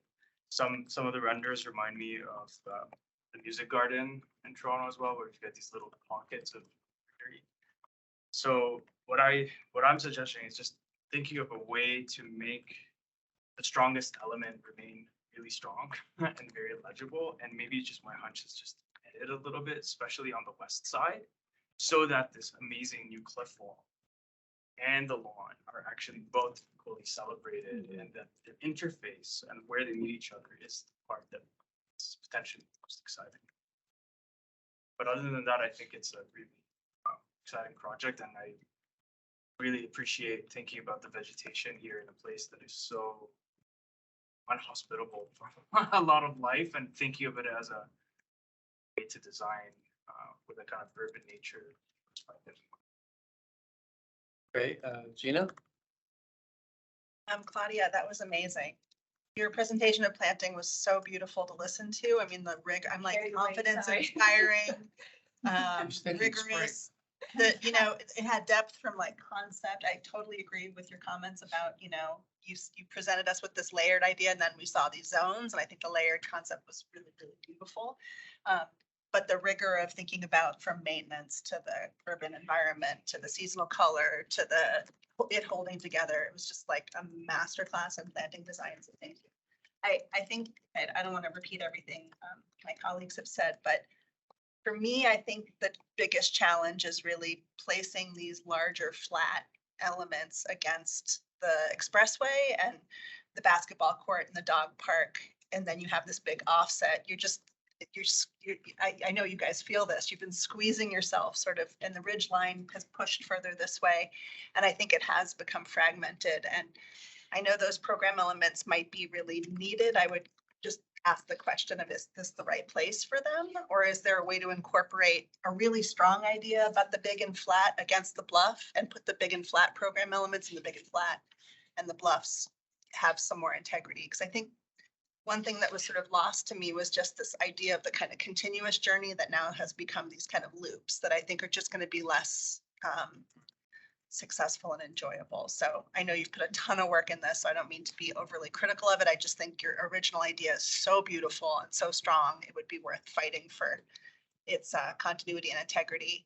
And then I think that one last just observation was I loved your interpretation of the faceted wall and the scramble and thinking about how those are constructed and made so that they begin to be a language for the park. And so I just think that sensibility feels like it should be the way you think about all of the seating edges and these terraces, that maybe there's there's sort of like a flat landscape interpretation of that stonework or concrete, and there's a ridge interpretation, but that it should have continuity. So again, it's another element that could really tie the whole environment together, really accentuate the difference between those environments. And so,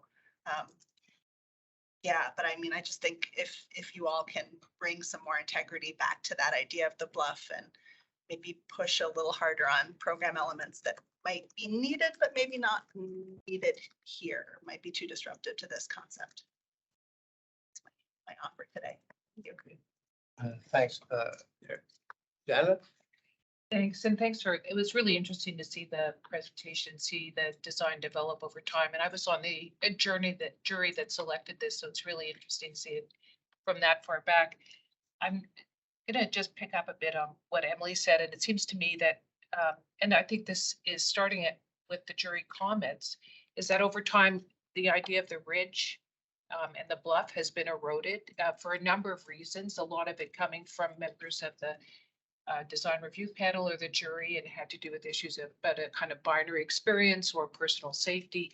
And it struck me this time that actually there is no ridge anymore. There's an elevated area of the park, but in an effort to connect both the lakeshore and Queens Quay, and to create a place that's safe and has the kind of complexity and movement that you want, the ridge is gone. And I think there's a kind of a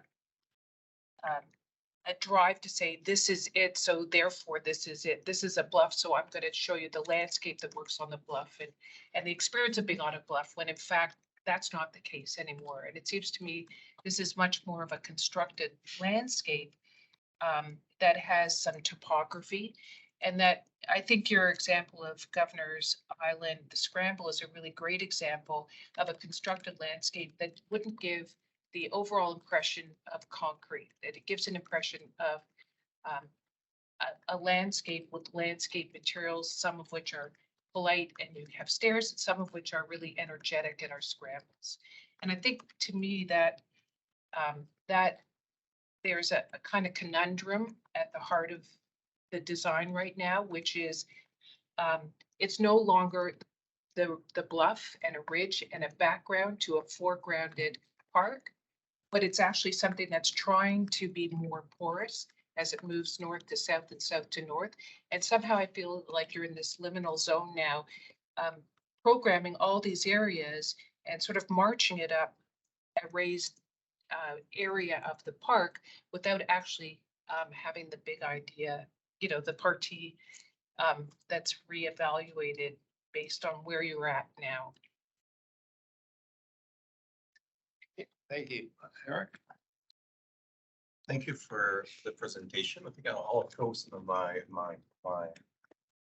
colleagues' comments. I think that there is, there is probably also something I felt like a lot of fragmentation in all of the pieces. I think though that I think there's probably a way to start maybe collapsing some of these things, simplifying a little bit. I'm actually, the ravine run, for example, used to be kind of a fairly strong move back into the original scheme.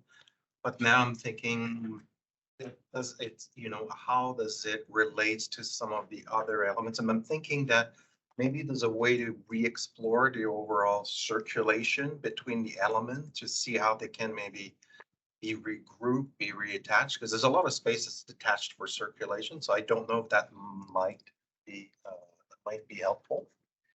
The one thing was that I love, there's one diagram that I really like is the cultural corridor that comes down. And then, but I am, yeah, and then, so I kind of expect that the Rees Plaza should really feel like a place. Right now, it just feels like, it's just corridor.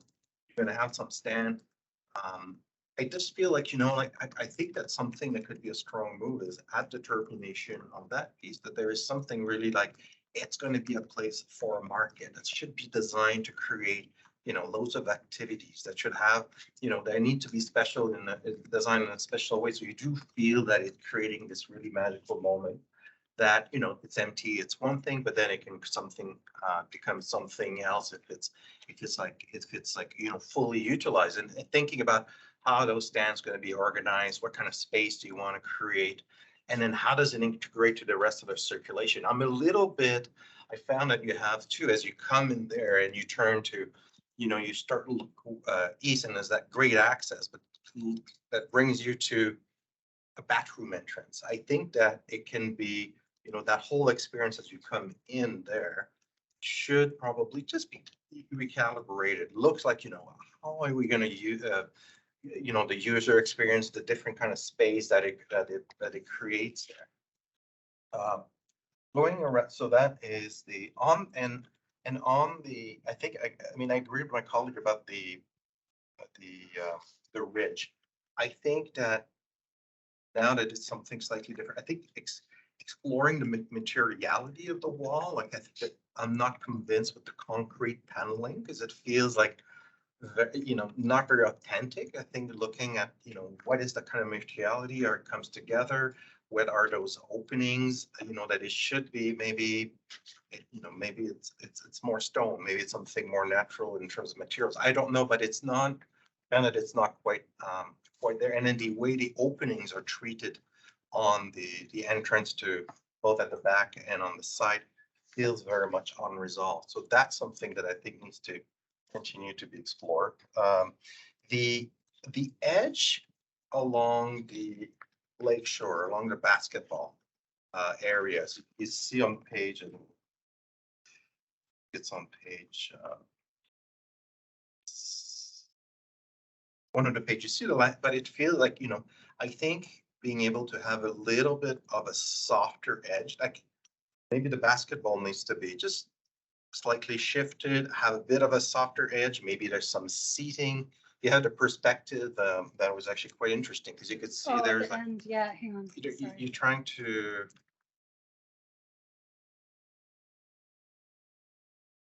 Yeah, you see this one. I mean, you do have softer edge. Then you get an omega fencing. I think it needs to be more than. I understand you don't want the balls to go into the bicycle path, into the road.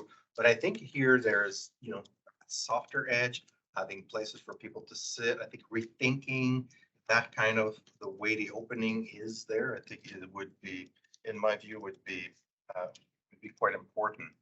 I love tobogganing. My kids love tobogganing. I don't think I would go tobogganing here because it's not long enough. It's not. I think so. I just an order of reality. I think that's probably not the part of the program that would go there. But there's lots of things you should be thinking for the winter. for the winter there. And then I think that, yeah, I think you're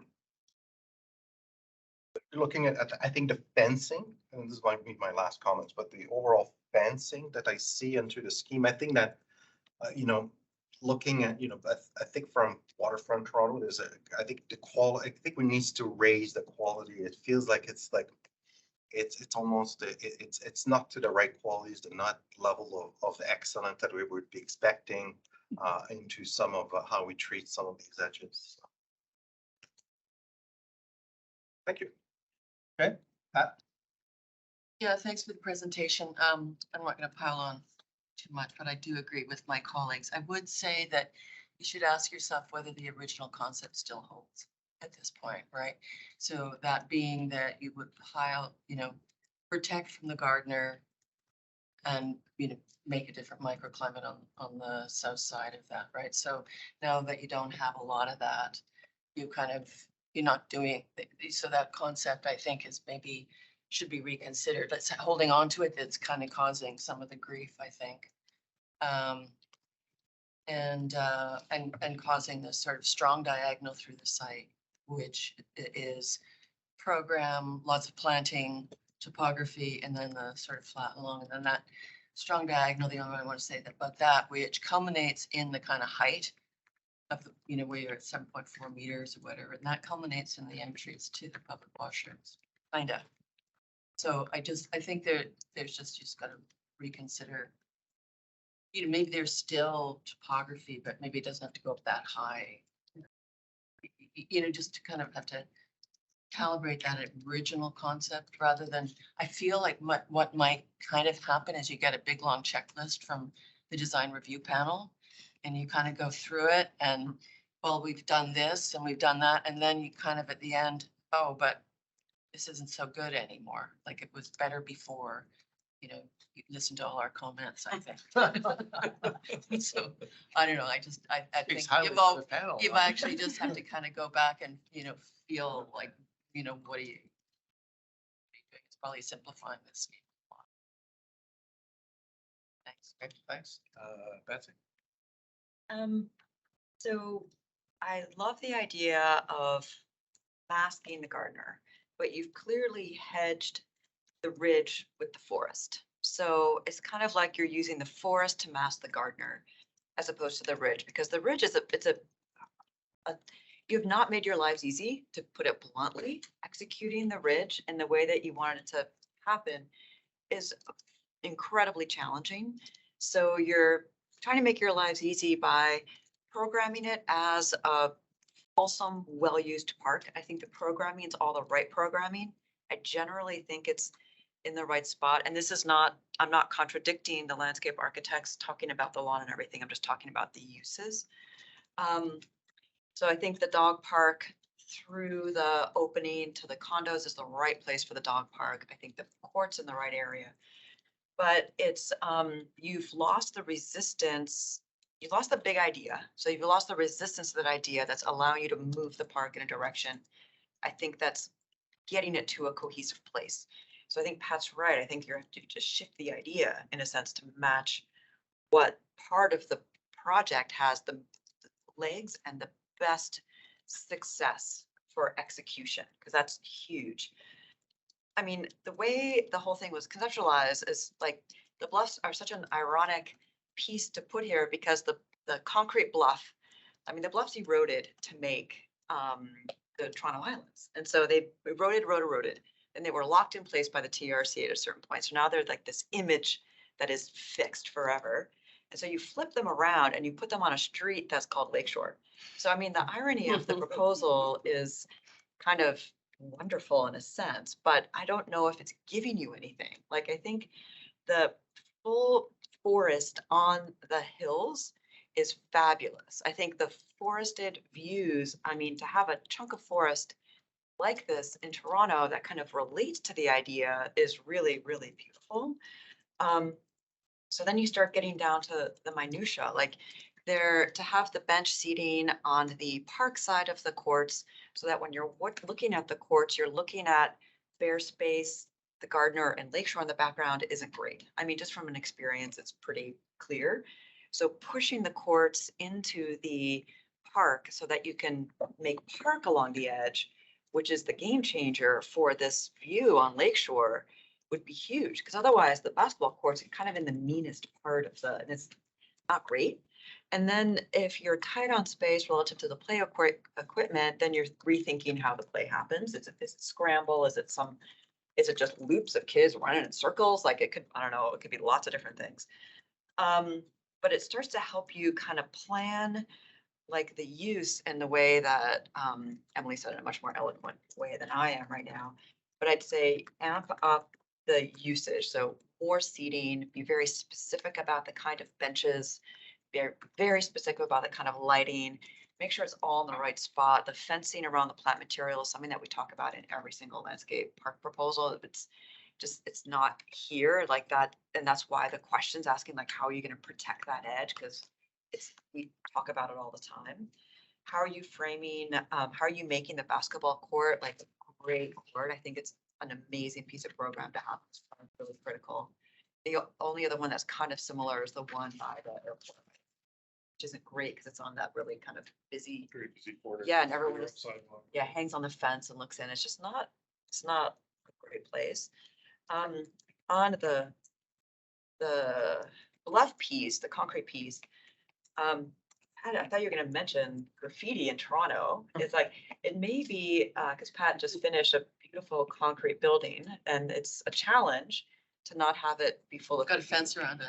Yeah, and so how do you like have this piece, if you're wanting to develop this, not be about graffiti? And I was thinking, do you start to make cracks and you grow plants in the cracks, or do you treat that as an art piece? And is that how you get some of this other kind of, work into the, like a public art piece maybe here?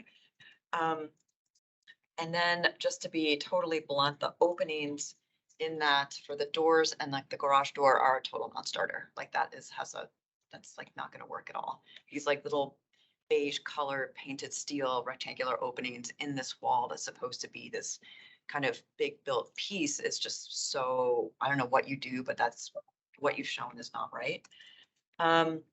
So I think, again, it's a focusing in some way, and I'm sorry I'm not being incredibly helpful. I'm just kind of throwing things out as opposed to trying to think comprehensively about the design, but it's kind of, I think, at that point. So George, wrap it up. Last word.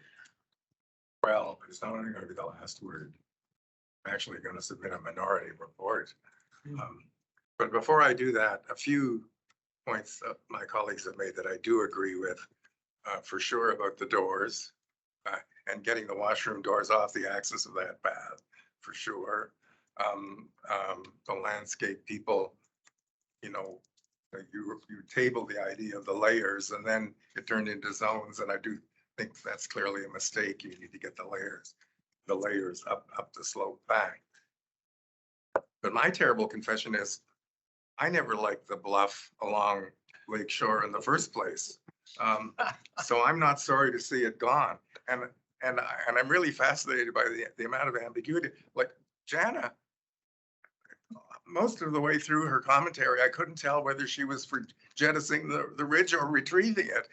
And so the amount of latent ambiguity in people's commentaries sort of is the opening for my minority report, which is that you've got something different and go with it. All right. One other detail that I think Fadi mentioned was, I think there might be a case for getting rid of the diagonal path between the lawn and the beginning of the slope so that those two could be more connected, and probably beefing up the Rees Plaza as Eric suggested. So specific comments that they've made,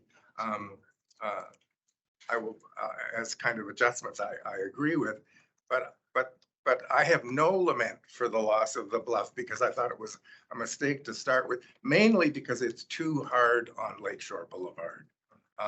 And Peter Clues, you may not know him, but he's the first person to observe to me that if you're on York Street, Lower York Street now, so many buildings with so much animation have been built close to the Gardiner Expressway that you hardly notice that it's there. And the projects, which I'm the oldest member of the panel, so I speak with a slightly Moses-like. The project, the residential project to the west of you and the residential project to the east of you were both built as though you could not possibly have a face of a building on Lakeshore Boulevard. So they both make the ugliest possible back against Lakeshore Boulevard. Cluse's remark about York Street shows how unnecessary that kind of ignorant turning your back actually was. And hold your breath. We have a project coming on stream that has its front on Lakeshore, which is being developed by the chairman of the board of Waterfront Toronto through his own development company. And it's most of its frontage is on Lakeshore Boulevard. Go figure. So I think that's why I was pleased that that there's as much amenity on the Lakeshore frontage as you're now showing.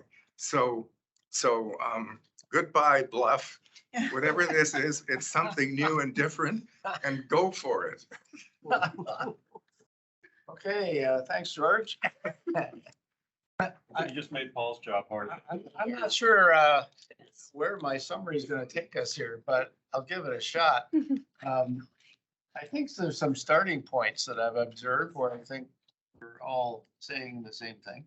There seems to be a sense that you need to focus back on the big idea, with some exceptions here.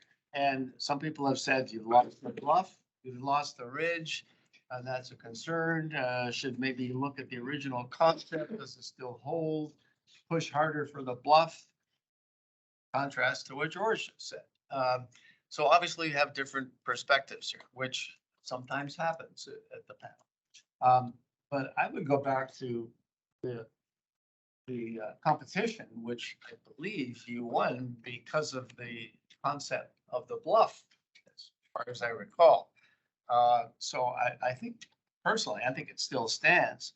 And I think some other comments people have made is that, some of the fragmentation, that some of the comments you heard about fragmentation. So where the bluff meets the lawn, the big and the flat versus the bluff, that whole push-pull, I think captures many of the comments that you've heard here.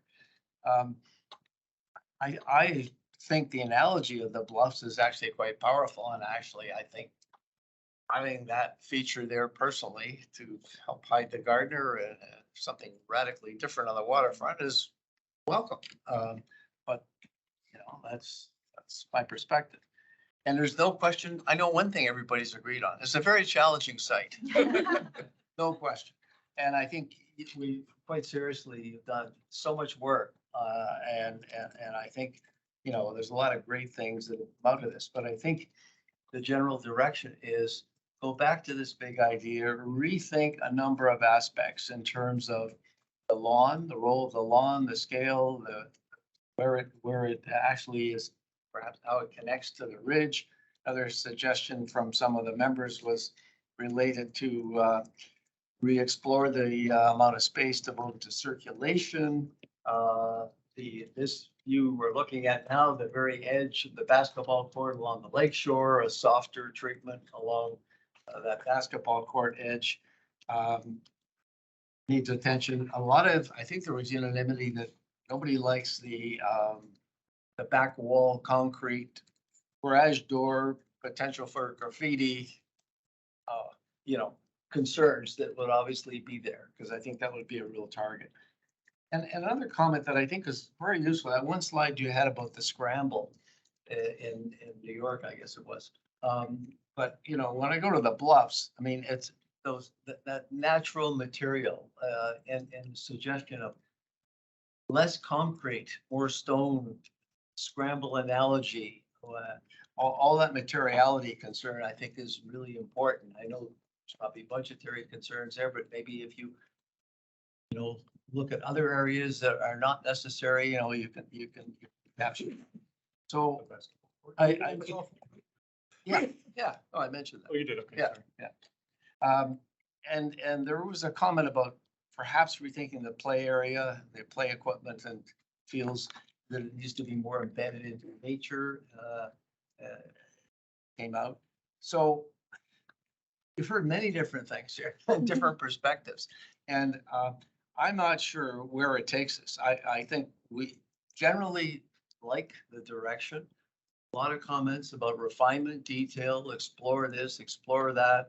I think the general consensus is go back to the big idea and don't lose the ridge with some exceptions. And so I don't know if others, I'm open here, if others want to add into this summary, because I think we so were where we saying, go from here. I think the idea that going back to kind of more cohesive idea is primary, Yeah. but number two, But would it be the ridge or without the ridge? Yeah, exactly. Like it's gotta go one direction. Yeah, But one or I was, the that's other. what I was thinking. We wanted more clarity on the big idea, but not necessarily just going back. Yeah, I don't think we were advocating for more ridge. I think Well, we were that advocating for a Obviously, clearer there's a idea. difference. Yeah, less, one or the other. Yeah, That's Somewhere the it's in the- ambiguity I yeah, read in my yeah, Then yeah. wrong right comments now. yeah. before I spoke. It is. There was one. Anyone God else says want to yes. add in here? There's Yeah. one other aspect of arrival from the cultural corridor into the park, Yeah, that that's sense true. of arrival was something that was really important. That hadn't been thoroughly sort of fleshed out yet. I think that maybe that aspect of it could help with the overall design. I think that also related to the comment about the Rees Plaza sort of needs an idea and a use as that corridor comes down. That's right. So that was another important point. So that's the best I can do. And I think what we're saying, I'll put it out for discussion, is a conditional support with all these comments to come, for it to come back for sure. But I'm open to a discussion about that. Yes, I'd have to vote not support. yeah, no, that was. Yeah. The other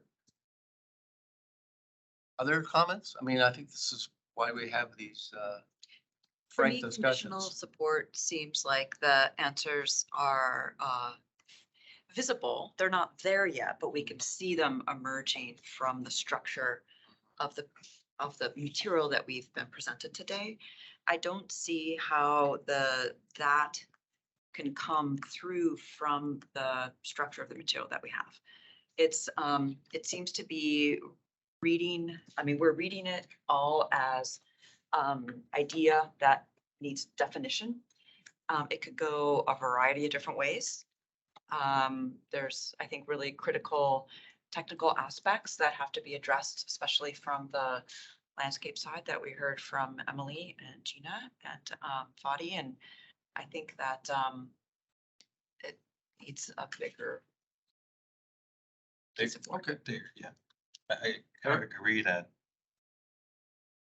there's a lot of kind of foundational decision, structural element that are kind of that seems to be in the process of rethinking altogether. So that could go, and that could go many, many ways. So I think that there's ground for I that. want to say, don't worry though, No. because No. it's a lot of projects go this path initially Uh-huh. and then find that kernel that allow them to become the best projects. And so don't let that dissuade you from a strong project, because I think it's that the pieces are there. It's just not together enough to be able to have confidence in it moving forward.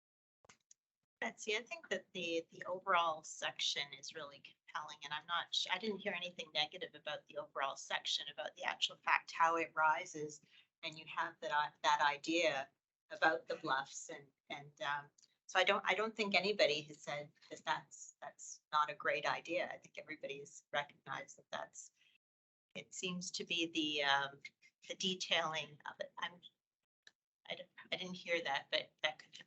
I mean, I would just kind of vote with George on this, just to throw my voice to that. I do think that you need a critical amount of bluff, ridge, or whatever, and you no longer have it. So it is, and if you put it back, then you're back at design review panel number 1. So I do think it's kind of, you either get rid of it Or you have a brilliant move about how you can have more of it and it still works. Yeah. And budget probably doesn't, Yeah. being the constraint of So I financial. think I'm not sure you actually can bring it back. George's position is probably a good direction to go and would be, I think, what I was kind of hearing. Patty? Mother. Well, we were very excited on the jury to see the idea of the bluff and an edge that was really constructed. And a lot of the feedback was, how are you going to get views through? How are you going to make it safe? But as an idea, I think more to what Paul was saying, that to have a different kind of park along the waterfront. And that seemed interesting, but it seems that you're at a point where in response to a number of suggestions and issues, that idea, the party has eroded to the point where it's not a bluff, it's not a ridge, it's a raised semi-hill. Yeah. And so it's somewhere in the middle. And I think what we're asking for is clarity about what your idea is for the park. So Patty, just you one had a quick comment, comment? just conceptually, if you don't think of Lakeshore anymore as something that needs to be screened or hidden or separated from as a general kind of conceptual idea, maybe that's one way to approach the other side of the bluff so that it's also potentially equally terraced up but has a completely different vegetation palette and material palette. So it's not a wall anymore, but another terraced structure that is maybe more, it's going to be more perpetual darkness just by virtue of it being a north wall and, you know, right by the highway, but in itself is no longer a wall, but something else that might be less programmed, less accessible, but in on itself, it's not an idea of turning its back to Lakeshore. So that, like Betsy's saying, the concentration of some energy along Lakeshore doesn't mean that it's now the back of the park. It's also equally the front of the park. But it's going to be talk something about two different. fronts, basically. Yeah, so the bluff has two fronts essentially, or some idea around the park, if the bluff is to remain again. So with either it goes or it becomes really strong again, but it's conceptually different. Eric, did you had your hand Well, up? I was kind of, George, again, kind of at the attitude, like, you know, from people used to turn their back to the gardener. I think that is actually crucial that, yes, I mean, I don't think we want to do that anymore. I think that a better integration of the park with its edges and you know, what it is, I think there's a serious rethink about how you treat that edge and is it a mount, is it a ridge? That's something that I think we should leave to the team to rethink. Okay, any other comments? Want to try and be helpful. Well, I mean, the only thing I would say is would the discussion that's just transpired prompt Betsy to agree to support with conditions or not? No, I've heard non-support.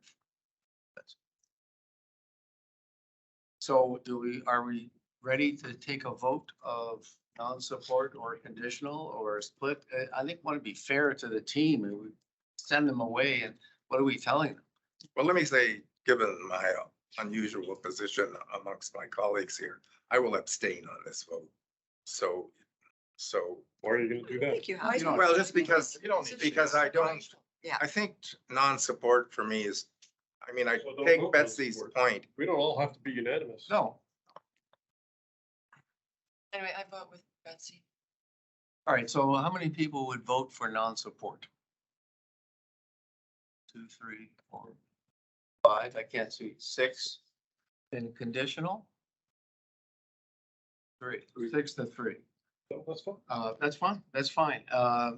And I hope you go away as some of the members have said, say here that, you know, not as if we don't want to see anything happen here. The clarity is what I think we're all searching for here. And whether it is still going to be the analogy of the bluffs or something else is the obvious question to answer. Okay, thank you, I think. You didn't give them a chance to respond. Oh, I'm sorry. They may not feel like it at this I got point. carried away by this discussion. I'm so very sorry. Please, feel free to speak whatever you have to say. Yeah, no, I think it's a good discussion. I think we've, you know, you've hit the core of the challenge that we have been addressing. I do think the idea of, obviously we like the idea of ridge, but when you start to define what that means, I think there's quite a few interpretations. And where we were in the competition with the ridge as almost, let's call it ridge's wall, right? To where we are now, which, let's forget all the things that have come in, like the chords and all those. But that idea of, really looking back deeper at what is the ridge, what is, let's say, Scarborough Bluffs, and the articulations and the dynamic sort of construction of that, feature is in the landscape, which touches the ground, which has cuts, which has caps, which drops down again, dramatically comes up and then drops down. I think is the way that we've structured our, project going since that competition is really looking at that. And I think then what it's done has really, in many ways, other than that small, probably 20%, 30% at max piece at the end, which, has that, point where it comes up. The entire lakeshore side is now open. 85% of it is green. The ridge does twist down to touch the ground on that side. So, that's where I think, when we got to the end where we were talking about it, is it that original ridge? No. Is it something new? We do believe that these ideas of topography, that the ideas of, view corridors and, that relationship to the gardener isn't one of blocking, but it is that dialogue of, you still, at the end of the day, whether if you have two sides, you still want it to have, be able to absorb some sound and some articulate matter, with the planting. So I mean, we don't vote, right?